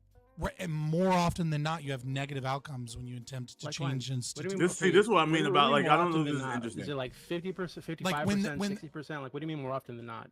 Communication is so like good. when 66.32. When the state or when like an academic institution, when you try and culturally enforce something and change something that you don't know the outcomes of as like a guess. Is that less than 2/3 or more than you're more likely. Well, we can never really know the outcome of something. 66.6 So anytime would we be do more. anything, Okay, I'm not. we're kinda taking a Listen. Trolling me about percentages because you guys don't I'm like not trolling about complicated percentages. conversations. I'm challenging. No, I'm Black challenging America the thing man that you're saying, right? is. No, so the position that I'm saying would Are we be always fundamentally kind of taking a based. guess when we do something? Okay, would be fundamentally based in structural functionalism and the functionalist perspective, right? So if you study functionalism, which is a cornerstone of sociology, then the argument from the functionalist perspective is if something exists as an institution in society, it forms some function. Now that function could be reinforcing a negative thing, right? Like slavery, for example, is functional in a certain aspect, but it has all kinds of bad things to it. But when you willy-nilly try and change institutions without knowledge of what the presumed outcomes are, you are getting rid of something that is functional, that society does depend upon in some regard, because it wouldn't exist for an extended period of time if that thing it wouldn't exist unless it was functional in some regard. 66% would be 2/3. Did you say that about the government? Even if it's a decimal. The government absolutely serves a function. right? Like Yeah, every so, I mean, every there was institution a time and serves a place where function. slavery served a function that was helpful to the society that it existed in. Sure. okay. Absolutely. I just said So once I said we evolve as a society, we're no longer in that place anymore. We can attack that institution, move to something else. And when we do that, we don't necessarily know it's a good thing to undo slavery, right? To free people, but we're kind of taking a guess that it might be a good thing. And I don't think we need to Absolutely. know for I sure agree. that it's okay. Well, then what's the problem? because you All asked me premising for is, hey, that what he's evidence. guessing. He's guessing that You living in a asked world me- where women aren't encouraged to play hard to get, and men aren't Don't ask encouraged me a to, question take and chances then with consent. and then Well, yeah, goalpost. I'm gonna. I think he's keep framing trying. the question though. Yeah, I'm framing the question. So I think all Prem is saying is that he's taking a guess that if we were to live in a society where women weren't forced to, weren't encouraged socially, culturally, to play hard to get, and to not really be open and transparent about what their intentions are sexually, and men aren't encouraged to play hooky, play Russian roulette with rape all the time. If that society Prem thinks would be better, right? That's all he's saying. So Well, I would disagree Isn't with this your men are relationship, though, playing JP? hooky Basically. or playing Russian roulette with rape. But again, my argument was that I think that when you mess with institutions with very little knowledge of what those outcomes will be, that more often than not, that is likely to be degenerate or dysfunctional in some capacity. And the reason for this is that institutions exist in some capacity because they work. That doesn't necessarily mean that every institution is good, obviously. I gave slavery as an example of how some institutions can be functional in some regard and yet still be immoral or still be holding up other immoral things. But what we understand is that we have this body of history throughout the evolution of culture, society, religion, philosophy, etc., that is thousands and thousands of years old. And so when we take something that is a big part of that structure and we just go, let's deconstruct that, and we don't really know what it is that we're deconstructing, it is more likely, because that is functional to a functional system, that is to have negative outcomes than it is to have positive outcomes. And that instead we ought to be conservative, right? That is the entire basis of the Burkean conservative or the conservative mindset, is that if it ain't broke, don't fix it. But if we see something that we do believe to be broke, then we should be careful, then we should study it, and we should, it's the classic example of like the fence in the road, right? Like the Democrat says we have to get rid of this fence, and the Republican says we have to figure out why this fence was here, right? And that is my argument in full, is that we ought to be more careful about trying to police sexual relationships and consent and all of these things when we know very little about it, and instead we should be more methodical, more careful about those institutions that are so primary. Couldn't someone to our touching species. dicks like give us sometimes communicate more information than even verbalizing it? Like if a girl walks up to you and she says like, "Oh yeah, I want to have sex with you," like you might even think she's joking, like she don't mean that shit, like, or like this is a prank or something. But if a girl walks up to you, looks you in the eyes, and grabs your dick, Well, that could be I a think joke. that gives you some information. Literally just That be means, the like, exact same thing of what you said. You think Be it's a a bad joke? joke and a bad prank, but you know. Nah, I think it can be. Well, okay, so what if she grabs your dick and says, "I want to have sex with you"? Isn't that like the best of both? Well, now Yeah, you've added additional things to the communication, right? So of course it's more effective to communicate that I want to have sex with you. What if she says, "I want to have sex with you," and Start punch you in the the dick? physical act What if of she it texts you, and touches saying your it dick, than and doing says more. it? Right, of course, it's even more information. And Lacto One would be theory happy that because there's written documentation. You know what I mean? To keep you. I'm thinking about attention making on like a charge. contract app. I think that'd be great. It already But exists. I've It's a really sure. long prank. Oh, it already exists. Well, there you go. I guess I'm not making money off that. Yeah, But I think it's literally just called the Make consent a app. better one, Lactoid. Where's I'll the make, person you're right. here? You're right. Make a better mousetrap. What the Exactly. fuck was Capitalism. that? Hell yeah. Yeah. You're right. You're right. My bad. Jesus, One let the theory I've arrow had for a remind while. you. What do you guys think about the idea that like, if somebody's like wet, right? You talked about the snail trail before, Doobie, right? Like this indicates that they're into you, right? And so if they're not wet, so if they're not wet, that'd be some information against the idea that she's into you, right? It depends. Yeah, it really depends. Well, I think It's a good indicator. Yes. Yeah, tautologically, right? If being good wet is an if being wet is an indicator that she's into you, then at least not being wet is a lack of that indicator, which would indicate Some girls the have opposite, problems, right? though, lactoid. Some girls have. Well, hold on. I'm Some just girls talking have about being problems, generally they don't- careful, they don't- okay? They don't get that wet, or maybe the panties or thongs she's wearing is just like a little bit thicker than women typically wear, so it's not getting through. Oh, okay, sure, but like, what I was talking about was wearing like really thin underwear. I get that, but like again, there's going to be some Generally. percentage. There's going to be some percentage of women who like you're trying to add in exceptions to the general rule that I'm not trying to account for right now. All I'm saying is that if it is true that the snail trail indicates that she's into you, then it would therefore must mean that the lack of a snail trail is evidence to the alternative, right? And so if that's the case, not a contradiction. Sometimes, yeah. no, if that's the case, it will, because it's got to be either yes or no in this scenario, right? So the No, it absence of information to it. The absence of It doesn't have to information be a is yes or not- no if she wants to fuck you. No, but it doesn't have to be. It doesn't have to be. The lack of being wet doesn't have to be an indicator that she doesn't want to fuck you. It just means so she could be wet, and that indicates that she wants to fuck you. But also, she could have a medical condition, one way or the other. To be fair, I understand. Yes, you can run into a fucking woman who's got a medical condition. But I'm saying generally, when you're dealing with women, okay, if we're going to say that, autistic, but it's a Bayesian inference, right? Like it's a combination of different factors. Sure, you're right. Okay, and this is one factor. And this is one factor where if what Doobie said before, which is the snail trail indicates that she's into you, this must mean that the lack of this indicator would point to the alternative, right? If we're measuring positive indicators. That's not how if we're looking for positive indicators. Okay, you can disagree with me on the logic, but I think it makes sense. positive indicator is not a negative Schrodinger's indicator. Vagina. Okay, you can't really know either way. Okay, listen, it's not Schrodinger's vagina. Just hear me out, okay? I gotta finish positive this point. indicator is not a negative indicator. In a binary choice with a zero sum, I think it is. So if we're talking about making a decision, it's not how logic yes. Oh, If you're making a decision, right? If you're saying I only want to have sex with somebody who's consenting, and a snail trail is indication of consent, then this would be the lack of a snail trail would be a point against consenting, against her being consenting in this point, which is the absence of a positive.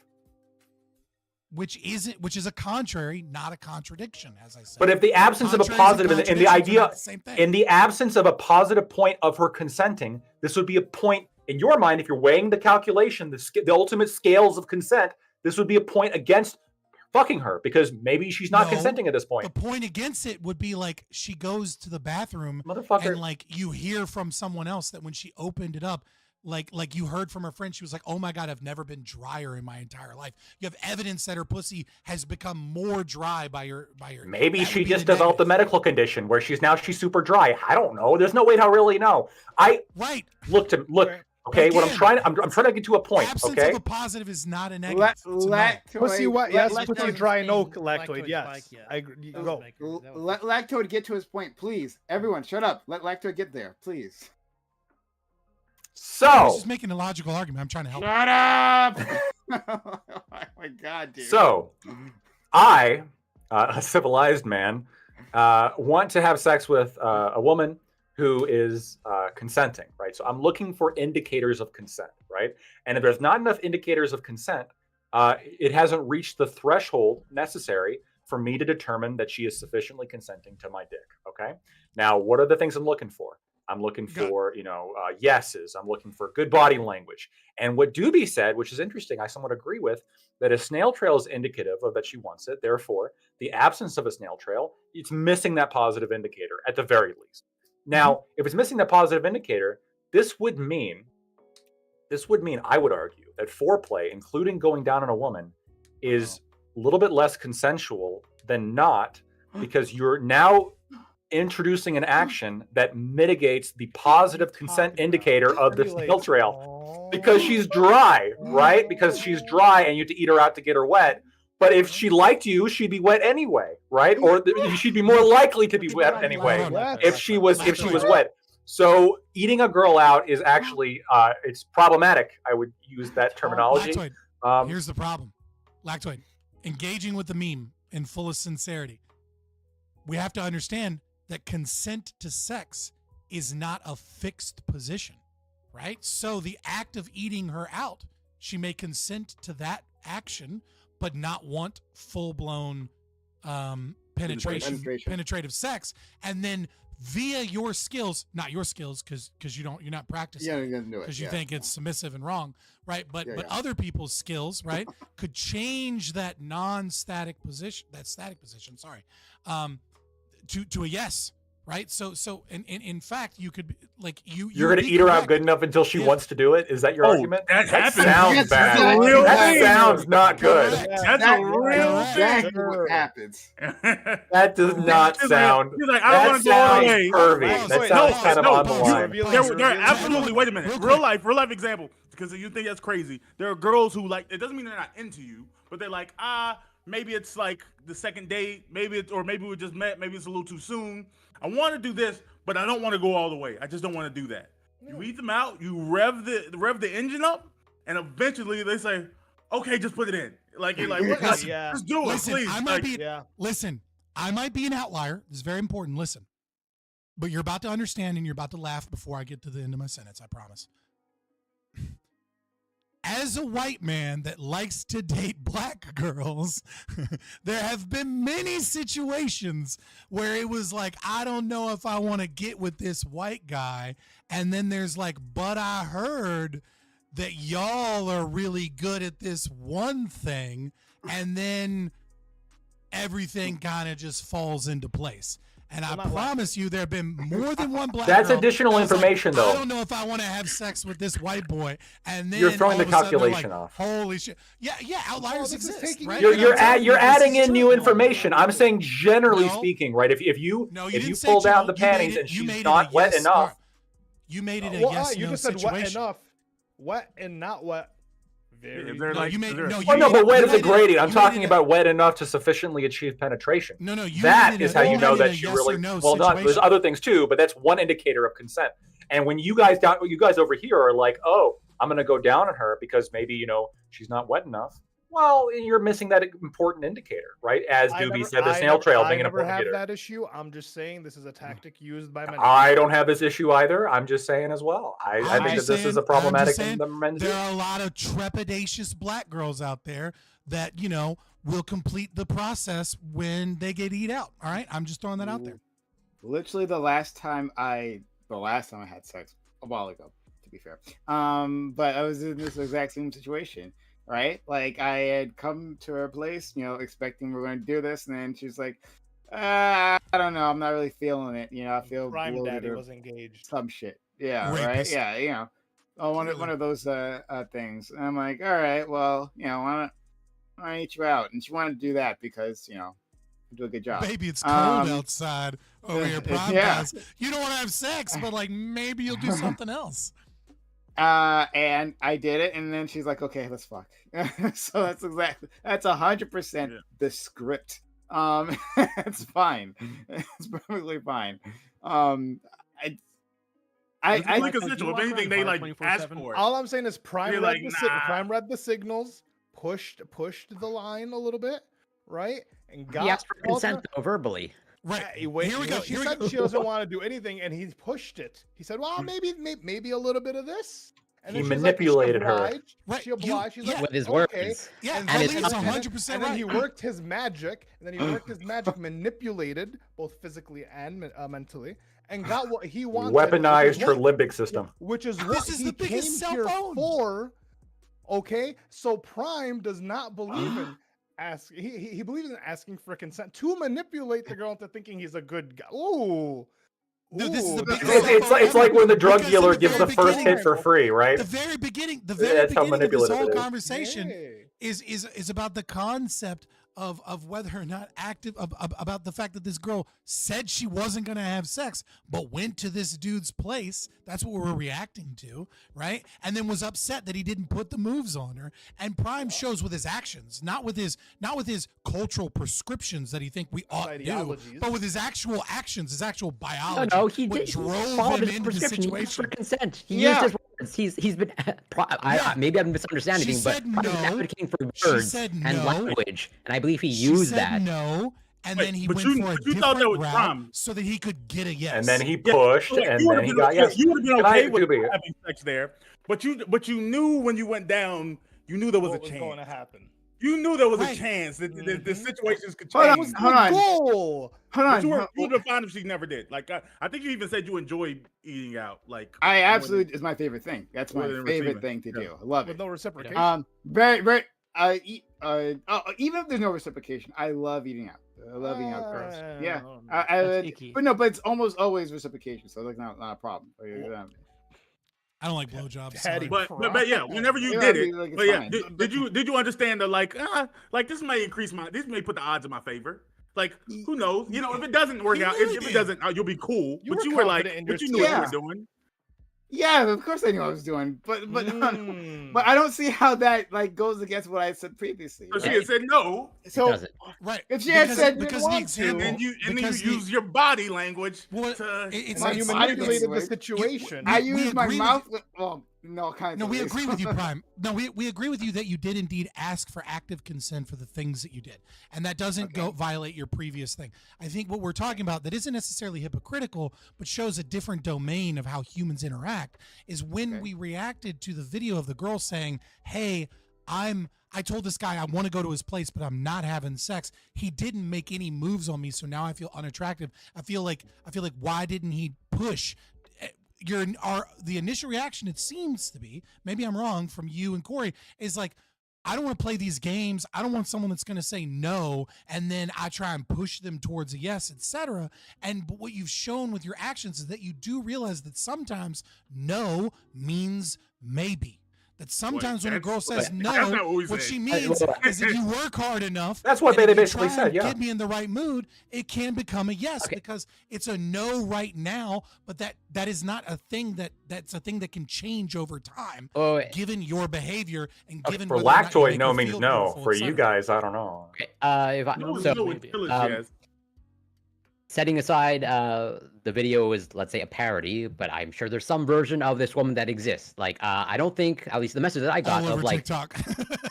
the message that I got is like making a move didn't fall under the category of like, oh, I just wish this person asked for consent to sex. I thought that they were, and it could be wrong, they were essentially alluding to the fact that I wanted this person to make a move non-verbally, as in put the moves on them physically, just like go for it, as opposed to Prime's approach of like, hey, how about we try this Right, thing? but she never said I wanted him to hold me down by the back of my neck, rip my pants off, and say, "Take it, bitch." Like she's saying, we were cuddling, and I was like rubbing my hips a little bit, and then like nothing happened. Didn't do the dick jump. He didn't Right, make you know what I any mean? Like moves. He just no. took the no as no, whereas Prime didn't take the no as no. I'm reasonably sure, I don't know for sure, I'm reasonably sure, okay, this type of woman, whatever version, the asking for consent falls in the category of this will kill the mood, and this now turns me off.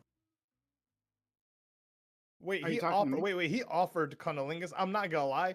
I don't know any girls just passing up a free head. That's So and he knew, Plenty and of he knew girls, what he was doing. if they He don't used- want he it. used that. It just depends on if she Per likes se. it or not. If she Well, wants to. or consensual. Well, I'm assuming this is a girl he had hooked up with before. Yeah. Otherwise, he wouldn't have just This is true. tossed it up in the air. So, like, yeah, that's kind of what I'm Yeah, saying. right. She said she wasn't in the mood. He's like, oh, well, I know how to do this. You want to do the other thing? She said, well, yeah, of course. Then he got what he, like. Sure, he asked for the consent to do the thing, but like, I don't always enjoy doing sexual things. Like and I'm a guy, and like guys are supposed to be like all dick for brains.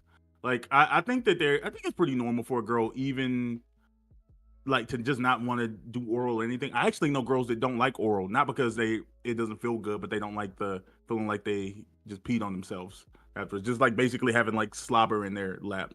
Like it could be a lot of reasons why someone can enjoy like they want to enjoy levels of intimacy without like engaging in like sexual dynamics.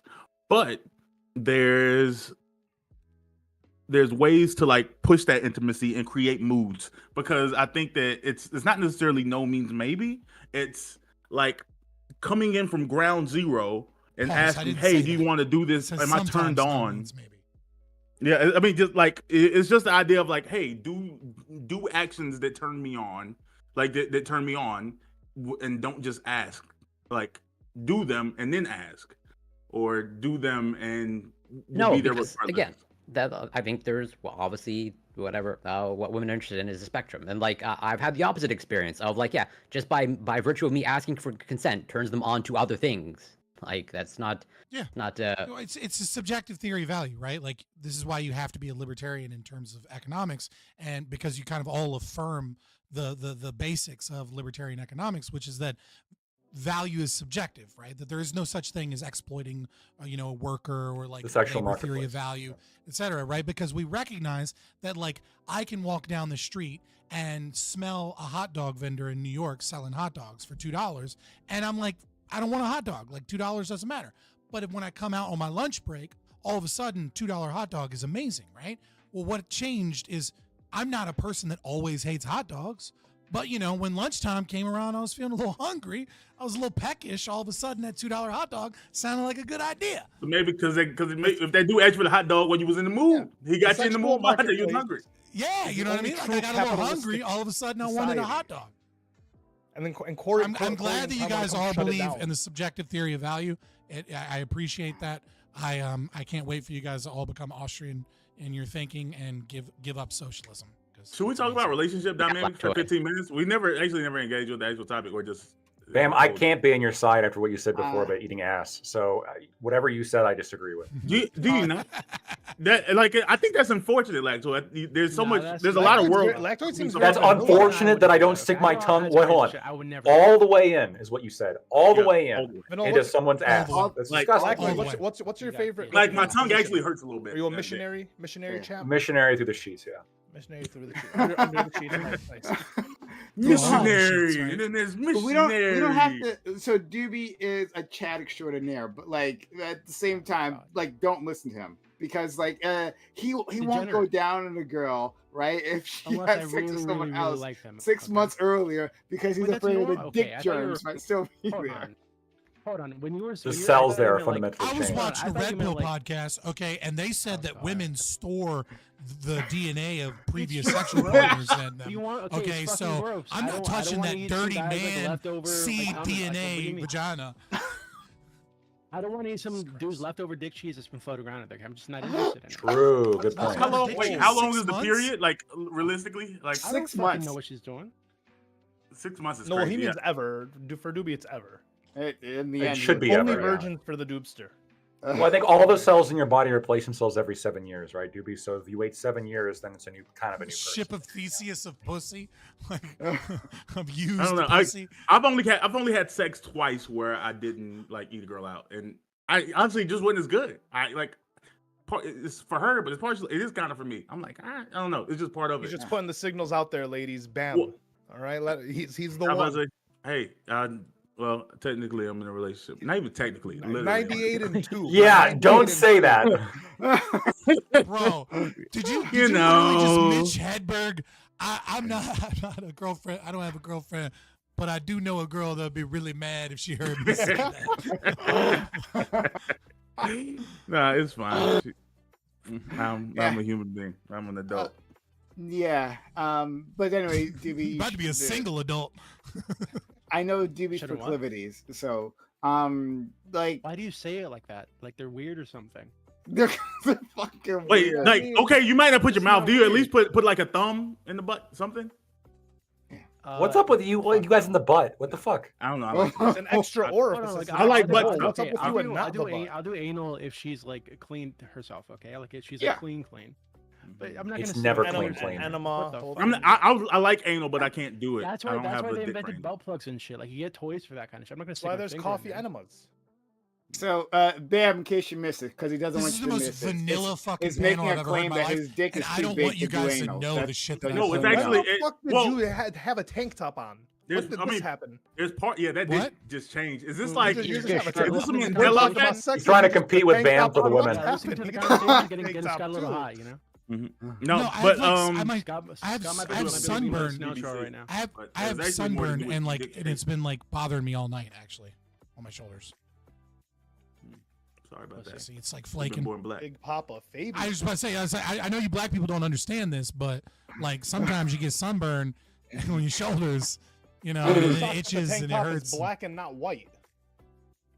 So I have a lot of. Is it still called a This is white like beater? when If it's Lacto black? told me he preferred one-ply toilet paper, which I still don't believe, by the way. But It crumples easier. Yeah. I know that was the argument. Why not just use the brown paper then? The brown paper towel from like school. It doesn't. No, that's too thick. It's like it doesn't crumple very well. It feels like sandpaper. So you just get. Wait, what you are get you guys mass talking about? How do we layers get of the one fucking ply. toilet paper? It's one ply. It's gonna flush really well. So would any of Go y'all go ahead, Doogie. 50-50 with your girlfriends? Why don't we save that for 50-50 for what? Actually, She pays half the bills. Like on a date? No. Let's save that. No, it means the topic I that don't we wanna- didn't get to. I don't want to shortchange it. Let's save that. Next, I'll invite you again next week, Bam. Well, hopefully you'll have time. I'm surprised you brought up like you didn't bring up the guys that are doing the soft guy era movement instead of the soft girl era movement. That like, I'm surprised you brought that up instead of the other one. I've never heard of a soft Drizzle guy Drizzle. movement. You don't know about the soft Yeah, guy? I era? feel like Dream was talking to you about Yeah, it. Yeah, Drizzle Drizzle, baby. Drizzle Drizzle, I think, might be like the first new Listen, if I'm going to slang get a for haircut, boomers. if I text my girl and tell her that I'm getting a haircut, and she doesn't send me $200. What the fuck are we talking about here? She's not my girlfriend. She don't care about me. She don't respect me. You seriously need to Google Drizzle Drizzle. It's hilarious. Like this is like pissing off lactoids, like good white conservative Jesus. Like, it's just so annoyed by it. I'm like, God. I've been This is the worst. This is a rule I've made in trade for the engagement ring. I want a watch, if not equal to a slightly lesser, value of the ring that I got. Wait a minute, like all jokes aside, I bet she works too. Don't Arabs go like hard like for weddings? I'm about to say, I'm like the relationship dynamic. I respect it. Y'all don't play. Like we had a whole conversation about this last week in Pact. So Ali, like, if you have an article on this Drizzle Drizzle. Oh fuck yeah! Did you send me something? I don't have an article. I've sent like it's like just 50 TikTok videos. yeah, It's just TikTok like a thing going. It's a trend. It's not like articles are being written about this. I'm not that smart. Oh, okay. Well, if you okay, I'll well, find a then you couple have videos and I'll send them Send over. it, send it to me. Yeah, then maybe we'll talk. I've never It's heard a thing. of this. Yeah. I think it's the Invite first Dream, like then. new slang, internet slang created by boomers or Gen X. I'm not sure, like, because it's not old school slang, it's new slang, and it's mostly older men. And I was like, yo, do y'all guys finally had Facebook long enough to start coming up with your own memes and shit? 'Cause They it's just took amazing. sprinkle and they did drizzle drizzle. Yeah, Drizzle Yeah, Drizzle. it was Like it doesn't great. even sound like something like a Gen Z kid would come up with. It's not cool enough. Like it's just It's like a Gen X boomer thing making fun of the drizzle. girls. But yeah, sprinkle. I was about to say, she's that's like the middle-aged woman who is actually still fine for some reason, even though she has like terrible beliefs. That's usually how it works. Terrible beliefs. Yeah. Oh yeah, terrible beliefs. Like they'll make food for you, and the horrible beliefs. Her thing is like basically. I think me and Lacton were gonna come at this from the same thing. The sprinkle is actually beneficial to the fellas. Well, the sprinkle girl, she's like men are meant to be used to get what you want from them, and you manipulate their egos. You make men feel good about themselves, and they'll give you what you want, which is money, security, satisfaction. She's like, you just like. Well, I mean, Hey, ma'am, it's I got a question. it's true, but it's effed up. You be a woman, ma'am. I got a question as a white man. The resources. That's why I say to be careful. I need in the Primecayes, not to say you're not black. Oh boy! But I was just asking. Oh, Bam, there's 'cause, not a thing. I got a Yeah, question this for can't the go two well. black. Just real quick. I got a question. No, it's okay. I'm gonna be racist for a second. Hold up. I got a question. No, it's okay. Just this one time. Yeah. Guys, hear me All out. the Hear me time. out. I got a question. Why? What? Please explain to me. I don't understand this as a white guy that's not into sports. I'm very confused. Why do all of these NFL and NBA black athletes keep fucking impregnating and getting in drama with the same girls? You're an NBA all-star, right? Like you have access to 1 million women, and it'll be the same chick that fucked one athlete. Well, what is happening? Can someone that understands sports and black culture please explain this to me? So there's there's the status. That guy fucked this girl. I want to fuck this girl too because he fucked her. If Drake Is that fucked what her, it I is? wanna Is fuck that her. is it that's like half of it. Half you? of it is like a status thing. Yeah, if you're with there are rankings of girls, and if you can get with the top girl, you get with the top girl. The other thing is, although these women still desire money and all those things, even if they're groupies, something about grouping is like its own career at this Groupies point. for groupies. Yep. So like Lena Powell. Right, these that's what I'm women, confused by. Yeah. these women have money now as well. So it's like, oh, I date this woman, and yeah, I still kind of provide for her in weird ways. But around my birthday, maybe she's gonna buy me like a Lamborghini, and that's something because she has her own things going on, and she can somewhat relate to the like idea of not necessarily having to keep up with my every move because she's like goes So you're off and saying does it's like- whatever her work thing is. So you're saying it's like high-end escorts that exist for like billionaires and shit that are actually like incredibly expensive because they're like super They're elite. intelligent and like they understand finance and shit. You're saying there's like a group of women that like understand the career, understand the drama, understand the culture, like and like have their own money and like kind of have their own thing. And so there's like a symbiotic relationship with like these girls that end up with multiple different like basketball or football stars. Yeah, because they It still seems so understand weird to how me. to attract those type of men. You're like, oh, okay, I know what you want. I know exactly what you want. I know how to provide it. I'm not gonna like. I know you're when like, especially like NBA players. You're traveling all across the country. Like you're gonna be in LA for 3 days. Like I know you're probably gonna f some other girls. I'm not the type of girl that's gonna comment on those things. Like they kind of understand the lifestyle they're going Keep it into. low key. Versus like if you're dating the regular girl from the regular town, as a white you are her dude actual that- meal ticket.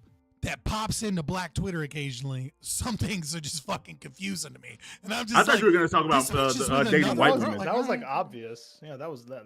But yeah, okay, me too. I thought he was gonna say that too. Really- Ali. Well, fucking. okay, has anyone watched Blue Mountain State here? Well, we know why they date white girls. Okay, so there was this.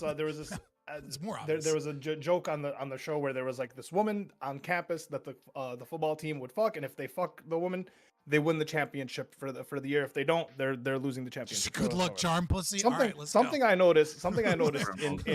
noticed in rap was with Amber Rose and Black China. If you fucked Amber Rose, your career just fucking skyrocketed for some reason. If you fucked Black China, your career just fucking went on a downfall.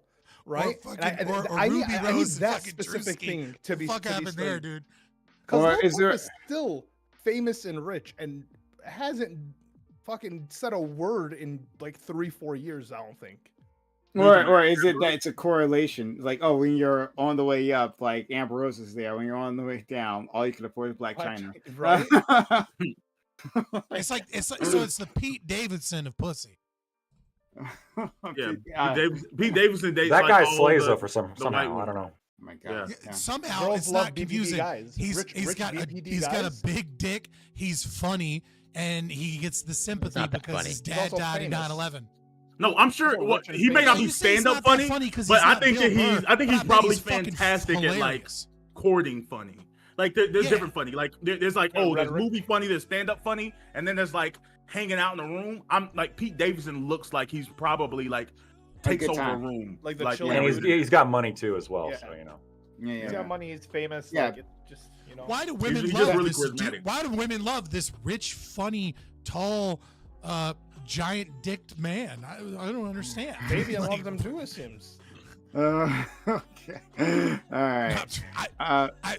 Real talk though, I still don't get it because the dude looks like a fucking heroin addict to me. Every time I see it, I'm like, what?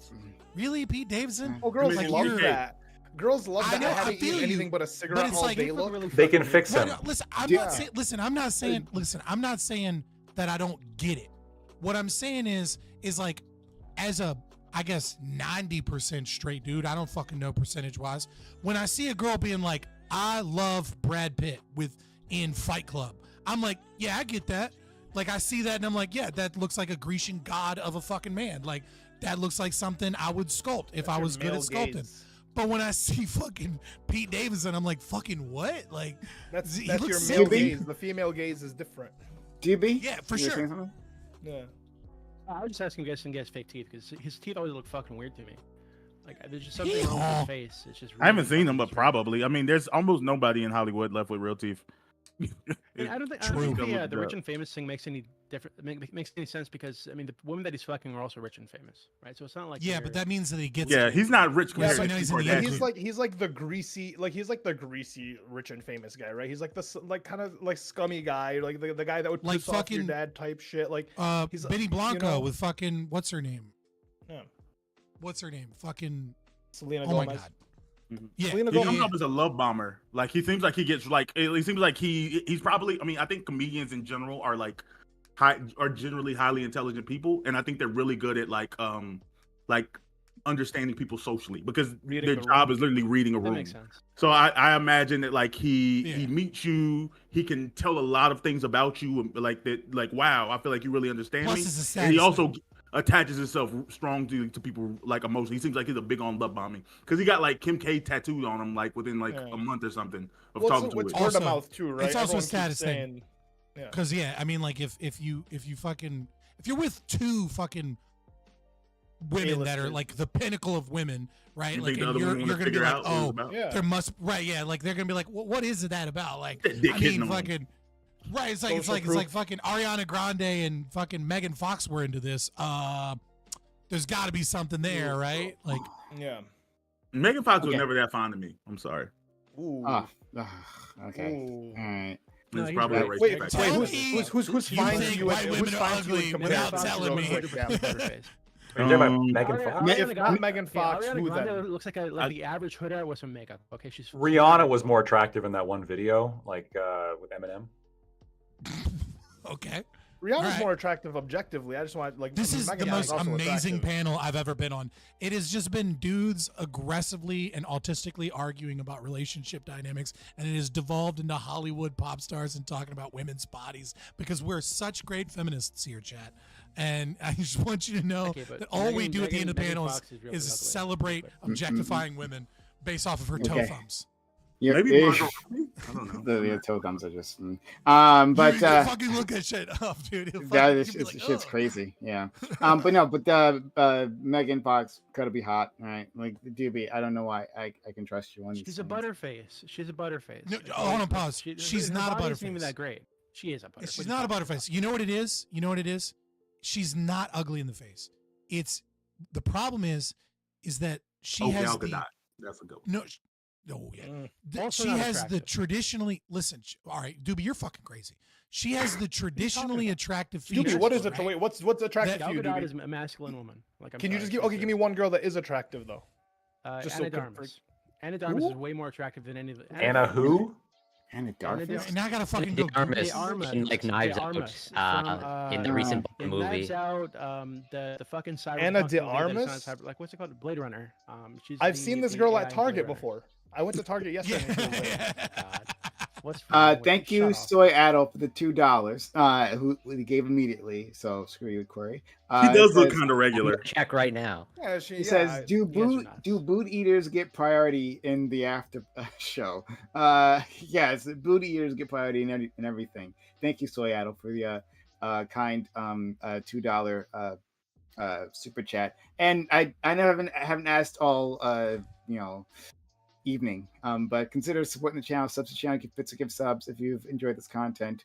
We give you a lot of content here. Consider helping out the channel so we can keep doing this. We do need your help. The super chat is our first donation, but if you're out there and you can help, consider helping us out. We could really use it. Subs to the channel, give bits, give subs, or usually Amazon Prime says Prime Gaming here on the channel. 1 free sub for you. But it means a lot on our end. So thanks so much. Okay. Doobie, you were saying You know what something it is? incredibly. You know what it is? I've actually just I learned something about myself. I think what it is I'm attracted to women who are like look soft, feminine, and corruptible. Okay, Megan Fox looks like she's been bouncing on dick for like she's Hey, been like bouncing on normal miles. girls. of dick. I don't Right? listen. normal Doobie, girls. I don't think it's either I of like those. women I who don't think it look is. like whores. Listen, The I girl don't you think it talk is. about, Anna de Armas, Ooh. she looks like you want to like. She's looking like, oh, okay, she was probably a pretty girl in high school, but you kind of want to squint at her and wish she was Mila No, Kunis. listen. She has like that How smoky dare eye you. thing. Listen, Doobie, I'm with you, but a little bit a caveat.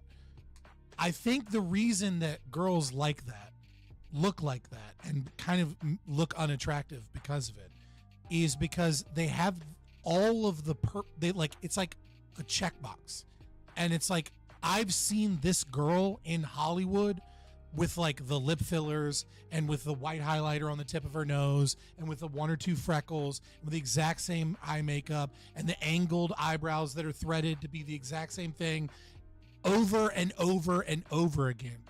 And because of that, it's just like, this is the standard hot girl, I'm a sexy bad bitch look, and it comes off whorish and it comes off unattractive. Ruby don't And it's like not to hoes. say that it's not saying that it's ugly so much as it's kind of the same thing that Sociologist said. I saw this girl at Target the other day, but instead of I saw this girl at Target, it's like, yeah, I see this girl literally every time I turn on the TV. Like literally every time there's a music video, literally every time there's a beer commercial, it's this type of hot that's supposed to signal to me that I'm like a dumb guy and my dick is supposed to get hard because this is the traditionally attractive hoe girl. And it's like, she doesn't look like a person anymore because she's done too much to not be her.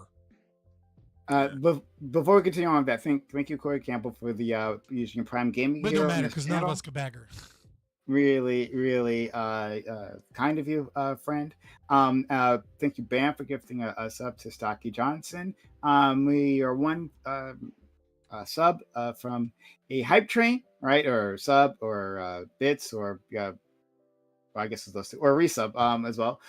Consider helping us out. So so I can keep providing you all this. If you like this, if you think this is valuable, if you're here, if you find yourself here on a regular basis, consider supporting the channel and keeping us around. So we have 2 minutes before the thing ends and we can't do a hype train. So consider subbing to the channel, give bits, give subs. I know you're out there.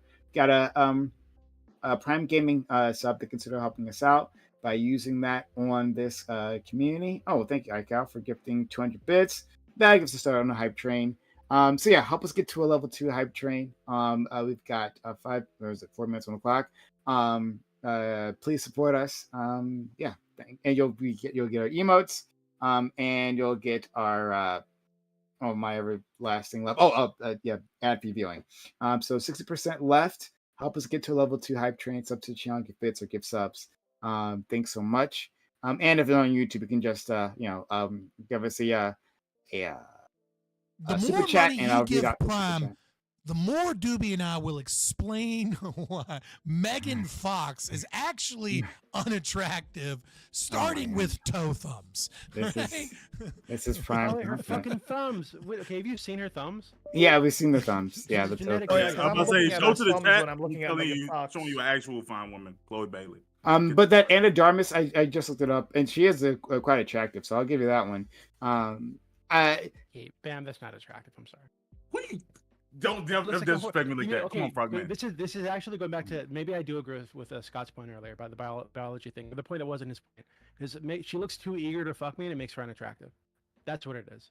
She looks too eager to fuck, and it She just actually totally comes turns off me really childlike, and well, not childlike, Totally but turns really me like Whoa. innocent. Yeah, childlike was the wrong word. But she comes off as like really innocent if you hear her speak. And like you she's find like, her oh, attractive, public. huh? Oh, it's a little bit sus. A little bit sus. Yeah, but like But she did that fucking commercial. Lactoid for, legal advice, please. She did that commercial for Diablo 4, right? Like right when Diablo 4 was coming out. And like it was literally just like, you're a gamer, you like to see hot famous people in cosplay, buy this video game because I'm a whore. And it was like, what the fuck is this? Like, or the Army? No, Megan Fox. Those were back in the days, right? Oh, before The Gamergate Armist would never soil herself like that. Oh, okay. But yeah, Chloe Bailey is finer than whatever woman you She think did is she did an advertisement campaign, and it was so fucking weird. You're talking about an e-gamer type thing, yeah, an e-girl type thing, yeah. It's it happens. Yeah, I never understood like. Well, I Here you go, I'll put it- understand. I'll put it in the I don't Discord. think that like what do they call them? The e-girls.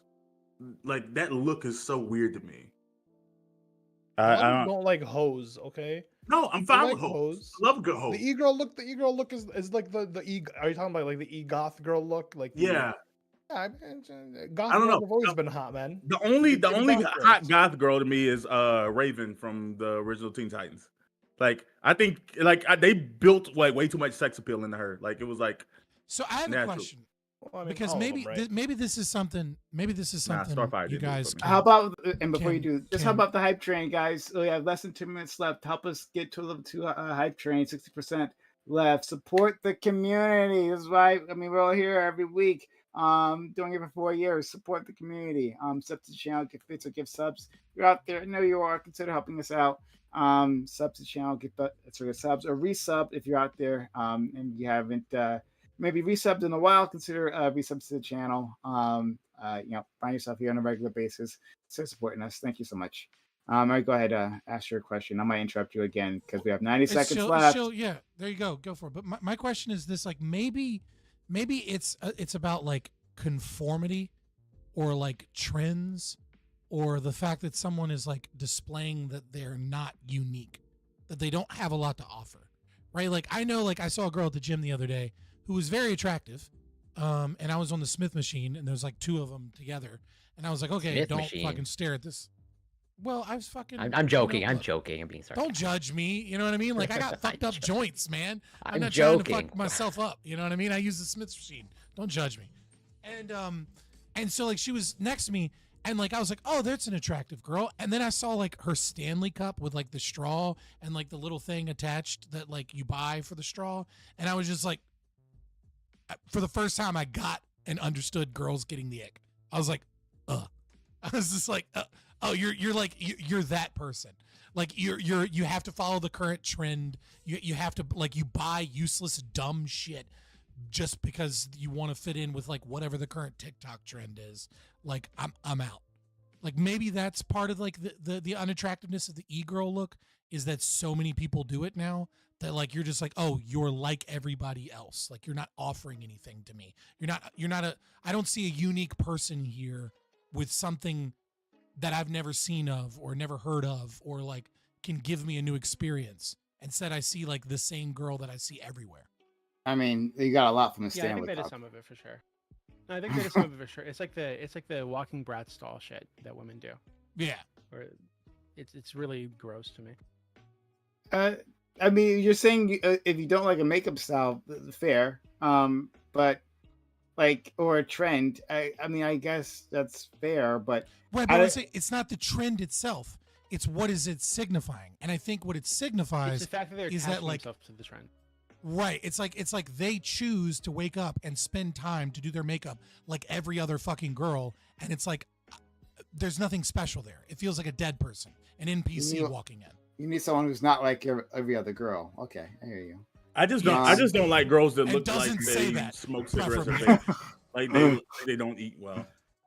I mean, But I me think maybe personally, it's a black thing. I'm crazy. You know what I mean? Like, I want a girl that like graffitis and shit. Like, I don't know, you know, like I'm you know, wanted to commit crimes.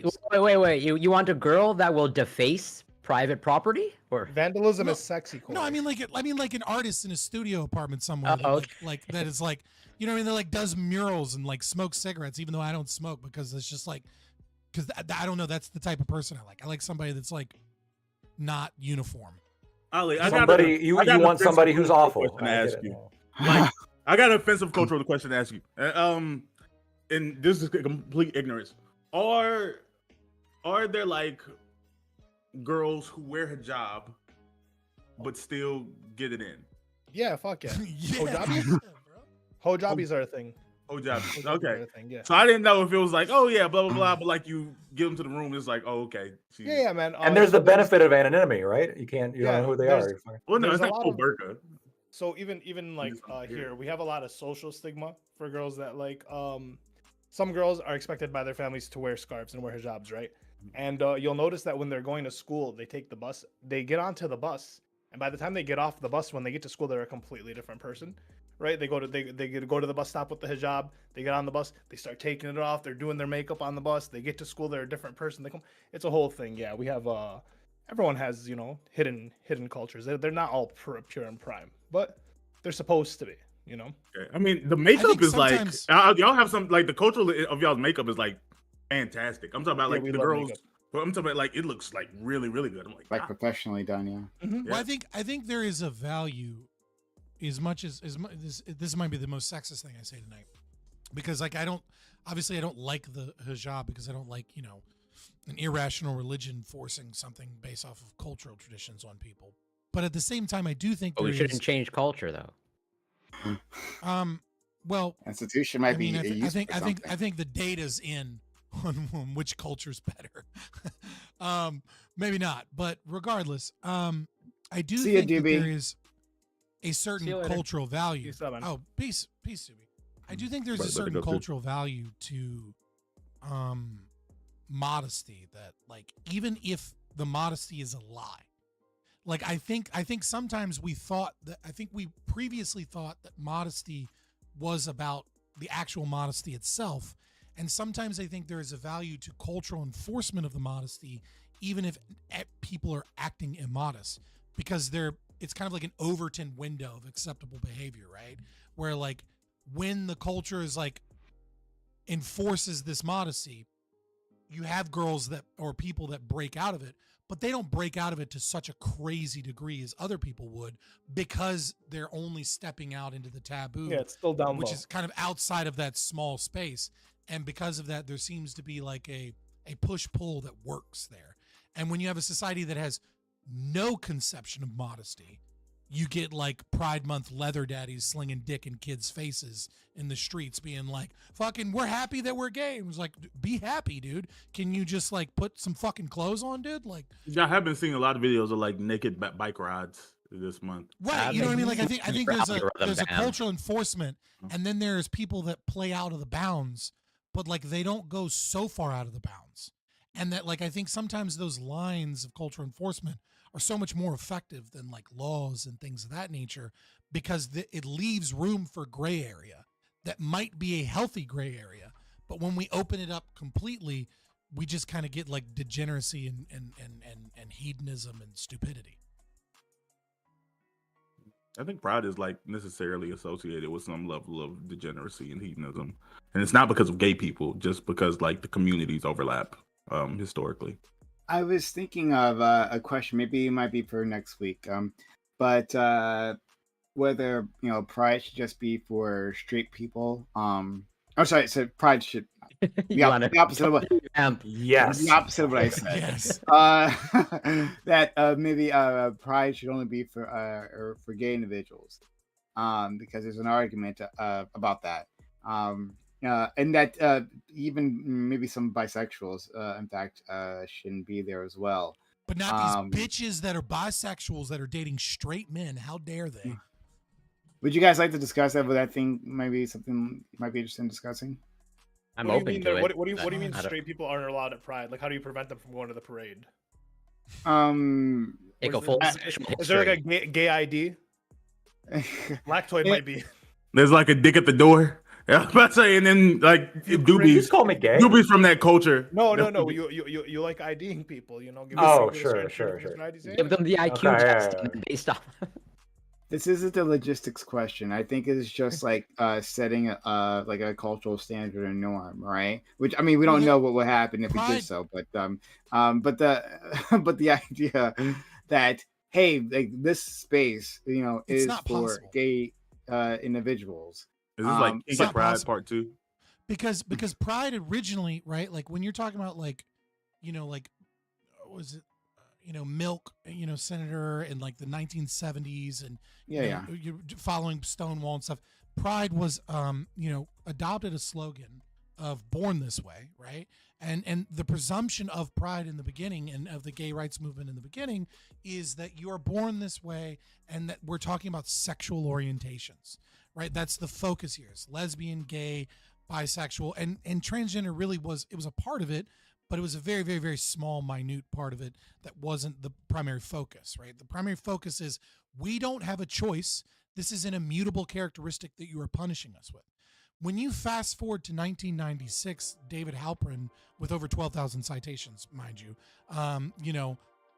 Saint Foucault, a gay hagiography, now you're talking about, quote, queerness is an identity without an essence, end quote, and that queerness is defined by your by being against the norm, and that queerness and gayness and pride and all of this is undefinable because it is what is always trying to destroy the system of cis heteronormativity and gender. It is gender abolishment. It is sexual orientation abolishment, etc. So to say straight people aren't allowed at Pride only worked back then when Pride was about sexual orientation predominantly. But now that Pride is a explicitly Marxist designed philosophy based around queerness, queer theory, that's what it means to be queer, you can't really exclude because you have no means of identifying. You have no definition of woman. You have no definition of queer. You have no definition of what is and isn't straight. It's all designed to destroy normativity. I'll let Iko go, but like this sounds like something we should have a more expansive conversation on. That's fine. But Iko, you can go ahead. Yeah, I was just gonna say the whole thing reminds me of Andrew Sullivan talks about. He came out. He's somebody who came out for gay marriage like in the early '90s, like super early before. Isn't Andrew Sullivan gay? Yeah, he is himself gay. Yeah, but he's also conservative. But he was arguing for gay marriage because he thought that it was a conservative institution, and he wanted to bring people into that. And at the time, of course, now it's amazing that because we think about gay people like fighting to have the right to marriage, but at the time that he came out and made this argument, the gay community was very much against him doing that. They thought he was being too heteronormative, that he was going to basically, by normalizing gay people and putting them inside of these institutions, he was going to sort of like erase their cultural gayness. Like there was the organization in California that protested his book signing. They were called the Lesbian Avengers, and they were absolutely despised him for trying to bring heteronormativity into gay spaces. And it's really interesting how HRC sort of changes that, in the 2000s. And then suddenly it becomes a struggle that gay people sort of almost, universally supported, and just collective amnesia on how how the culture was just 10 years prior to that. Okay, so this sounds like a good topic. So let's hold on to it. I've written it down. There's also real quick. There's also a little bit of cultural amnesia as to some of the foundations of gender theory, but we can talk about that later. Yeah. I think nobody reads Gail Rubin or That's yeah. Okay. Anyway, so hold on to the. We'll Nambla does, but oh my god. She's on their website. They love queer theory because it's pro pedophilia. Nambla. Okay. Interesting. Oh yeah, actually they do. They do love queer theory. You're right, actually, on that one. But why don't I'm gonna send the audience off. Not that the rainbow people like them, I don't. They don't like them. They don't like them. Yeah. But the founders do, right? Like Gail Rubin, Thinking Sex, she loved pedophilia. She's one of the founders. Sociologic, are you streaming? Sociologic? No. Okay, no. Okay, sorry. Then let's try Lactoid. He's usually streaming, and he is. All right, so let's send you off to Lactoid. But this was a great conversation. I appreciate you guys coming through, being a part of it all. I'm just very calmly waiting until the countdown goes through. It's always awkward when that happens, but here we go. Off you go there. All right. Final countdown. Twitch really should let you choose to lower that countdown, because a bunch of people leave when that countdown occurs, and it's you really should be able to have one be like, all right boys, we're out of here, we're getting to such and such, and they're like, oh shit, we're getting out, we're gonna raid such and such, boom, and then just raid, and the raid now button doesn't fucking work half the time.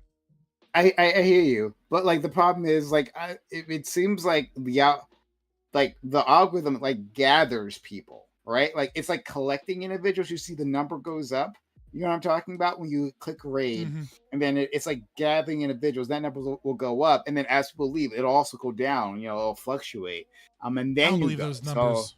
So, I don't trust any of these people's numbers. I don't know, but it's just what I don't know how it works. But I don't know. You guys want to talk about anything else? I remember when I was on Twitch, I would get rated sometimes. I'd have 45 or 50 viewers, and I'd get rated by 30 viewers, and I would go because I got rated by 30 viewers with 45 viewers, I would go down to 35 viewers. Be like, how's that work? Like, I don't trust any of that shit. That is weird. It happened to me dozens of times. It was really nice having you back here, Scott. Appreciate your it. friend. Yeah. I had a blast. Yeah. Being Asian a is that single what the dad. sunburn's from? Huh? Well, sort of. So my baby mama was getting married in Europe, so I had the kids to myself, just me, for like 20 days. No more alimony, right? No, we're all done with that. I don't make enough money to give her alimony. I'm messing around with your friend. But And you're looking healthy and trim, and it seems like you're going to the gym. Congratulations, making a lot of progress there. Yeah. I'm down 45 pounds now. That's awesome. I want to get jacked, but I want to keep all of my fat pics on my YouTube and on my Twitter, just so I can bait people. They'd be like, "Fuck you, your opinion doesn't matter. You're a fat fuck anyways," and then be like, "Here's my abs." Like I want to I want to keep my fat photos there forever. That is an actual phenomenon. Okay, where like. I don't know. I can't explain it, but it's like obviously people, depending on where you tune in, at least on Prime Show, only see me from the torso upwards. And then every once in a while, when I was doing workout streams, it's like, oh, I didn't know that Corey looked like this. I better take him more seriously. He must know what he's talking about now. I'm not gonna lie. Abs will qualify you when you're talking some shit. So there was this picture of Destiny at the beach, and then there was one that was circulating of like him at the beach, but he was jacked, and I was like, you know what? I mean, if he was jacked, people would probably take him more seriously. Like to the point when you said like, it's so dumb.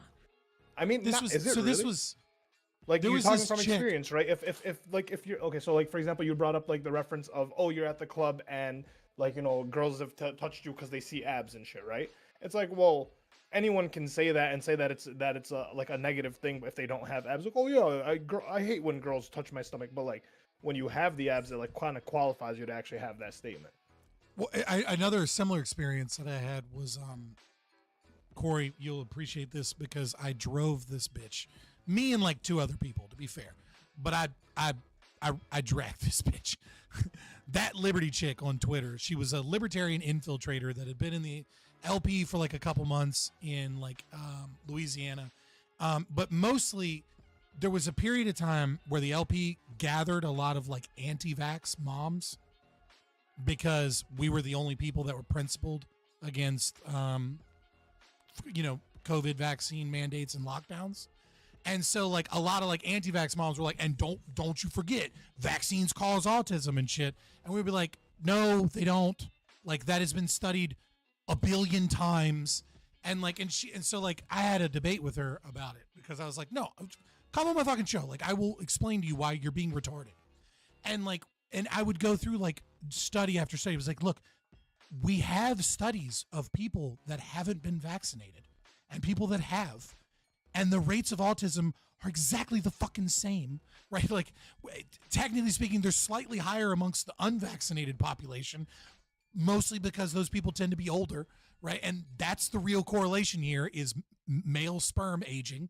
Now, if you want to talk about microplastics or something that's causing it, and you think it might be, cool, we can have that conversation. I don't know where you're getting your data from, but like something to do with aging male sperm, that's probably the vector, right, for autism. Everything else, points towards women's eggs, like every issue. But when it comes to autism, it's male sperm, right? And like we were debating that, and then at a certain point, she was just like, "Well, you're giving health and vaccine advice, and you're fat. Like, look at me." And she was a workout girl. And she's like, "Look at me. Look at what I'm doing.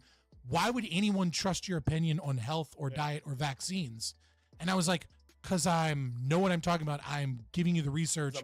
I'm way more informed than you. Yeah. Oh, and by the way, I gave vaccines in the Army and did Milvax and studied a bunch of this stuff in the military. And she's like, it doesn't matter. You're fat. And like, dude, my chat was like, oh, she got you there, dude. Like, you really don't have a leg to stand on. And I'm like, Fucking what are you talking? I don't have a leg to stand on because this girl is a gym girly. She knows about vaccines and autism.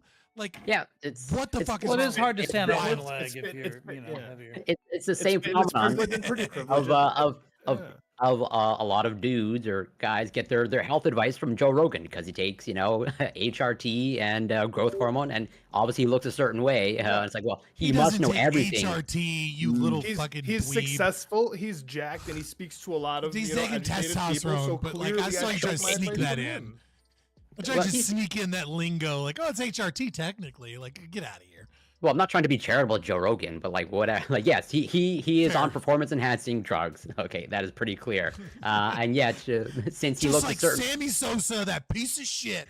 Like, well, yeah, like, Corey, he's healthy, he's successful. I mean, and he talks to educated people and calls himself an idiot. He's the everyman, right? And it's like, yeah, people look to that and they're like, well, I mean, he's the everyman is not on performance enhancing drugs, nor necessarily. No. Like every guy wants to, like the average guy probably wants to be like Joe Rogan-esque, as in like jacked, rich, and can hold a conversation with many people, right? He's not like a complete idiot. Well, he can hold the conversation by just agreeing with everything that his speaker says, no matter like who they are. Like, well, I mean, yeah. Why does that offend you? Yeah, that's weird. That's weird that you're offended by that, or that like that gets under your skin because like what was that famous interview show on CNN late night? Oh god, Larry King Live. Larry King, like that's what Larry King was. Larry King never had pushback hardly. It was very rare that he had pushback. Like he showcased whatever that person was. So like, but I don't ever hear you being like, fuck Larry King.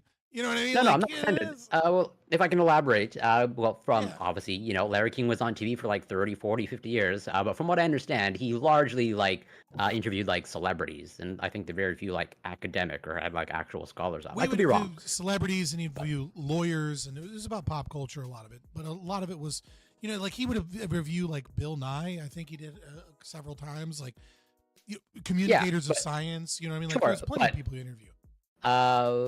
But I think generally speaking, I'm not a huge, I maybe listened to in total maybe a dozen or so full-length podcasts with Joe Rogan of the ones that he actually has actual scholars on. But from what I've gathered, it's a very interesting phenomenon of like if he's the everyman, and there appears to be like he has interviewed like many actual scientists that are well credentialed and well educated. I have no problem recognizing that, and there's been no growth like whatsoever. As in, he's spoken to evolutionary experts, and then he's an idiot.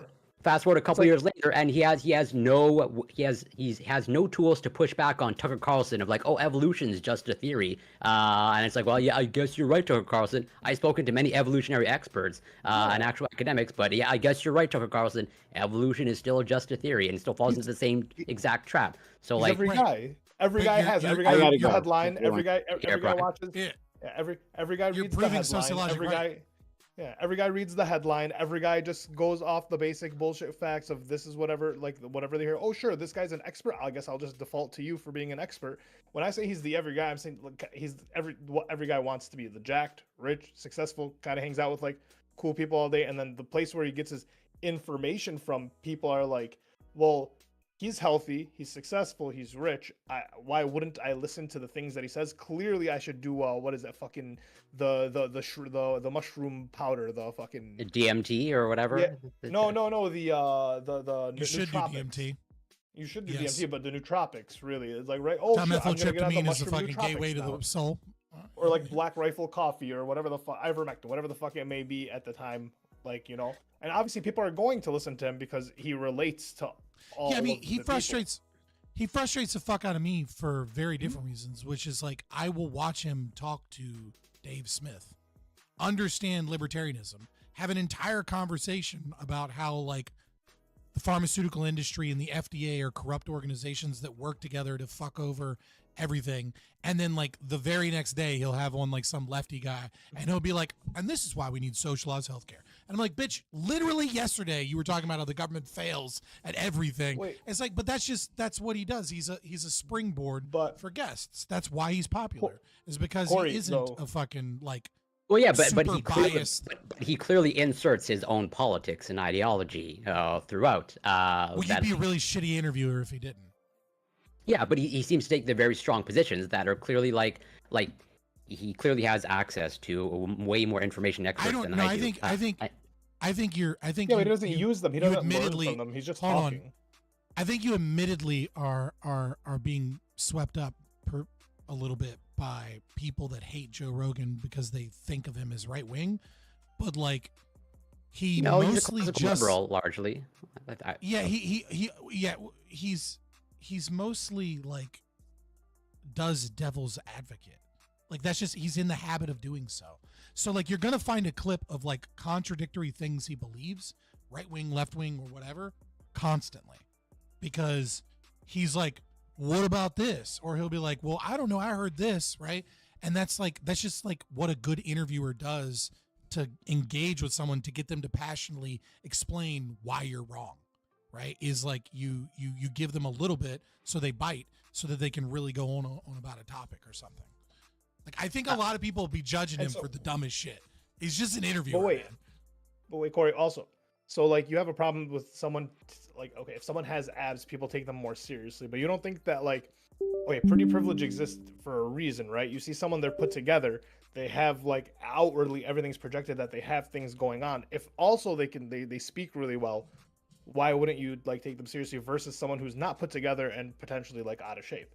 Because I think it's fallacy. Of like I understand we all operate on heuristics, myself included, but I think these are just like overall bad heuristics. Of like, yeah, I would want I try not to judge anybody based off of the clothing unless they're wearing like explicit hate symbols that I can recognize.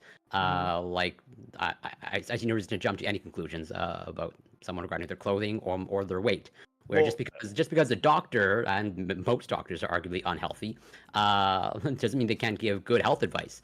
I see this as a personal trainer. Like there's a clear it is to my advantage to look a certain way. Where it's like people like that's how I've solicited most of my clients. So like if I look a certain way, I must know what I'm talking about. But most personal trainers, like most persons, are bad and have no idea what they're talking about. They're not educated. Because they're not educated, they don't know how to give like proper programs. But like it was exactly my point. People go to you because you advertise it. You know, I look like this. I can help you potentially look like this. I think there's a compromise that you guys are kind of missing here, which is I think you're both actually correct. I think the problem here is that we need these heuristics, and I think Corey is recognizing that those heuristics.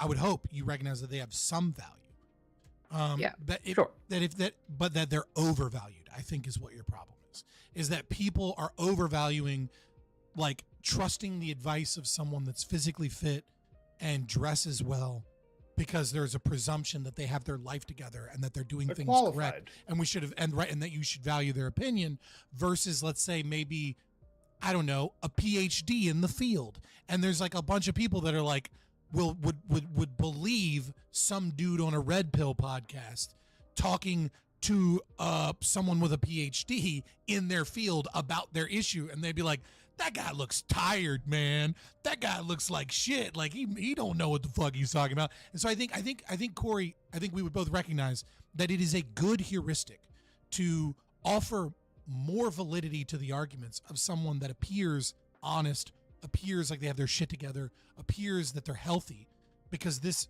shows that they take care of themselves, that they value themselves, that they have more that they're a better put together person, and that these are all positive qualities. But like that should be way down on the list, right? But if you know nothing about anything, that has more value. And so what I think maybe the issue here is a bell curve problem, where the midwits know or the people in the middle of the bell curve that are very clearly not you, because I don't know what your IQ is, but I'm a guess the PhD candidate in microbiology is not fucking 102 over here, right? You're probably in the 120s, 130s, potentially in the 140s. I'd guess somewhere between 120 and 135, right? Like maybe a little higher. I don't know, but it's not relevant. What's relevant is recognizing that you probably know more about a bunch of things than the average person, and therefore you're forced to value that data and that knowledge and that additional information that you have and thus you value that heuristic at a lower level than what said the everyman. I think the everyman kind of has to use that to a certain extent because that's how they have to navigate the world, because they have a normal ass job and they don't know nor have the time to research about fucking COVID vaccines. The only thing they know is that everybody appears to be lying, and there are perverse incentives from corporations, and there are perverse incentives in the government, and there are perverse incentives from influencers, and they don't know who to trust. And maybe they sheepishly or foolishly go, well, I'm not going to trust the fat ass with dark circles under their eyes because he doesn't look like a trustworthy, intelligent person. And maybe that's the wrong call, and that's an easier call for you to make as someone that's way more informed on that issue. Yeah, and real quick, I gotta bounce, guys. Thank you so much. I'm getting out of here as well. I'm gonna get out of here. Stay away from eating ass. Yeah, and it would be to my advantage, and in the age of social media, and it seems like you're way more versed in social media than I am, Ali. But like, yeah, it would be to my economic advantage as like gaining clients as a personal trainer if I just started taking testosterone and PEDs, because I would look a certain way and I would fulfill the expectations that people have of like, oh yeah. If I was like juiced up, then like this person must know everything there is to know about exercise. When almost nothing could be further from the truth. Though, like I'm coaching a couple of clients that they've had a series of personal trainers, and like just the amount of BS, that they're fed. It's like wild, and yeah, it's mildly frustrating, but whatever. Yeah, I can deal with it. Unfortunately, it's so like the average person is just gonna like type into their Instagram or TikTok or YouTube like workout plan or like exercise plan, right? And then they're gonna get this slew of people, and it's just gonna be these jacked dudes that are just like, well, yeah, if you hold a dumbbell and you do this, you're gonna have ripped fucking core abs. And you're like, well, I mean, this guy has them. The workout looks like it makes sense. And then it's like, unfortunately, right? If you don't have the following, right? If you don't have the look, it's like, well, how come these people have it? You're not as successful as them. Like, it's like, fuck. It's really hard. It's annoying, but it's really hard to convince people of something without the aesthetic. Which I think we were having this argument last week, which is like the theatrics is important because the theatrics draws you in, and hopefully from the like vast majority of idiots that you would draw, there's a nice 5 to 10% of people that might actually like take you seriously eventually. There's Plato's tripartite, right? I've mentioned this several times because the pathos, super ethos, important. Logos. Right, and often we value, rightly so, logos, but logos is only a third of rhetoric, right? Like you're not going to convince anybody with the most logical argument ever. Like no one gives a fuck. Like, as referenced by the fact that you do not all bow down to me. But no, like logos isn't everything. So what you need pathos. People need to feel invested emotionally, right?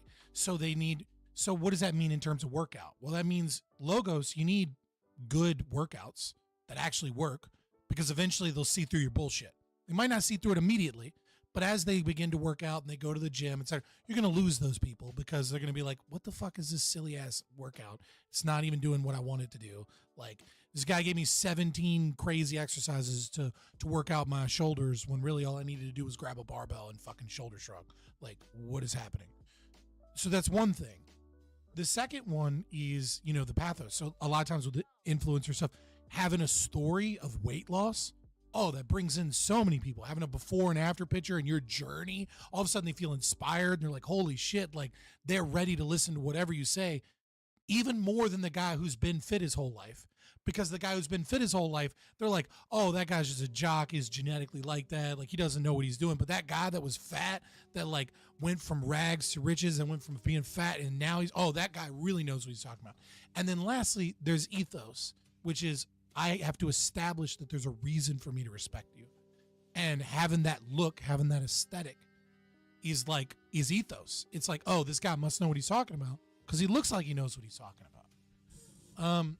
I think the problem, though, is, well, not the problem, obviously. There's a ton of problems. But I think one of the problems is the influencer competition is not competition for attention purely. It's competition for attention and to gain the algorithm.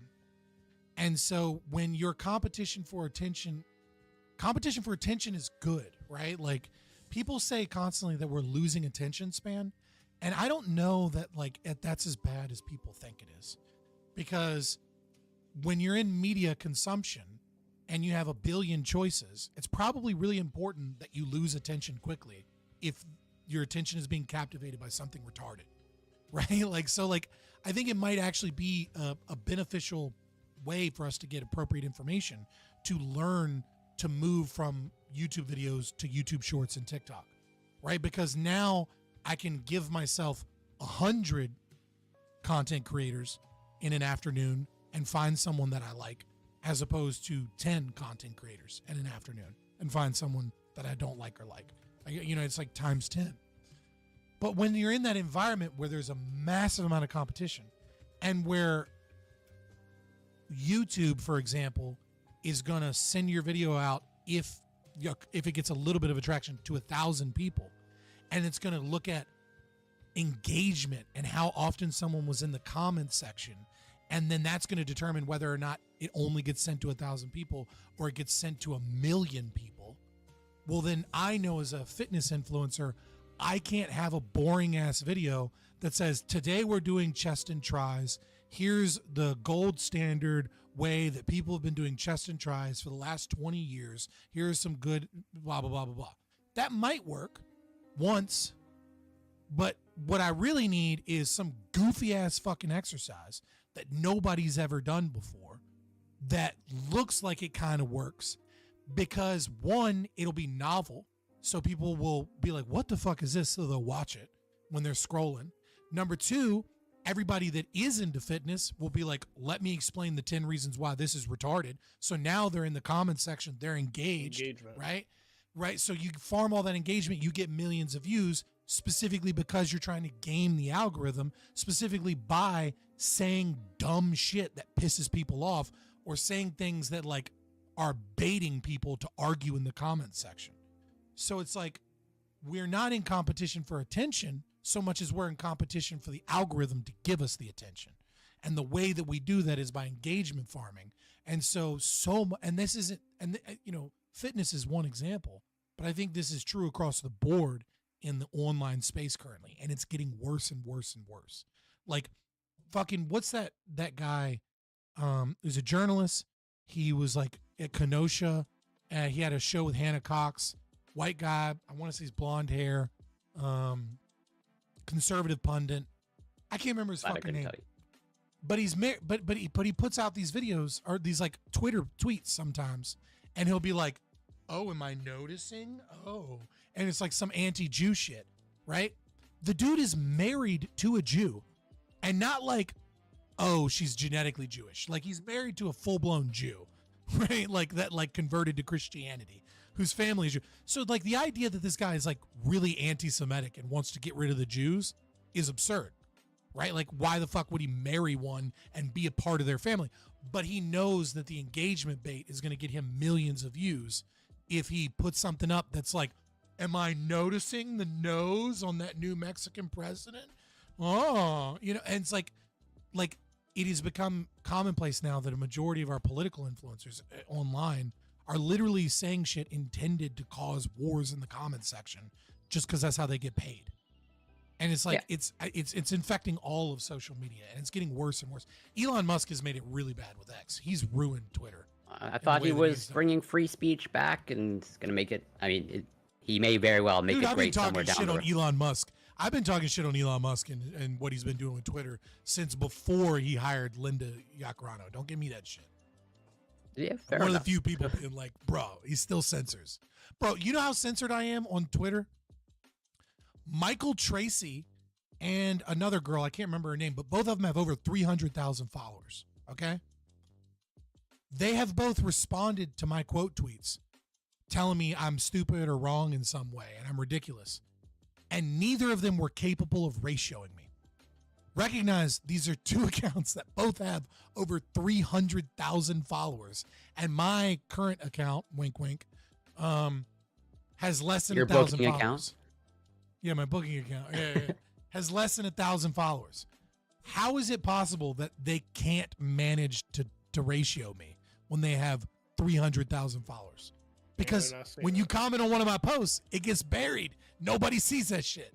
Like, it's hilarious that people are like, he's free speech now. It's like, dude, you put the WEF fucking DEI chick in charge, and then you kept all the same lefty fucking people in Silicon Valley. Mm-hmm. And I'm still I mean, can't be even now, like it's almost, at least as far as I could tell, I don't have any data to back this up, but like you almost can't trust follower count anymore because I don't know how many are bots now. Like at least recently, each time that I leave a comment, I get like a like on my whatever comment or reply. I just go look at it and it's like some porn bot. Oh, like yeah, with no posts, right? And it's like with no posts. It's just like a account it's like created June 2024. That's like that's like, oh great, I'm glad. Like Or my this is a favorite- very important notification.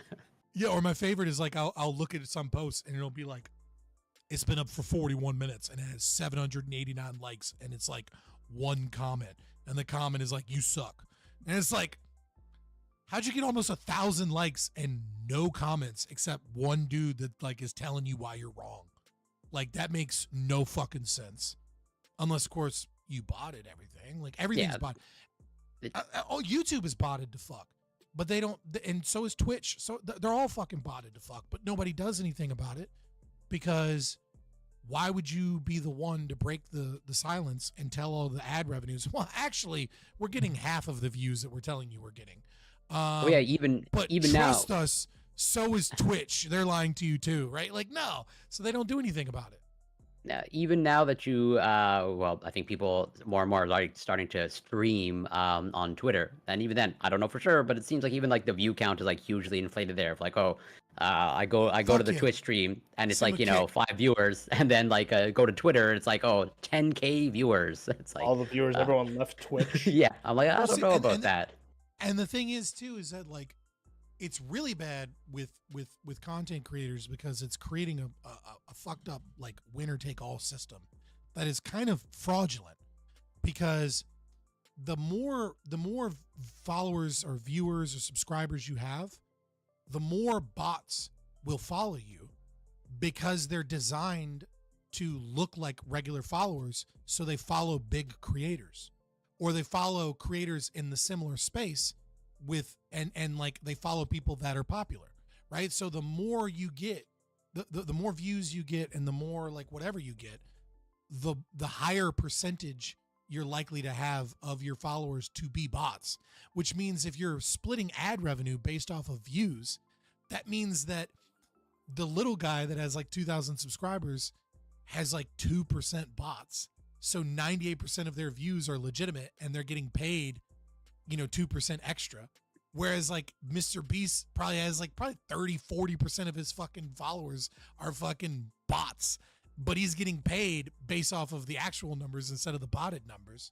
So it's like you're actually giving more money to larger creators and giving less to smaller creators, despite the fact that the smaller creators for the money, are actually getting a higher percentage of real viewers watching their ads. It's gonna be interesting how well Twitter and Tesla, at least from what I can tell, Tesla stock is on the downturn. I'm gonna be interested to see how that plays out with Elon. Yeah, who knows? But I mean, like, I think the real competition is going to happen.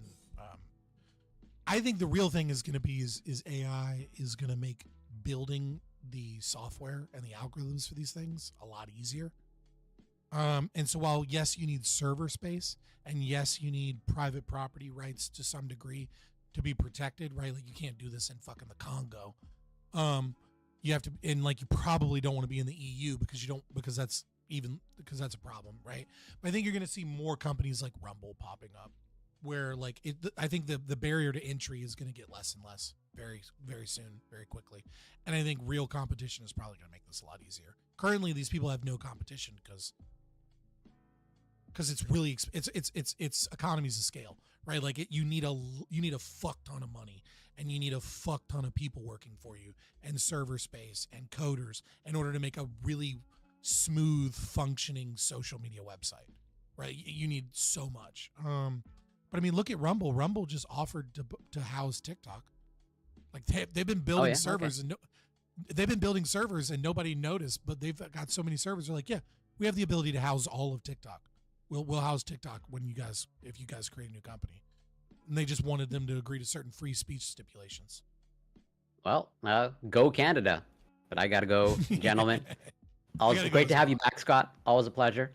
See you soon, hopefully. Fellas, Take it was care, a everyone. pleasure. You have All a right, wonderful boys, night. let me hop out.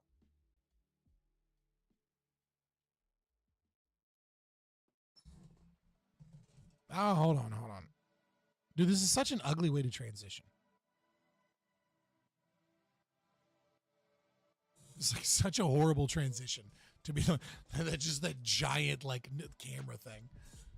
Oh fuck, dude, I'm happy to be back. We got some stuff in the works. I'll be back Wednesday. I'm gonna talk to Crod Wednesday. It's gonna be a structured conversation. Like he had some things that he like specifically wanted to talk about, so I think it should be a lot of fun. If I look at it again. It's history of anarchist societies, government, public schooling, and the childhood development, incrementalism versus accelerationism, and UBI are like some of the things he wanted to discuss. I think it'll be a fun conversation. We'll see how long that goes, and if it's not too long, we'll almost certainly watch at least some of the Dave Smith Andrew debate because I really want to get into that. But I will see you guys Wednesday, and it should be a lot of fun. I'm happy to be back. Consider joining as a member. I got some other things in the work. I've written most of the script. Well, I have a rough draft of the script for my first video of a new video series, Heroes of Capitalism. You know what? There's only 15 of you. I'll tell you who it is, who the first hero is. All right. I'm working on it. I got a lot of editing to do once I get the script down pat, like clean it up a little bit and record it. But it's going to be James Cash Penny, JC Penny. Dude has an insanely cool story. James Cash Penny is going to be the first. No, I'm not.